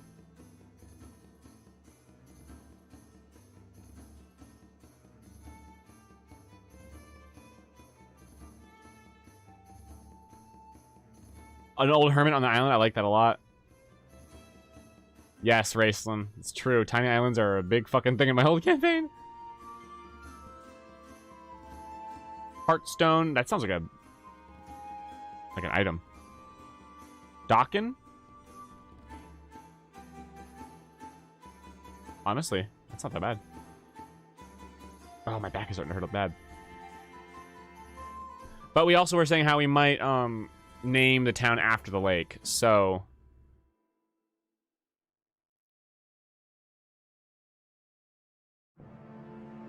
Mesmerizing Shallows. That sounds mystical as fuck.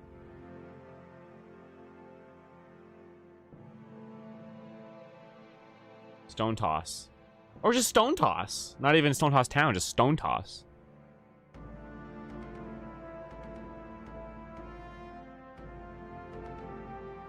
Five Cats, we all know you like the hermit shit from the Townscaper. Echo Bay. That sounds a bit too epic, I think, for this. With humble fishing town. I like Stone Toss a lot, guys. What's your favorite alcoholic drink? Asked Jared. favorite? I don't really do mixed drinks all that often, but I like Jack and Coke and rum and Coke. I like rum and cream soda. Rum and cream soda is actually like godlike, and rum and Dr. Pepper. I don't know what rum and Dr. Pepper is called. Lily Lake.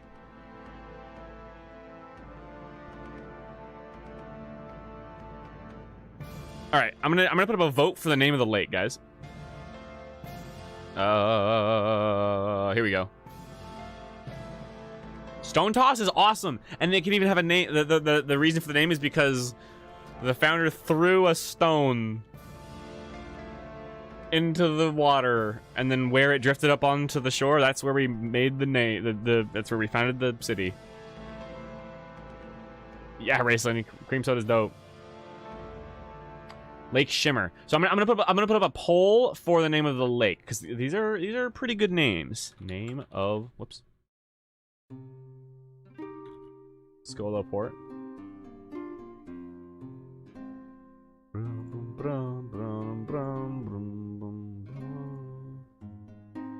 Let's see.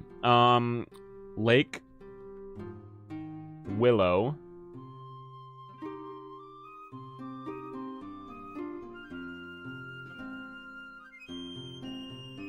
Or the little island is like a stone tossed in the center. That's actually a good way to think about it too.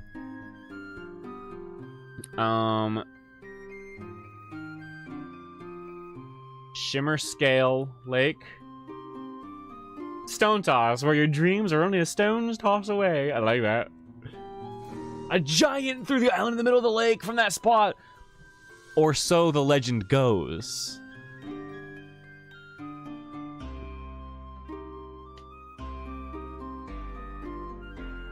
That's a cool legend.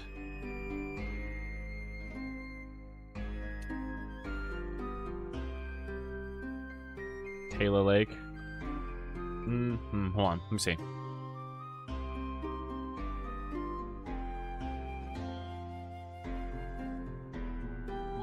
Lake Hartrish. Did you come up with that name because the lake is almost like a heart within the Elder Vale? And the fish down the bar should serve the drink from the most critical. Oh, from the most critical video, the the greasy scrotum blaster.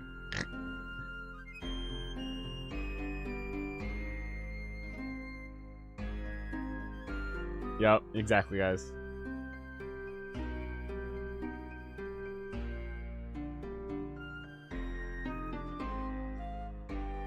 I like Lily Lake too, honestly.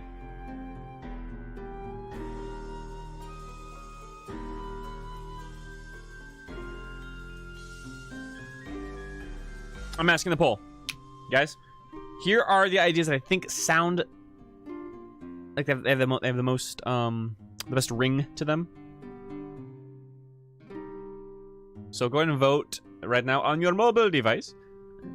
And the island could either be called another one of the names, or just name. You know, if it's Shimmer Scale Lake, it could just be called Shimmer Scale Island. You know. It's a quarry that filled with rainwater. A giant quarry for the giants that lived there 1,000 years ago. Ooh.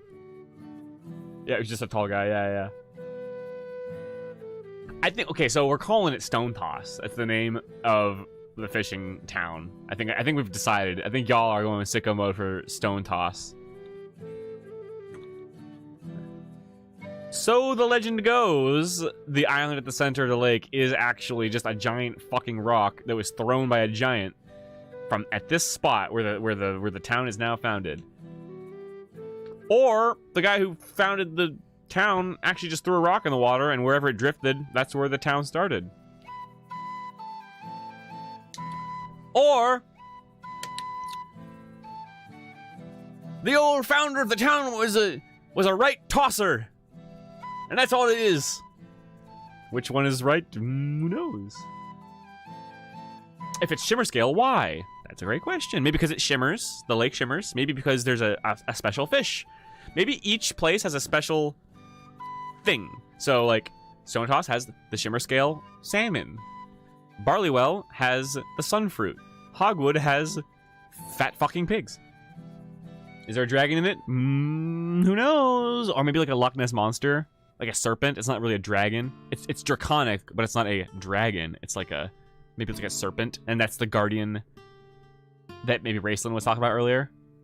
I think that was the natural guardian. Oh no, you're talking about a forest, I think. I can't remember, but maybe the lake has a guardian.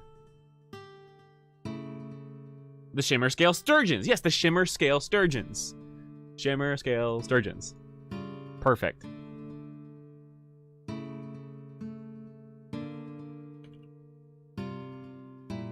A legendary fish that can never be caught. Yeah, Stone Toss Festival, where they try to hit a fish in a barrel of stones, or just who can throw the stone the farthest. A pseudo-dragon that has the appearance of a swarming mass of hagfish. Wow. That sounds cool. A plesios... Protuber. It's a plesiosaur. That's an inside joke. From a D&D campaign.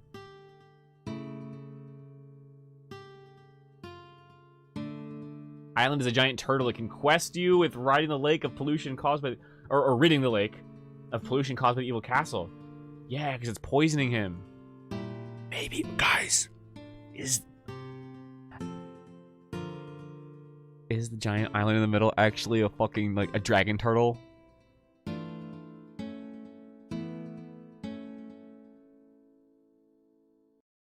And he's getting sick because of the pollution. We say pollution, but it's less pollution and more like evil death poison, you know?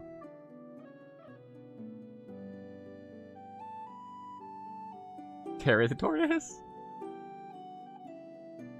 Oh, man.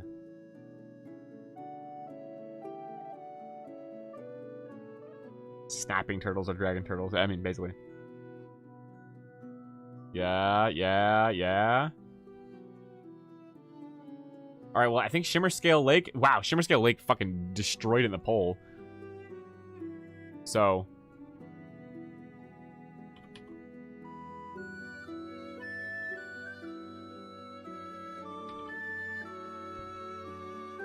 Okay, what's the island called? Yo, and recruiting the dragon turtle, or yeah, we're recruiting it to help fight the big bad evil guy. Maybe he snaps the chains or something. Oh, giant alligator, that could be too. But porque no las dos? Porque no las dos? It's a dragon turtle, but its face is like a crocodile head. So it's got like a shell back for the you know, the island itself, but it's like almost like an alligator-y face. No, we can't call it Dragon Scale Island or Scale. It's too on the nose. They'll guess. They can't guess. Kind of looks like a scale. That's true, but it's still. Also, I feel like the island should not be that big. Because that's like, that right there is like miles across. It needs to be more like just that tiny little island there, which that's still massive. That's a gigantic creature. But it's just there. It's just there. You can see it barely from the side of the lake, because this is a big-ass lake. Skipping Stone Island. I like that. Hardy Isle. Not too bad. Yeah. Yeah, Bitbot.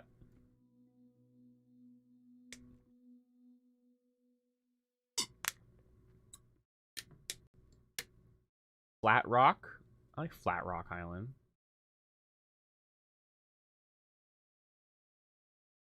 Rippling Isle?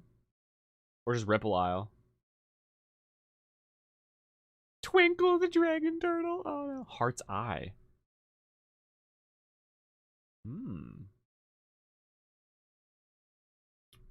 Let me see.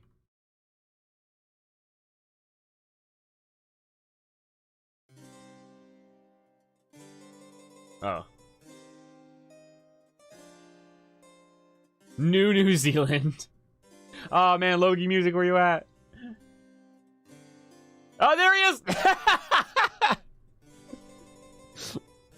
I knew he was still out there. Like Flat Rock? No, we can't call it anything with shell or scale or anything. There can be no hints as to what it is. Because the other character, most of the characters don't know what a dragon turtle is, but Kirsten knows what a dragon turtle is.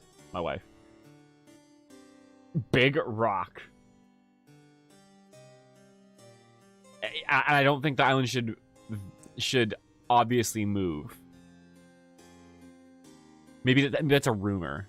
A rumor is that it moves, but that's something very few people know about. Because if it's just like, oh yeah, the island moves all over the place, it gets more obvious that it's like a living thing.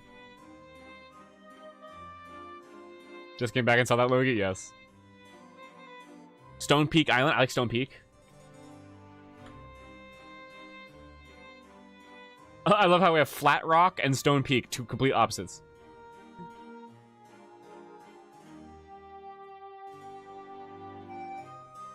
And it looks, yeah.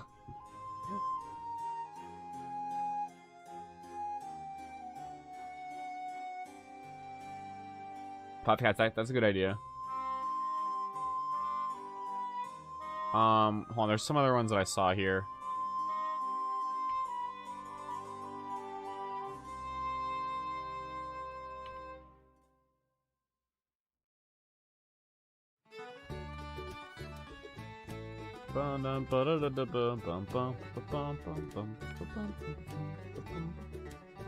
I've got Flat Rock, Stone Peak, Heart's Eye. Is there one more that I can get that sounds good? Or we should just do Shimmer Rock or Shimmer Scale Island.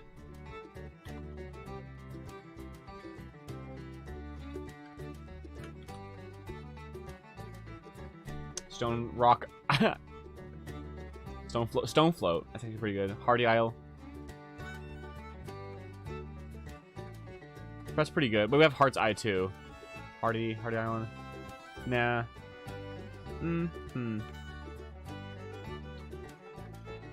So Shimmer Scale Island is just named after. Oh, Egg Island is actually pretty good too.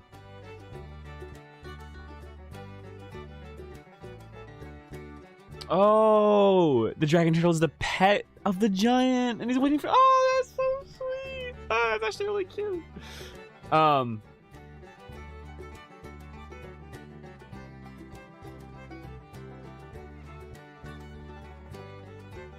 Adamantine Island is pretty good. River Heart, yeah.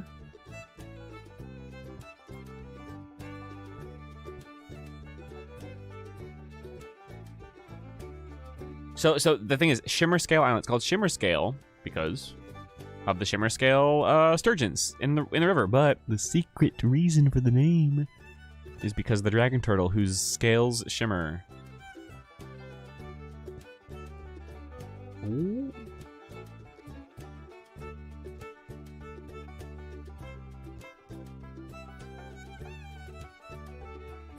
Cast your votes now for that island name, y'all.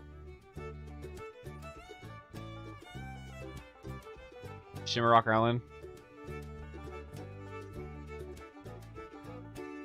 Not bad.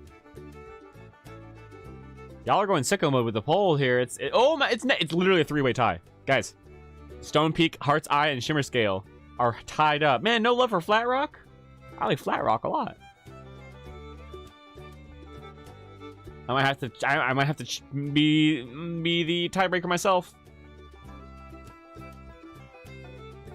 I'm glad you're having fun, guys. I really am. That's true, Jared. And the dragon turtle's like, God damn it. Shimmer Scale coming on top.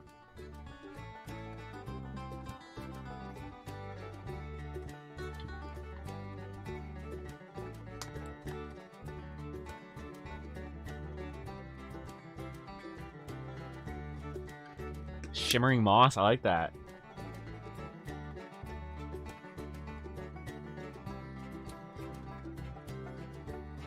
We can have all kinds of islands. I'm gonna make these islands anyway. I'm gonna make them. All these islands are gonna exist. I would cry if you yelled at it. Oh no! All right.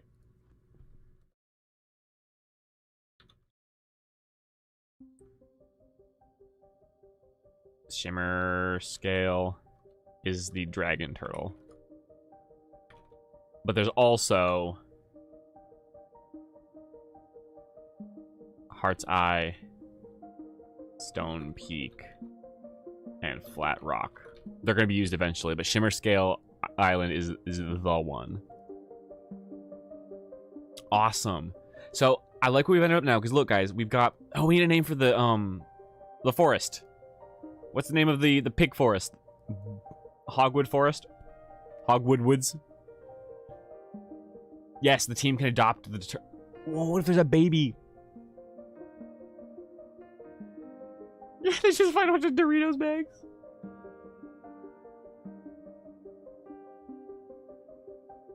Shrill Caverns?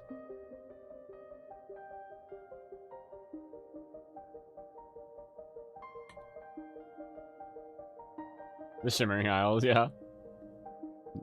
Snorting Woods. The Snorting Woods is good.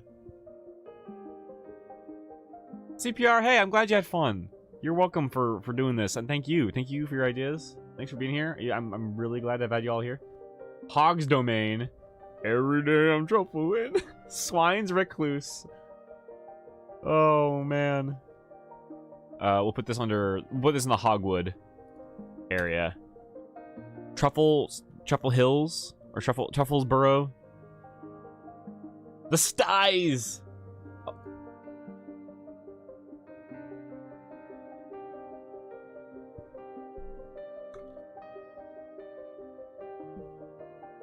Oak Hills. Not bad. Swines. Fucking. Recluse. Snorting Woods. No, it sounds so...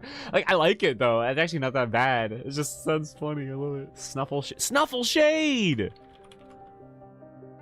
Oak Splinter Woods. Oak Splinter. The Sty Woods. Like Pigsty.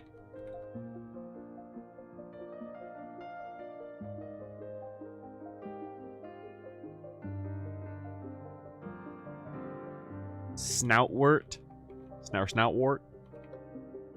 That sounds like a place where a hag would live. Snoutwort. Swinewood. I think I don't think we'll do hills. Because it's just a forest. There's no real hills in there. I like Swinewood. Like, well, it's too close to Hogwood, though, so maybe not that one, but we'll see. Get all your truffles from Snuffle Shade. If you try to steal our truffle... if you try to steal our truffles, you'll get into a scuffle. We'll give you a tussle. So you better hustle. What am I, Muhammad Ali? Boris Beverly Hills. Borborough. Trufflewort Woods. Truffle, or just Trufflewort. Well, yeah, no, it'd be Woods. Or Trufflewort Forest. Because Hogwood is the name of the town, so having it be something with woods nearby is kind of redundant in the names. Pigtail Forest! Oh, I love Pigtail. Don't tussle with the truffle. Better hustle to the scuffle.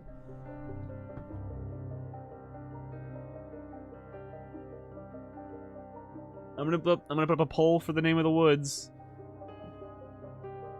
Snorting Thicket. Thicket is great. Yeah. Forest and woods are kind of like lame sounding. Thicket. Yes, exactly. Yes, I like that a lot because it's lesser use. Snorting Thicket.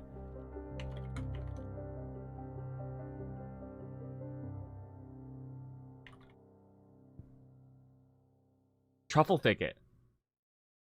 Or Trufflewort Thicket. Now everyone's using Thicket. Jared, look what you did. Pig Hoof Thicket. Pigtail Thicket. I think we're just doing something. It's all Thicket now. I'm gonna do the Styes though. Pork's Warren, or just Pig's Warren. Truffle Warren. Truffle Tail Warren. Just coming up with random shit now. The Thicket, yeah, that's good. It's a Thicket. Snuffle Shade, or Snorting Shade. It smells like a pigsty, LO. Warren. Trufflewort thicket.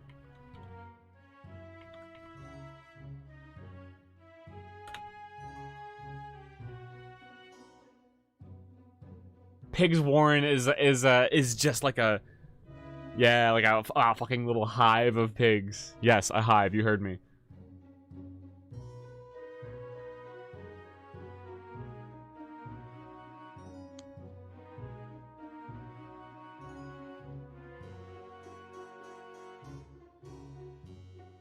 It smells like productivity and trade, but no one actually wants to do trade there because it smells like pig. In truth. So I've got Snorting Thicket, the Styes, Trufflewort Thicket, and we'll do Snuffle Shade. Actually, no, that's like a place within the woods would be. The King of Boars, yes. No, you bet your ass there's a dire boar in there. That might be a big quest. We have to think about the first quest the player's gonna get. Or a few of the first quests, I should say. Trufflewort Thicket, the Styes, Snorting Thicket, Pigtail. Pigtail.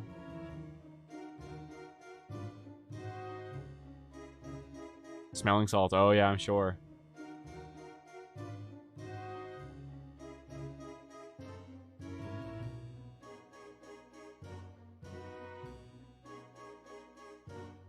Pigtail or tough hide timbers? Oak splinter timbers? Snorting timbers? Snorting thicket. The Styes. Welcome back, Blade Zero. Hi. We're about to end the stream. Actually, oh, I need to end like now, actually. Okay, as soon as we name this place. Fuck. I can't decide. These are all so good. There's so many combinations of thickets and snorting and pigtail and shit. Pigtailed timbers. It's swine time. It's swine time. Welcome to WOOD, the Big Farm Radio. It's swine time. The Asty bastard just said, I just got here. I'm sorry, but I gotta go eat. I've been streaming for 4 hours. All right, I'm just going. I'm going for it. Yeah, take that. These are the names.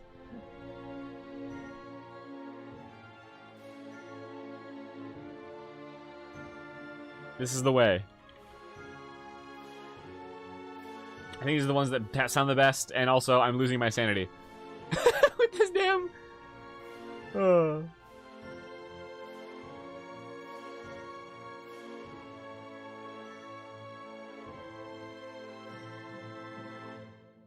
working 7? Yeah, it's rough. But hey, you can always go back and watch the VOD and just be there, you know, see the process. Here, oh, here's the map, by the way. We're trying to name this forest here. Look at this map we got. Don't ignore that. That's the evil tower, okay? It's the evil tower! Ooh, got some competition here for the woods.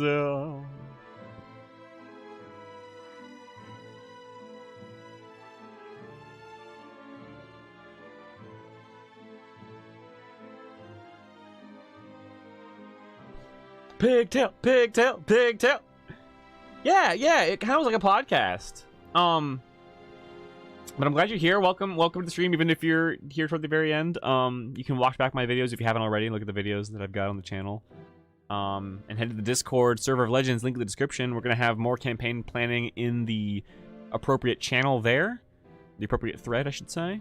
And we're probably going to do the next campaign building stream on the Wednesday the 23rd, because the next campaign session is on the 26th. So we need to get something ready by the end of that day. We're probably going to stream all damn day that Wednesday. It's going to be nuts. I do have the poll up, Raceland. The poll is up for the Pig Forest. The big lore tower. Massive lore tower. Big, girthy, throbbing lore tower. No, you're fine, Bitbot. I got you. Favorite town is Forest Settlement. Yeah. It's really good.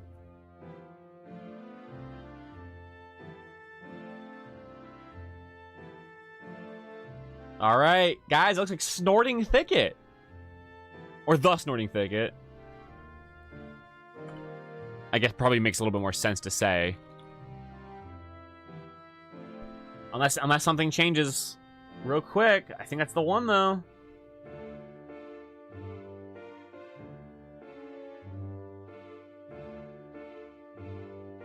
Yeah.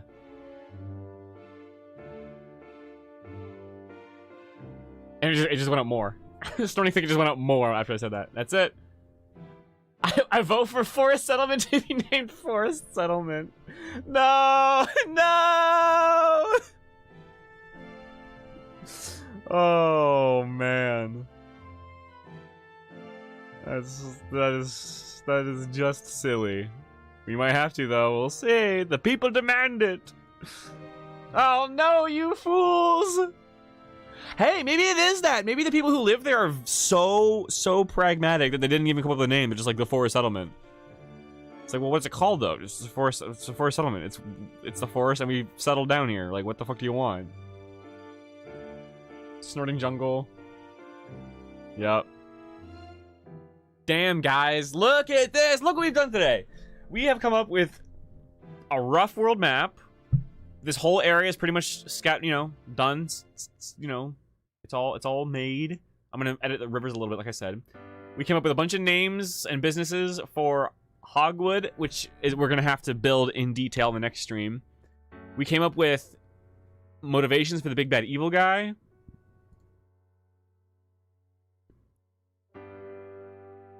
Come up with a bunch of just fun ideas like the sun fruit, the Whispering Hills or whatever whatever it's called, the Whimpering Hills, Wailing Hills. That's it, Wailing Hills with the Whispering fucking shit, Whispering Woods. My brain is just everywhere today. Boglands, Veil Dust. Y'all went sicko with the Veil Dust. The Evil Tower floating high above the ground. It's definitely a tower. Shut up. Yeah, exactly, Rayson. That's the idea.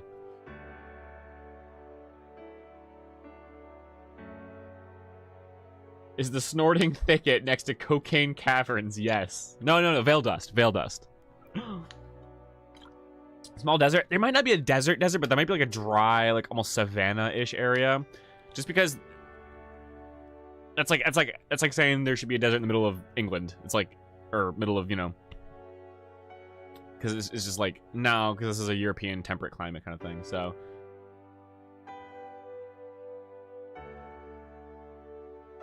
listen, guys, we did a whole lot today. I'm excited for the future of this campaign. Holy crap, guys. We are just... We murdered it today. I'm so glad. I hope y'all had a great day. We're going to wind down now. I'll give you my final plugs. But check out all the videos on the channel so far. I'll probably have up Campaign Diary entry number 1, where we cover the first session soon. You guys already know the story of the first session, but it'll be more like my point of view and kind of briefing you in a more casual way. And I have some takeaways, some lessons that I learned, some interesting like concepts to think about and talk about in that. So expect that hopefully soon. Check out the link to the Discord server below, Server of Legends. There is a channel there for tabletop shit, and then in that channel there's a thread for Eldervale planning. We can get some more ideas going back and forth there. The next Eldervale stream will probably be on Wednesday the 23rd. Hopefully, maybe. Might start a little earlier, like start at 3, go to like 7. We're gonna plan the town and the first quest there, and then the next session for the campaign will be on the 26th. So then you guys will be able to hear back on the report from that. So that'll be that. Donation link down below if you guys feel like contributing and supporting me. Make sure you subscribe to my gaming channel, Chris the Absolute Legend. Hit the bell there, hit the bell here. And yeah, guys. Oh man. Watch Grass Grow says, I actually contributed a hell of a lot more than I thought I would. This was great. Hey, listen, you all contributed a lot. Y'all gave me some awesome ideas. We thought of some crazy shit. Rayson says it was a lot of fun. Stayed the whole time. Yeah, you did. Rayson, I'm glad you showed up, first of all. But the fact that you stayed the whole time is like, that's so awesome, and I'm so happy about that. Much love to you and yours, my friend. You guys get your rest. I know you dealt with a lot recently. Heavenly Boot, I'm glad you were here. Logie Music, I'm glad you were here, my friend. Posted a little something on the Chris Out of Context channel. Oh, I can't wait to see that. Have a great night, YouTube Blades Arrow. Newbank, it was great to have you here. I'm glad you had fun. Some great lore for the world. Oh, yes. We're going to have more of this soon. Fun stream, says No Bark. I'm glad. Ello. Ello, man! It's been so long since I've had you in like the whole time for a stream, so I'm glad you were here, buddy. The next thing is Valentine's week streaming next week. I'm going to stream with my wife all week, playing multiplayer games like Overcooked and A Way Out. See you later, guys. Jared, it was great having you here. Yada, you were first, I believe. Five Cats, I'm glad you had a chance to use your imagination. See y'all next time. Yes, yes, yes, yes, guys. Chris the Absolute DM. Chris the Absolute Legend. Signing out for now, guys. I love you. Thank you. I'm really glad y'all had fun. I had a lot of fun. Peace out. Catch you later, guys. CPR, I'm glad you were here as well. Yes, yes, if you want to watch me play A Way Out with my wife, go to my gaming channel, Chris the Absolute Legend. Watch us play it. See you guys later.